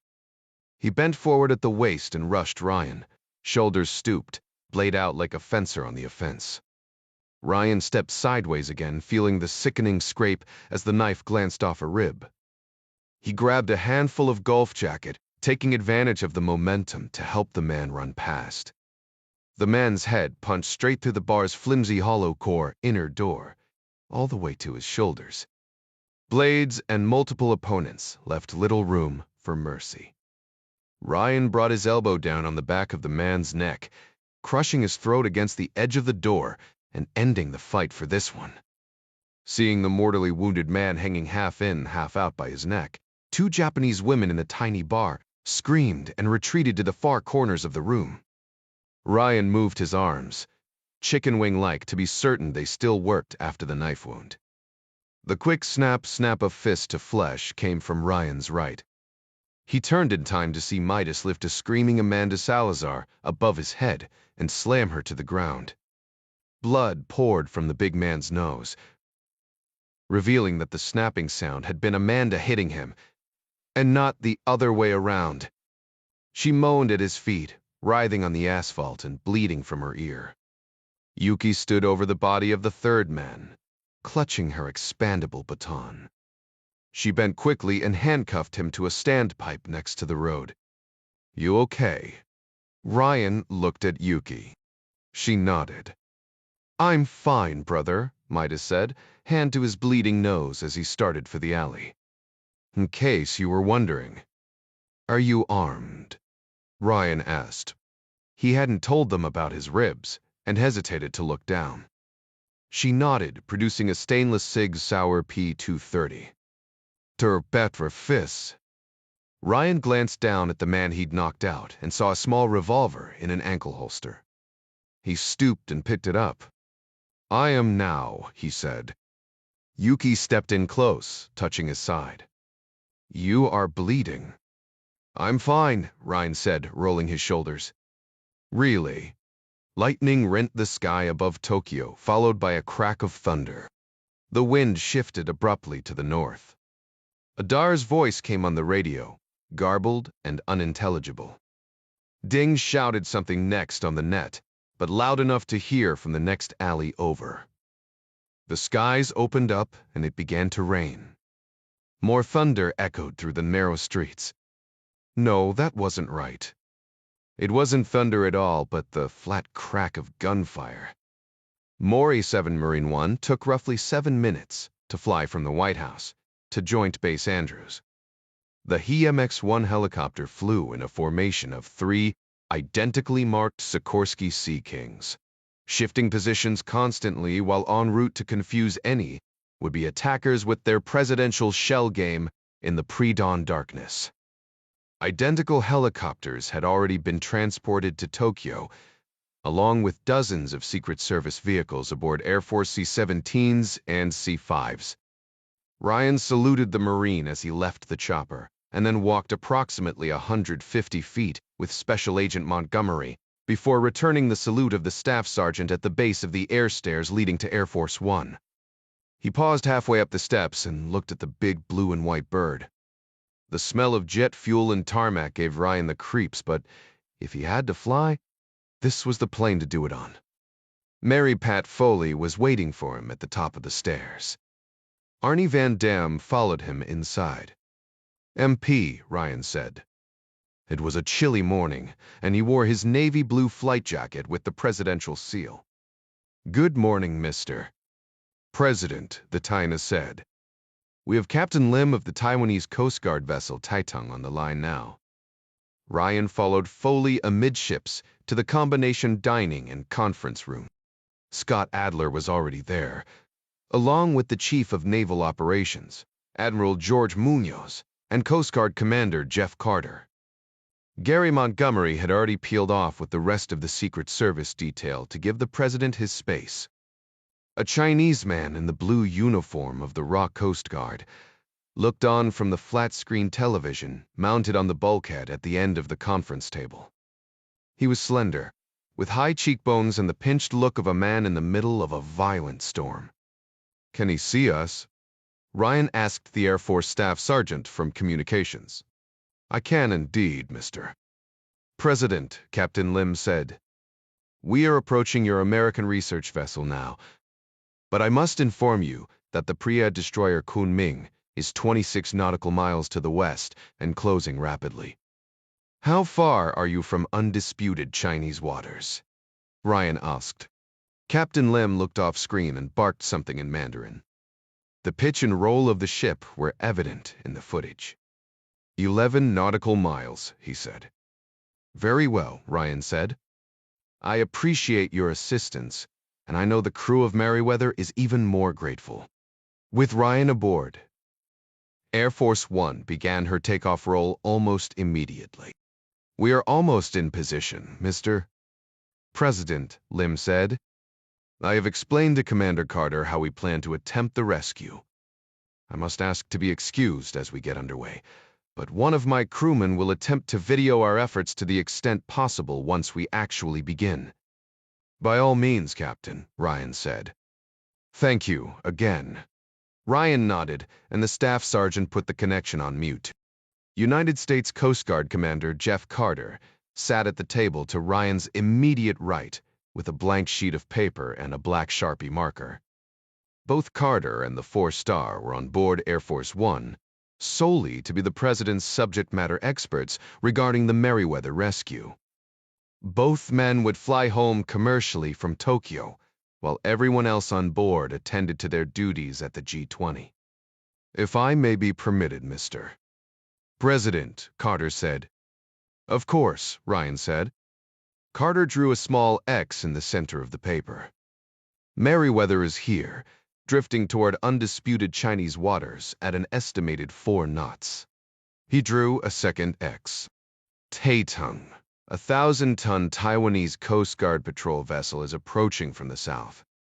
At 87 meters, she can handle the seas, but she has a raised helicopter pad on the aft decks, giving her a large superstructure and making her susceptible to being shoved around a great deal in high winds.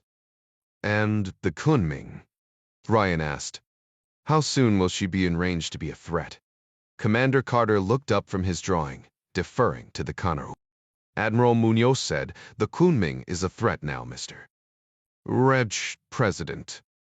Her YJ-83 anti-ship missiles have at least a 180-kilometer range, depending on the variant. As far as boarding, at best speed, she'll be right on top of Merryweather in half an hour, even steaming into the storm as she is. Ryan nodded, then waved at the paper. Please continue, Commander. Yes, sir, Carter said. Captain Lim will quarter the Teetering into the Typhoon, putting Merryweather on her lee side while keeping enough standoff to prevent a collision. Once in position, the Teetering will deploy a small search and rescue crew of 4, with her Norsafe Jin 57 hard-topped lifeboat, which will come alongside Merryweather's rubber lifeboat after they abandon ship. And the Merryweather herself? Ryan asked. Commander Carter shot a glance at the tie-in. Mary Pat said, Captain Holloway destroyed any classified documents as soon as he realized the engine was unrepairable. There is, however, some highly sensitive hardware on the vessel. Most of it is modular and can be removed, but some is too large. Captain Holloway's engineers have rigged the ship to flood as they board the lifeboat. Towing is out of the question, then, Brian said. I'm afraid so, Mr. President, the commander said. The Merryweather is a little too large for that in this present sea state. The Taiwanese cutter would almost certainly pull her through the face of a wave. Will she go down fast enough? Ryan asked. If she's scuttled, I mean. Admiral Munoz nodded. We're usually worried about slowing down a sinking ship. Mr. President, if Captain Holloway destroys all the through hulls, those seas will take her in a matter of minutes. Ryan rubbed his eyes. Sounds simple enough if they were on a calm lake and not looking at waves the size of houses. The Norsafe can handle the seas, sir, Commander Carter said. And if they have to, the lifeboat would be much easier to tow into friendly waters. How about getting everyone back aboard the Teetering? Ryan asked. If I remember right, those lifeboats leave a little to be desired as far as speed. That's true, Carter said. But theoretically, she'll be able to maneuver, and the Teetering should be about to come up alongside her and bring her in on the davit sleds. It'll be like threading a needle during a car wreck, but they'd rather do that than tow the lifeboat, if they are able. Once the Norsafe is drawn in tight, the sleds should keep her from bashing against Teetering's hull. That's a lot of theories and shoulds, Commander, Ryan said. Yes, it is, Mr.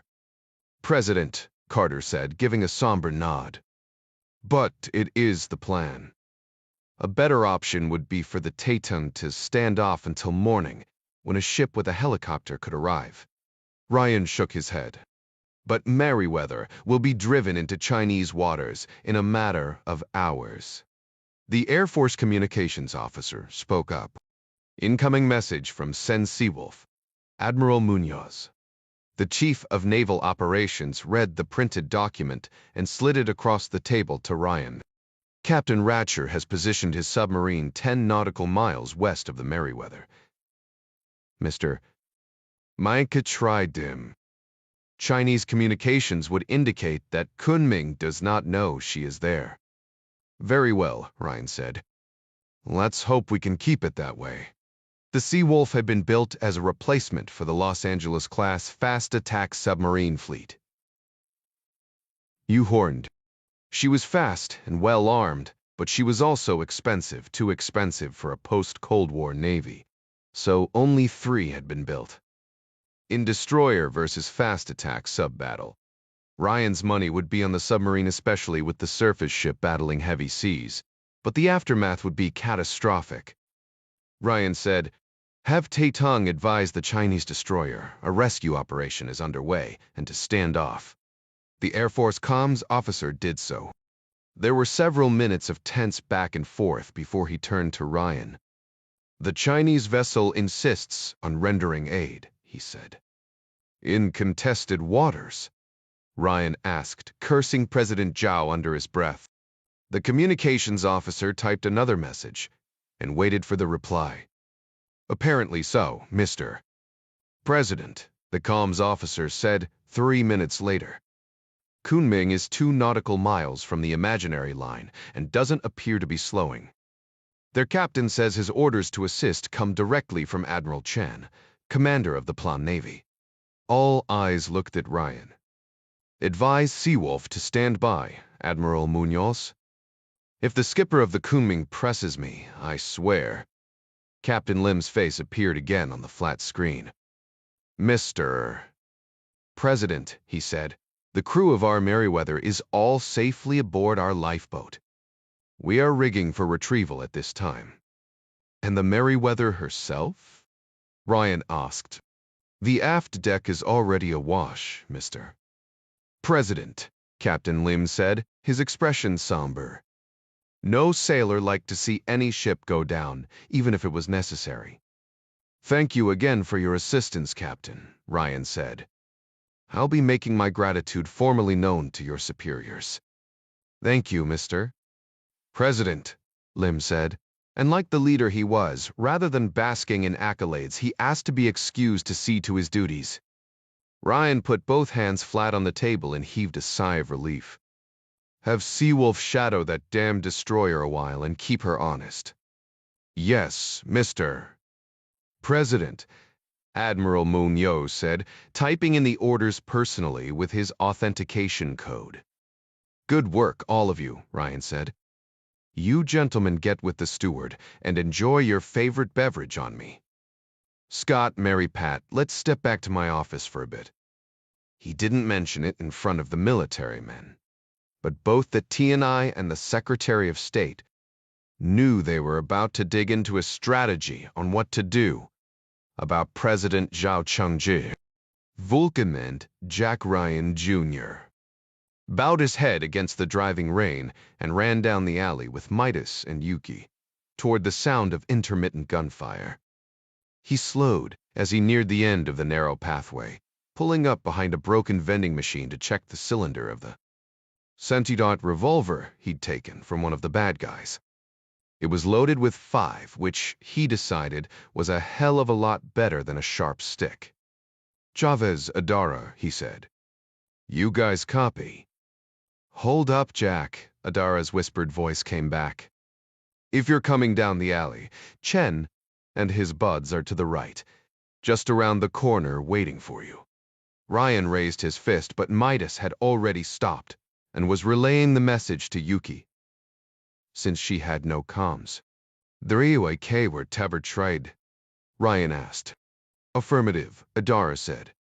"We're pinned down in a bar across the street called the Albatross. A black stone front. Pretty sure Chen thinks we're armed, because he's not rushing us." "Copy," Ryan said. "Sit tight a minute. Yuki is armed and I have a little chief special." "Lav Tev too, Yuki," Chavez said. "I'll explain later," Ryan said. He turned to Yuki. "You have backup anywhere nearby?" "My partner is busy with the G20. She shook her head. "I stopped off here to interview a contact who knows Kim Soo. I did not expect her to be here." "Great," Midas said. "I did not expect you to be here," Yuki said. Rain dripped from her nose. "Matterdaus, forget that tis at mither too. In any case, gunfire is extremely rare in Japan. Ammunition is accountable here, not just firearms. Police officers are at this moment getting ready to converge on your friends. It would be best for me if we took care of Chen before the authorities arrive. Less explaining, if you know what I mean." Jack nodded, dabbed at the wound on his side. It would need a few stitches, but his rib bone had taken the brunt of the attack, doing what ribs were designed to do, and protecting his heart and lungs. It would hurt like a son of a bitch when the adrenaline wore off. Yuki was drenched and beginning to shiver. He considered giving her his jacket, but thought it would offend her, considering the circumstances. "You've got 8 rounds," he said, wiping the rain off his face. "I've got 5. That leaves Adara's voice cut him off again. Jack, she said. "Chen and the girl are coming back your way." Sirens began to wail toward Shinjuku train station. Ryan peeked around the vending machine to see Chen and Kim Soo sprinting toward him. Chen had his head down against the pouring rain, but the Korean woman saw Ryan and brought up a pistol, firing as she ran. Rounds thwacked against the vending machine, just inches from Ryan's face. He shot twice, aiming center mass at Chen, who was also armed and in the lead. He hoped like hell the round stopped, but didn't kill the bastard. They really needed to talk to him. Yuki dropped to her knees as Ryan fired, and leaned around the machine, shooting steadily, purposefully, dumping 7 rounds and staying aimed in while she reloaded a fresh magazine from her pocket. Both Chen and Kim Soo fell, their pistols skittering across the wet pavement. More gunfire erupted from the other end of the alley. "Talk to me, guys," Midas said. "We're good," Chavez came back. "Our 2 bad guys decided to engage the police. Are you guys all right?" "We're good," Midas said. "Chen and Kim Soo are down." "Dead?" Chavez asked. Jack put a hand to Chen's neck. "Shen's still alive," he said. Yuki did the same with Kim Soo, but shook her head. "Get them off the street if you can," Chavez said. "If you can manage to stop shooting, the cops might think these other dudes are responsible at least until ballistics comes back. These idiots appear to be ready to go down in a hail of bullets, so they won't be around to question either. I figure you got about 5 minutes while the cops still have their hands busy." Yuki picked the lock to the back door of a bar off the alley, leading into a storage room stacked high with boxes of wine and assorted liquor. Midas dragged in Kim Soo's body as well, in case any local police came up the alley from the other end to investigate. Ryan and Yuki leaned Chen against a stack of Suntory whiskey boxes and brought him around with a pinch to the underside of his upper arm. Shamisen music came from the thin door to the main bar, along with a sliver of green neon. Otherwise, the storage room was dark. "Jack-san," Yuki said, "you must give me the revolver."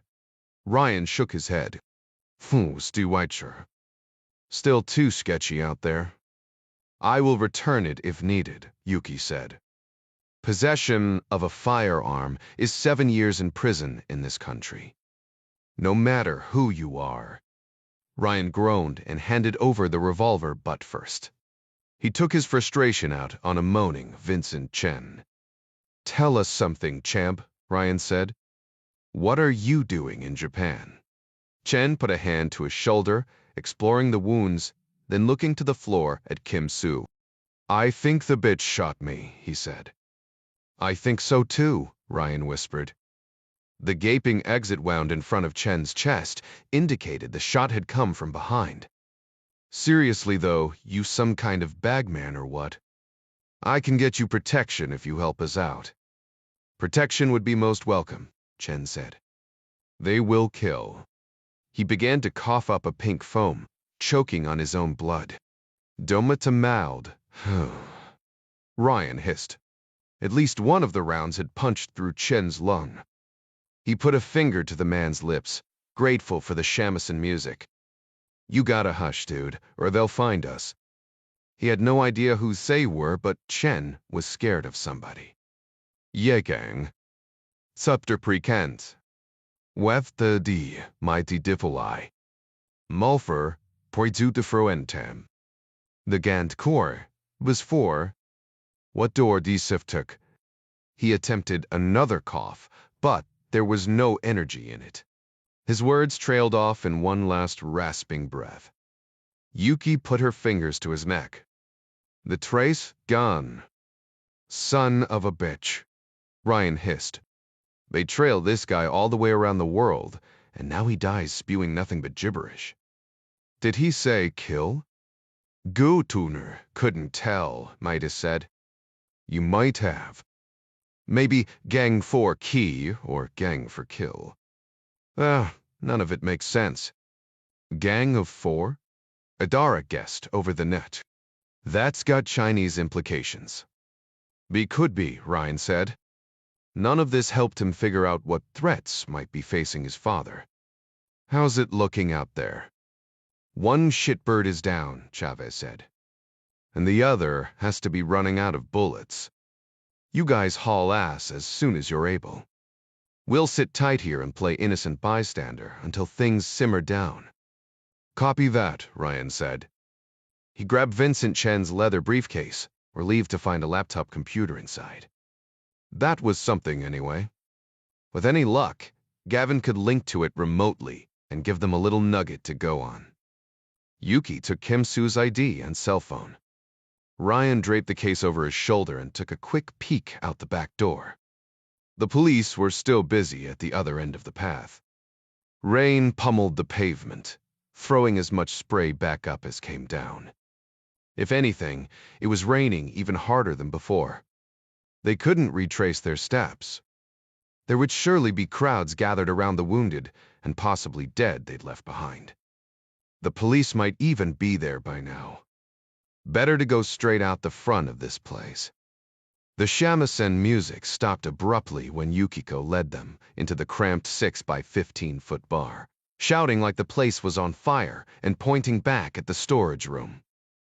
Ryan didn't know exactly what she was saying, but he was pretty sure it was something about dead bodies and men with guns. They were out the door before anyone recovered from the shock. Keeping east, they fell in with a fleeing crowd and were shunted through the red torii gates of the Hanazono Shinto shrine by a line of police officers staffing a barricade. You were right, Ryan said as they slogged through the rain over the gravel courtyard of the shrine. A female brought down Vincent Chen. He looked at Yuki, rain pressing a pale shirt to her shoulders, dripping from her bangs. Long tresses clung to her cheeks. A woman would probably be his downfall as well. Protocol dictated that the paramount leader of China should arrive last, just prior to departure. Support staff and Colonel Huang had timed the ride to the airport so they could lift off moments after President Zhao was seated. The plane was a Boeing 747, used by Air China as a passenger jet when it was not pressed into service to fly the Chinese president on international trips. Prior to becoming China's version of Air Force One, the 747, usually one of two, was fitted with more luxurious furnishings including beds, sofas, and plush seating. Madame Zhao enjoyed flying in such comfort. She had wanted to accompany him to Japan, but present circumstances made that an imprudent idea. Zhao was not surprised to see Foreign Minister Li's motorcade already on the tarmac as his armored Hongqi L5 limousine came to a stop behind a uniformed military escort. He was, however, surprised to find Minister Li speaking with that detestable General Su of the Central Security Bureau. The sun was up, a dull orange disk through the greasy pall of haze to the east, but lights illuminated the base of the plane and the length of red carpet rolled out from the air stairs. The gaggle of men around Li and Su snapped to attention when they saw the president approaching. Li gave a slight bow. Shu, a bow that was even slighter. Good morning, Zhao Shuxi, Li said. He gave Colonel Huang a look of uncharacteristic sympathy. I was sorry to hear about your men. The criminals responsible will be captured and punished to the fullest extent, I am sure. Colonel Huang thanked him for his courtesy but looked nervously up and down the tarmac. Zhao Zhuxi, General Su said, the attack on your protective staff is what finds me here to greet you this morning. I have seen personally to providing 3 replacements from among our very finest at the Central Security Bureau. Zhao nodded thoughtfully. I was under the impression that the very finest would be assigned to the paramount leader in the first place. Just so, she blustered. But CSBEV has many talented and skilled officers. Is that not correct, Colonel Huang? It is, General, Huang said. Zhao turned to him. Do we need more personnel? General Su is correct, he said. We should not travel without a full complement. Do you know these replacements, Colonel? Zhao asked. I do, sir, Huang said. By name and reputation. I have not had the pleasure of working with them. You know best, of course, General, Zhao said. Is something wrong, Zhao Jesse?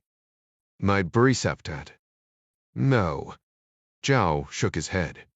The timing is unfortunate. That is all. Please, Li said.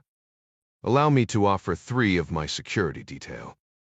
They are accustomed to working directly with Colonel Huang and his men. The 3 new officers may assume responsibilities for my protection. General Su started to object, which made Zhao more prone to accept the offer. He raised an eyebrow. This seems quite outside the norm. Li bowed again. The timing, as you say, is unfortunate. It would be my great honor to second Colonel Longyun and 2 others. The best of my best. I could not, Zhao said. Your safety is paramount, Li said. Please do me this honor. Colonel Huang's jaw muscles flexed. He was obviously surprised at the news. Very well, Zhao said. He put a foot on the bottom step and then turned to the other 2 men. Have either of you been in contact with Admiral Chien? I wish to speak to him, but his staff said he is incommunicado. General Su shrugged. Perhaps inspecting one of our submarines, Mr. C. President. Perhaps, Zhao said and bounded up the stairs. I must go, Li said as soon as the paramount leader was out of earshot. What is this business with Admiral Chien? Shu asked. I have not been able to contact him either. That man has disappeared. I'm sure it is nothing, Li said, turning to climb the stairs. The steward at the top waved him forward with a white glove, telling him, the foreign minister, to hurry. Li purposely slowed, taking his time up the last few steps, then noted the steward's name as he turned to find his seat. Li took his spot in premium seating, directly aft of the paramount leader's office and quarters. He took his mobile phone from the pocket of his suit jacket before handing it to a steward, not the idiot who had rushed him, and pressed the number for his wife. Oddly, there was no answer, even at this early hour. She'd been awake when he left. He tried his son, still reaching nothing but voicemail. He smiled a tight smile, fending off the inevitable worry of a man with many enemies who was leaving town. The flight was just over 3 hours. He would try again when they landed. Look, sir. If there was one fortunate thing about being tired all the time, President Ryan knew. It was that he could usually nap at any given moment. It hadn't always been that way. The threat board being what it was urgent and stacked, it had a tendency to keep thinking people up at night. But as he spent more and more time with the sword of Damocles suspended over his head, Ryan's brain and body formed an uneasy truce, allowing thoughts on topics such as nuclear destruction or a fragile economy to simmer in the background, instead of boiling over the moment his head hit the pillow. Kathy said he dreamed more now, tossing and turning and mumbling nonsensical things in his sleep. Ryan rarely remembered his dreams, which made him believe there was a God, and that he was merciful, because the dreams of a powerful man with any conscience at all were, by necessity, bad dreams. He woke to the change in pressure in his ears as Air Force One began a gradual descent over Japan. Hopefully the 4-hour nap would get his body clock somewhere in line with Japan time. They would be wheels down at Yokota Air Base at 9:20 local, giving him a full day of meetings when his brain told him it was 8:20 Wind, wife to peganis tavda. It was going to be a long one, so he shaved and put on a clean shirt and a midnight blue tie. Kathy said the color made him look serious, which he thought was appropriate considering his upcoming meeting with President Zhao. Though surely terrifying for the crew, the business with R.V. Merriweather had proven a litmus test for the power struggle that appeared to be going on inside China. Either Zhao was a liar or he didn't have control of his military. The former Ryan had come to hope. The latter would be a nightmare. Special Agent Gary Montgomery sat on the sofa outside the president's office and gazed out the windows at the ocean below.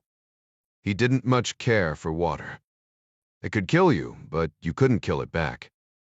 POTUS would be up soon, so Montgomery buttoned the top button on his white shirt and straightened his tie. He always brought two ties to work, a red one and a blue one, so he'd not be wearing the same color as his protectee. It was weird, Montgomery admitted that, but it was something he did for luck, well, that and countless hours at the range and in the gym. The president had been wearing a red power tie when they left Andrews, and Montgomery was happy. He'd chosen a blue Brooks Brothers for today. This was his first flight with President Ryan, and he wanted everything to be perfect. His years in the Secret Service had taught him that if something could go wrong, it would. Montgomery didn't relish the idea of having a man he respected as much as Jack Ryan standing over his shoulder when things inevitably turned to shit. The Japanese took a dim view of firearms and strictly enforced who could and could not carry for all but the agents immediately surrounding the president. Even these were warned of Japanese gun laws, but no one stopped the President of the United States or the dozen close protection agents who arrived in the motorcade with him. Montgomery had been told it was a wink and a nod sort of agreement, with the Japanese not doing very much winking or nodding. Yeah, Tokyo was touted as the safest city in the world, but the President of the United States had enemies, and it took only one devoted son of a bitch to ruin your whole day, especially if half your team was standing around holding nothing but air when they should be holding Sig Sauer pistols. Most of the heavy weapon portion of the vehicle package would be staffed by Japanese police, yet the Secret Service still had 2 armored limos and a number of their own follow-ups and staff vehicles. When they did move on the ground, the motorcade would be a staggering 43 vehicles long, not including the motorcycle escorts that would provide rolling roadblocks prior to every intersection. The helos from Hapsim X1 were already on the ground as well, with backup air support in the form of 2 CV-22 Ospreys that had recently been stationed at Yokota. The 15-minute trip on Marine One from Yokota Air Base to downtown Tokyo would be a hell of a lot better than a 40-minute drive. Mitzi Snelson, lead advance for the detail, advised that the Palace Hotel, the location of POTUS's bilat with the Chinese president, was buttoned up tight. She would meet them on the roof. Montgomery looked at his watch and then knocked on the office door. Mr. Furret. President, he said. Wheels down in 5 minutes. Ryan's voice came back through the door. Very well. Everything good to go on the ground? We're all set, sir, Montgomery said, though he couldn't help but feel like he was forgetting something. Decades on the job, and this trip had him feeling like a damn rookie. Good, Ryan said, opening the door. He was wearing a midnight blue tie instead of the red one he'd had on when they left. Montgomery bit his tongue and forced a smile. Ryan saw his change in mood. Is something wrong? Not a thing, mister. Didn't. The Akasaka guest house is very secure, Yuki said. She was sitting beside Jack Ryan Jr. Nam the Marunouchi subway line, heading back toward Tokyo Station and the Palace Hotel. Ryan's chest needed stitches, but Adara had fixed him up with some superglue and a sticky bandage that stopped him from bleeding through his shirt. The team had almost nothing to go on, aside from some cryptic phrases about a gang, and possibly the word kill, which was chilling in and of itself, if that's what Chen had actually been saying. The fact that Chen was in town at all was bad news, and Jack tried to console himself that the man's cadre was dead or in jail. Yuki's superiors had told her the second gunman had survived and was in intensive care. Amanda Salazar and the man Ryan had knocked out were in police custody, refusing to talk. Their respective embassies had been notified, and both would probably be released after all the visiting dignitaries left town, unless Yuki's organization could find a reason to hold them. "Thanks," Ryan said. "I know you have plenty of work without me here having you run down a bunch of dead ends." Yuki smiled. "We have a saying here in Japan, no korimono nai wa fuku ga aru. Luck is in the leftovers." "I'm not sure what that means." Yuki said that we must keep going. "We find our luck by working through to the last. I hope my friends have some luck with Chen's computer." "I would be severely reprimanded for letting you tamper with that," she said, "if my superiors were to find out." "I know," Ryan said. "And like I said, I'm sorry to put you in this spot." The train rumbled to a stop at Kasumigaseki. They were 2 stops from Tokyo Station, and the cars were getting crowded. 3 middle-aged women boarded and held the suspended rings in front of Ryan as the train began to move. His dad would not approve of his lack of chivalry. "Japan has a load of cruel proverbs," he said. "But I don't care for the custom of men sitting while women stand. I think I'll offer one of these ladies my seat." Yuki put her hand on his arm and left it there. "Please," she said. "It is more polite for you to sit." "Seriously," Ryan said. "Because I might offend some other dude that didn't think of it first?" "No, Krasaf." She smiled, leaning in close to share a secret. "You take up too much space." Ryan looked at her. She still hadn't moved her hand off his arm, and he was fine with that. "This too much space?" She squeezed his arm now, flirting a little, maybe. "You are quite bulky compared to most Japanese. I am embarrassed to say that some might think you kebukai habanjin, a hairy barbarian." She raised her eyebrows.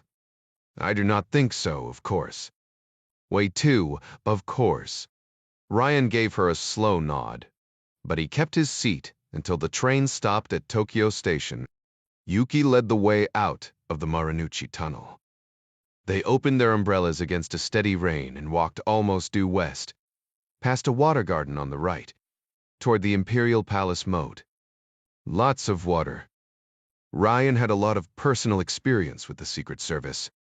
He was sure they'd already had scuba divers check the water features and run a couple dozen waterborne attack on the principal drills back on some lake near Beltsville. They passed a small shrine and a white castle across the water, the colors and edges of everything muted by the rain and mist. "This country looks amazing when it's wet," he said. "I think so as well," Yuki said. "You must be careful, Jack. When you try to leave Japan, Usharogami wo hikaru, it will always tug at the hair on the back of your neck." "I can believe that," Chavez's voice came over the net. He was still at the hotel babysitting Chen's computer, while Gavin Beery worked to break the passwords and encryption so he could conduct a remote assessment of its contents. Midas and Adara had been going from place to place, looking for any needles in the haystack of G20 venues. They all planned to link up around the hotel, across the street from the Imperial Palace and grounds. "I've been trying to call you Mano," Chavez said. Gavin got in. His voice was far from happy. "Okay," Ryan said. "An assassination plot?"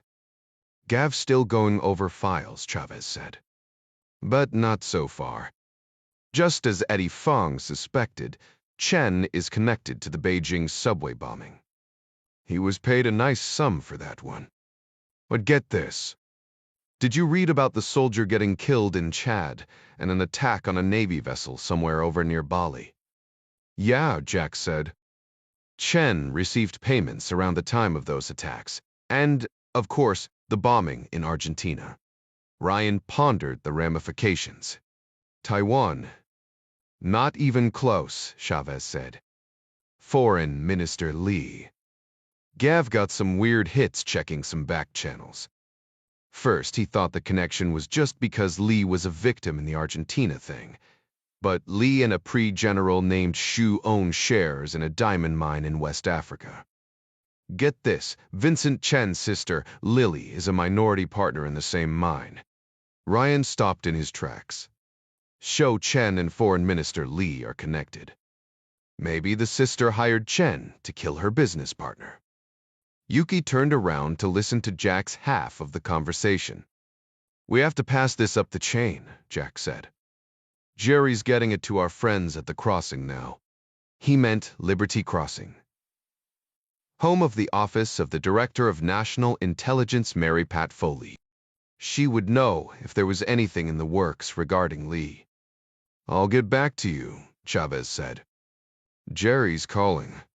Ryan filled Yuki in as they crossed Ujibori Street, which was blocked off to vehicular traffic for the entire block in front of the hotel.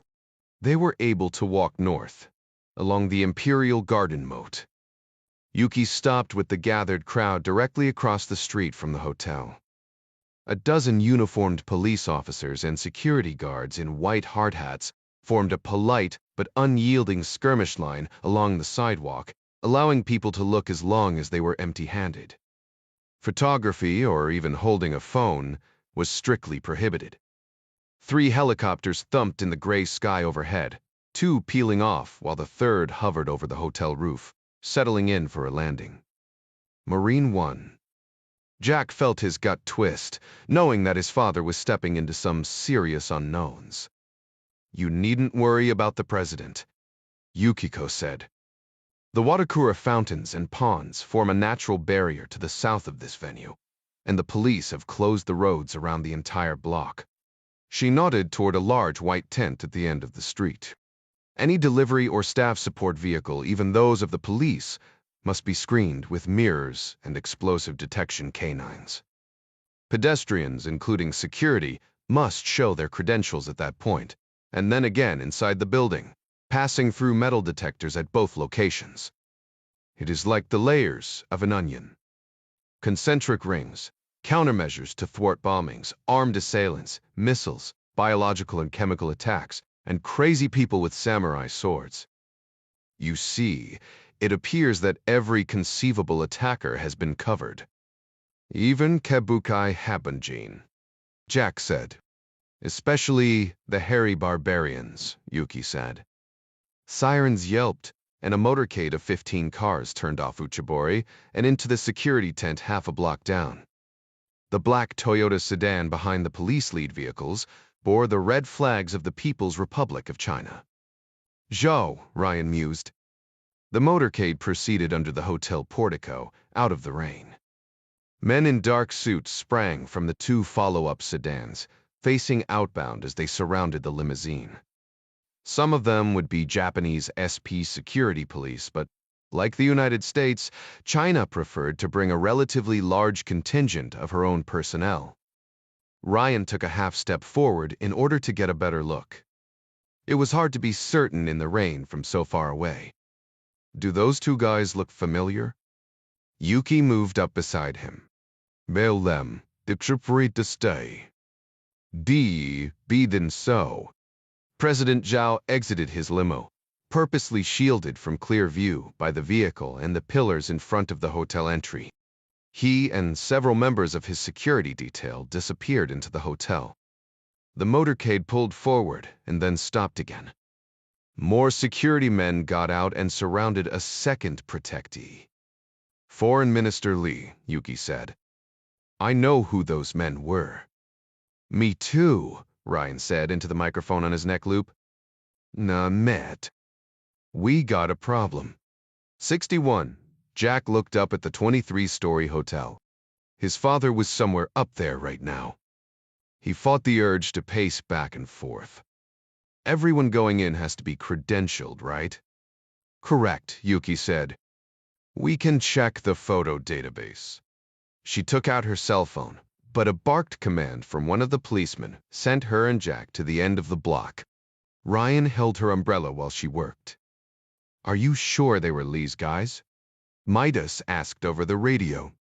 Pretty sure, Ryan said. At least 2 of them were with him at the restaurant, bombing in Argentina.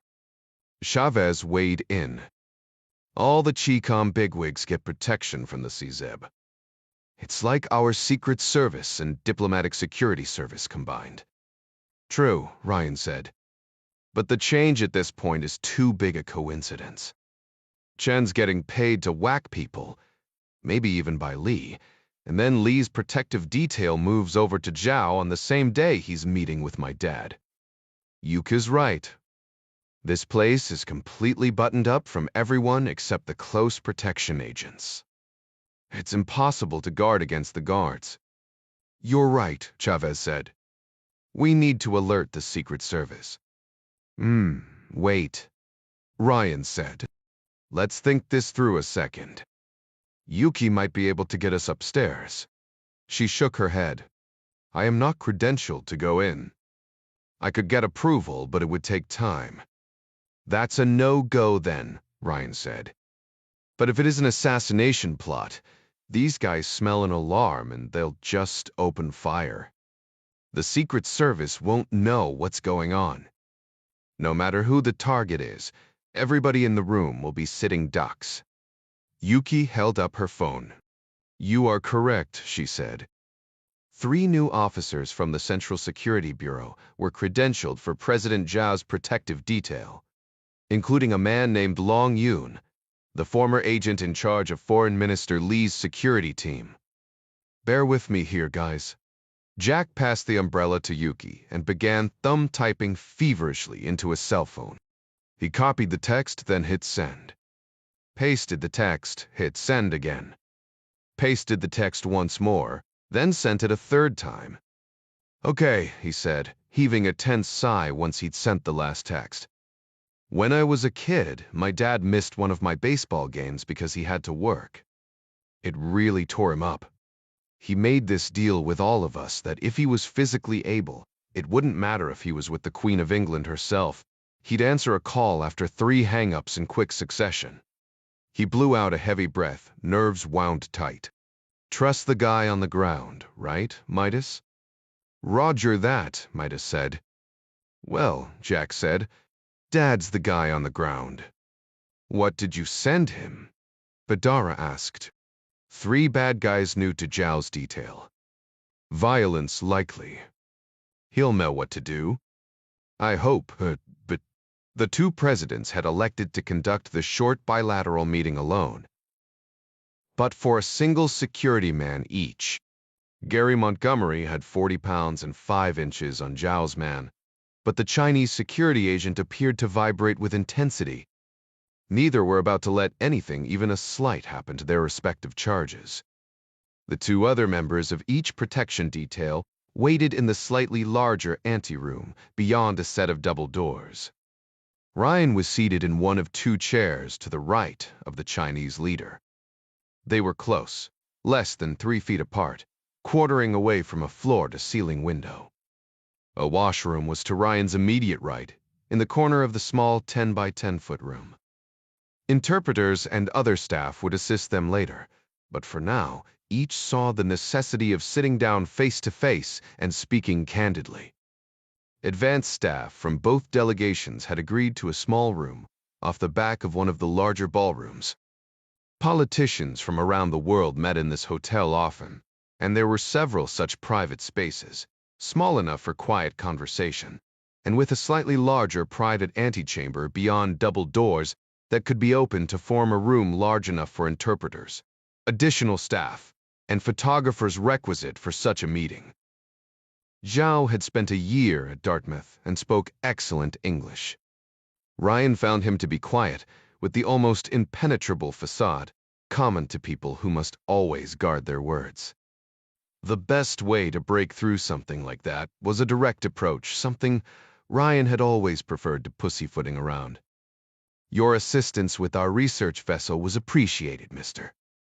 President, Ryan said. Zhao gave a polite smile and started to say something, but Ryan kept talking. I was, however, extremely concerned with Admiral Qian's disregard for your orders. Zhao took a deep breath through his nose. There was no easy reply. Admiral Qian is in custody, Zhao said. Surely even the United States has endured rogue commanders from time to time. There is no house of cards in China. The party is in complete control. True enough, Ryan said, sensing Zhao wanted to say more and giving him time to do so. Silence, he'd learned, was often the least used and most needed ingredient in good statesmanship. Zhao folded his hands in his lap. The container ship Orion. Ryan's cell phone began to hum in the pocket of his coat. At least he'd remembered to put the damn thing on vibrate. He ignored it, and it stopped. Then it buzzed again a second later. Stopped, and buzzed a third time. Ryan closed his eyes. His kids were grown, all of them, old enough to know the importance of what he did, the delicate nature of his meetings. Damn it. That was the point. Of course they knew. None of them would use the family code to bypass normal protocols if it weren't important. Ryan reached into his pocket and held up the offending cell phone. I apologize, Mr. President, he said, scanning the message. It was from Jack. Ryan kept his face passive, motioning Montgomery over with a slight flick of his hand. Colonel Huang came off the wall a half step at the movement, but a look from Zhao kept him in place. Ryan said, Gary, I'm going to show you something, and you have to promise to hear me out before you do anything. Everyone in the room was surprised to hear the president speak to his security agent so informally. Mr. Dice. President, this is crucial, Ryan said. Yes, sir, Montgomery said, sounding extremely unconvinced. Ryan read the text, whispering in the event anyone in the anteroom happened to be listening. Both agents immediately put themselves between their protectees and the double doors, pistols in hand, making themselves as large a target as possible. New additions to your detail? Ryan asked. Mr. President, Montgomery interrupted. I need you to step into the bathroom. There was no way out but the double doors. Colonel Huang nodded. Such a move would be prudent, Shaojusi. The two presidents complied with their experts. Once they were in the small washroom, Zhao said, 3 new officers were transferred to my team. Colonel Huang said something in Chinese, presumably a curse. Long Yun is outside now. And the other 2 new ones? Montgomery asked. Downstairs, Huang said. But Long Yun is extremely fast and accurate with his sidearm. I do not care for him, but honestly, he would be a very dangerous opponent. Okay, Ryan said. Members of my intelligence community believe your foreign minister may be in the process of launching a coup against you or an assassination attempt against me.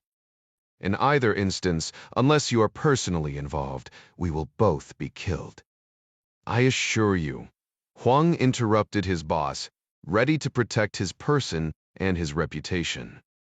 Long Yun is from Foreign Minister Li's protective detail. I believe you, Ryan said.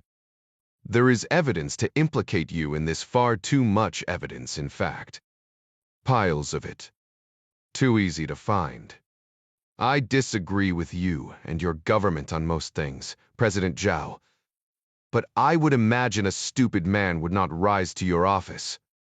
You are many things, but inept is not one of them. Zhao pushed back his glasses but said nothing. Someone, Ryan said, has been attempting to convince me that you are a very bad man. They want you to invoke your Ryan doctrine, Zhao mused, saying the words as if they tasted bad. To punish me personally for actions against your nation. Precisely, Ryan said. Montgomery spoke next. In any other circumstance of threat to the principal protocol would be to sound off, cover, and evacuate immediately. So far, he'd done none of the above. Mr. President, Ryan raised his hand, cutting him off. We're good for a moment, Gary. The attack won't happen until we walk outside. Here's what I propose. Colonel Huang was seething by the time President Ryan finished explaining his plan. He could not leave the paramount leader in the care of the Americans. That was insane. I'd go, the burly Secret Service agent said. But your guy would sense a trap and start shooting as soon as I went through the door by myself. Perhaps we could summon the agent I do trust, Zhao offered. Isolating Long Yun among your Secret Service agents. There is no lock on those double doors, Ryan pointed out. If Long smells a rat, Montgomery was already briefing his 3 agents outside via their earpieces. They were surely having a difficult time controlling their emotions. Huang knew he would have to move quickly. Reinforcements would flood the room at any moment, and more than a few innocents would die in the ensuing gun battle.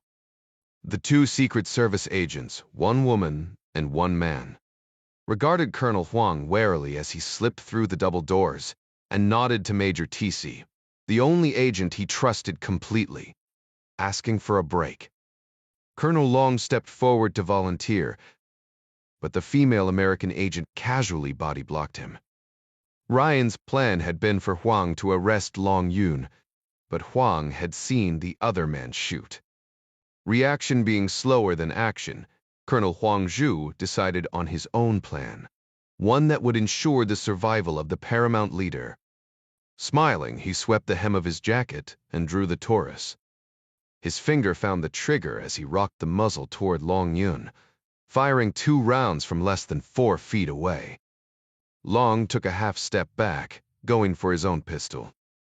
He wore a ballistic vest, but the 9mm round stunned him enough to stagger him, slowing him down for the fraction of a second it took for Huang to rock the Taurus upward and fire 2 more rounds on the heels of the first volley, catching Long in the throat and above his right eye. Colonel Huang dropped his pistol immediately, raising his hands high above his head to show he was no threat to the armed Japanese officers that poured through the door at the sound of gunfire.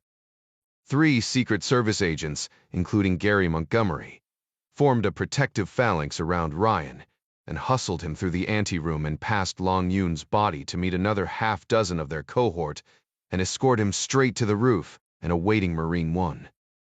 The president had wanted to wait and see to Zhao or even scoop him up in the protective bubble, but at some point, those decisions stopped being up to the president. He would understand that. Brandert, Bree. Maybe. Ryan sent a text to Jack Jr. as soon as they were airborne, letting him know he was safe.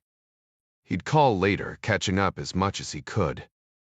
He wondered if he'd ever know exactly how Jack had figured out about Zhao's detail and what had led him to look into it in the first place. Some things, Ryan decided, were probably best left unsaid for the time being, at least. He called Kathy in case she happened to be watching the news. She wasn't, but it was good to talk to her anyway. Arnie and Mary Pat met him at the Akasaka State Guesthouse, and they drafted a press release that named an unidentified gunman and extolled the fast work of Japanese authorities. If Zhao decided he wanted his name involved, that was up to him.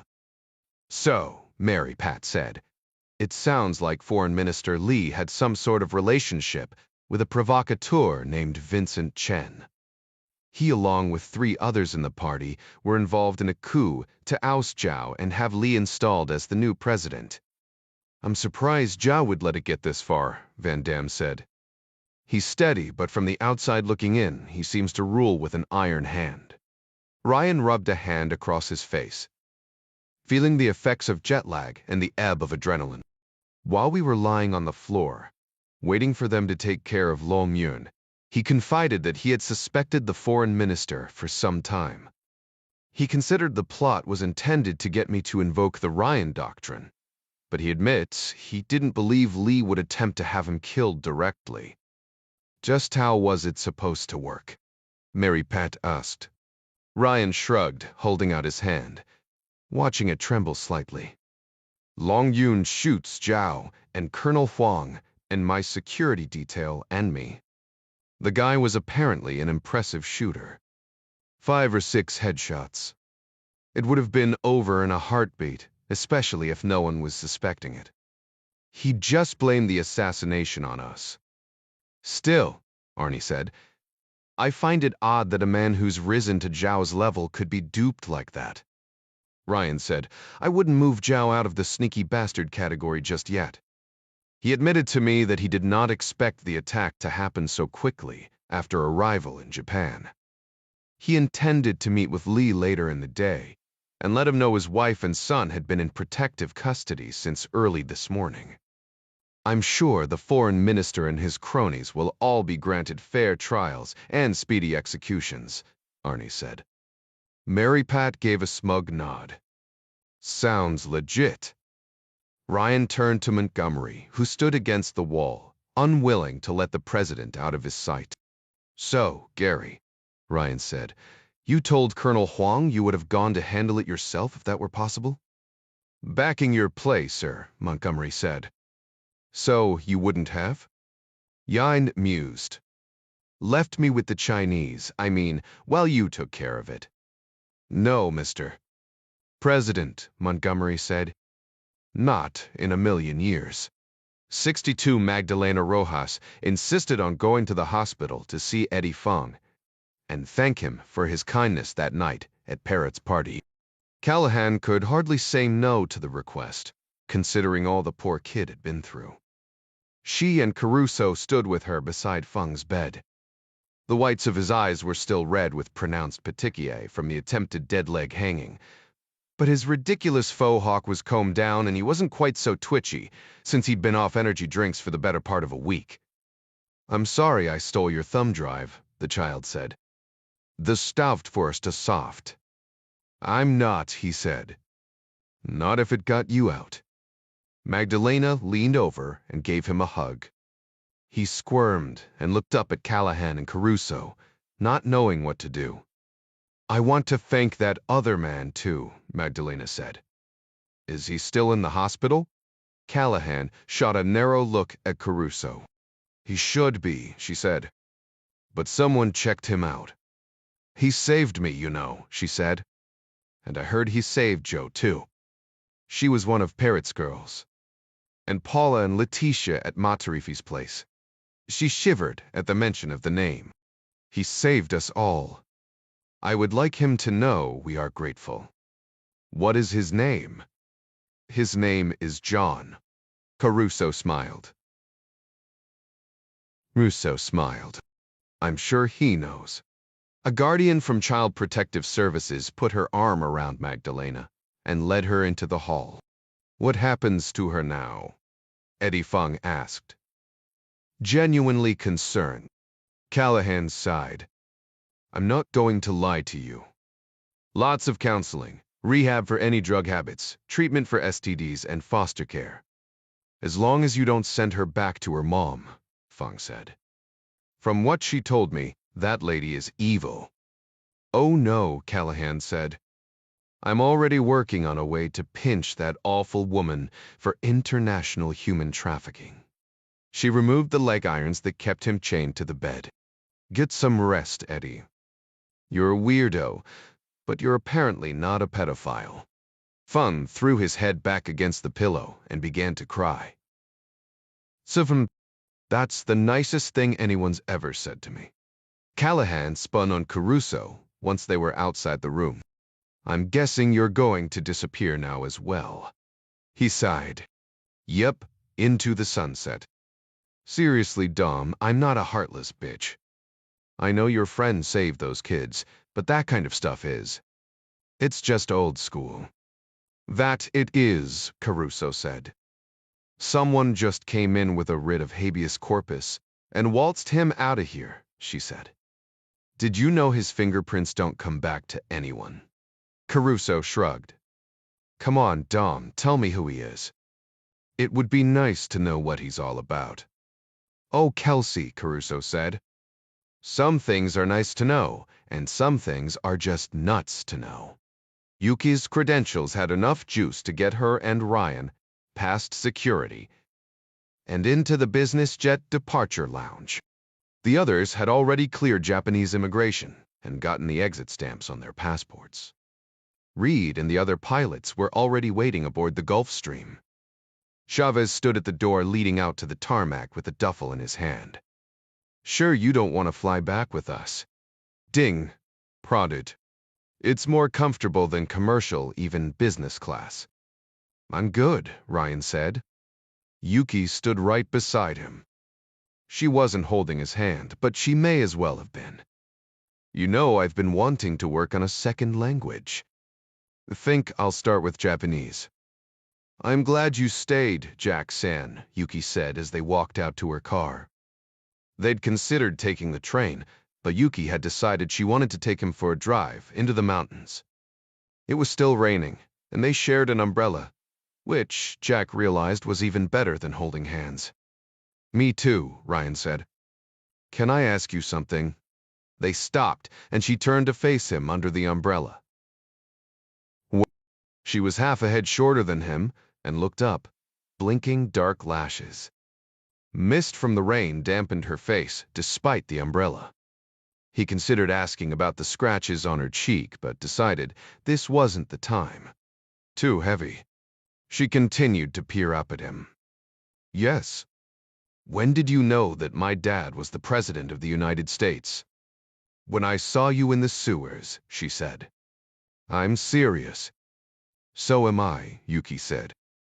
"I am, after all, an intelligence officer. I have a trained eye. And you didn't say anything about it." She stood and looked at him for a long moment, and then, seeming to come to a serious conclusion, said, "We have a saying here in Japan." "Oh, really?" Ryan said. "And what's that?" She was on tiptoe now, her lips just inches from his, her voice hoarse and breathy. "Sometimes," she said, "it is better to shut the hell up."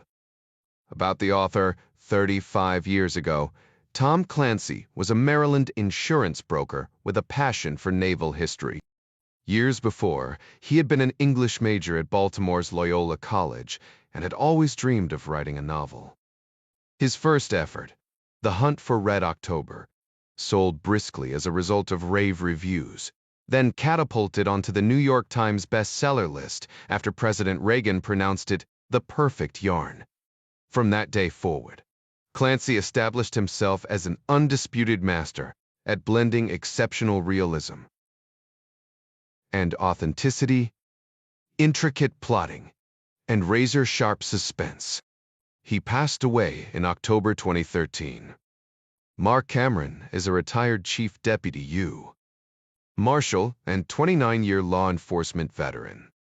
He is the author of the New York Times best-selling Jericho Quinn thrillers, and his short stories have appeared in the Saturday Evening Post and Boys Life magazine.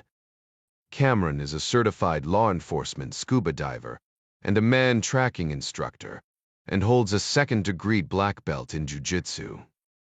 An avid sailor and adventure motorcyclist, he lives in Alaska with his beautiful bride and BMW motorcycle. What's next on your reading list? Discover your next great read. Get personalized book picks and up-to-date news about this author. Sign up now.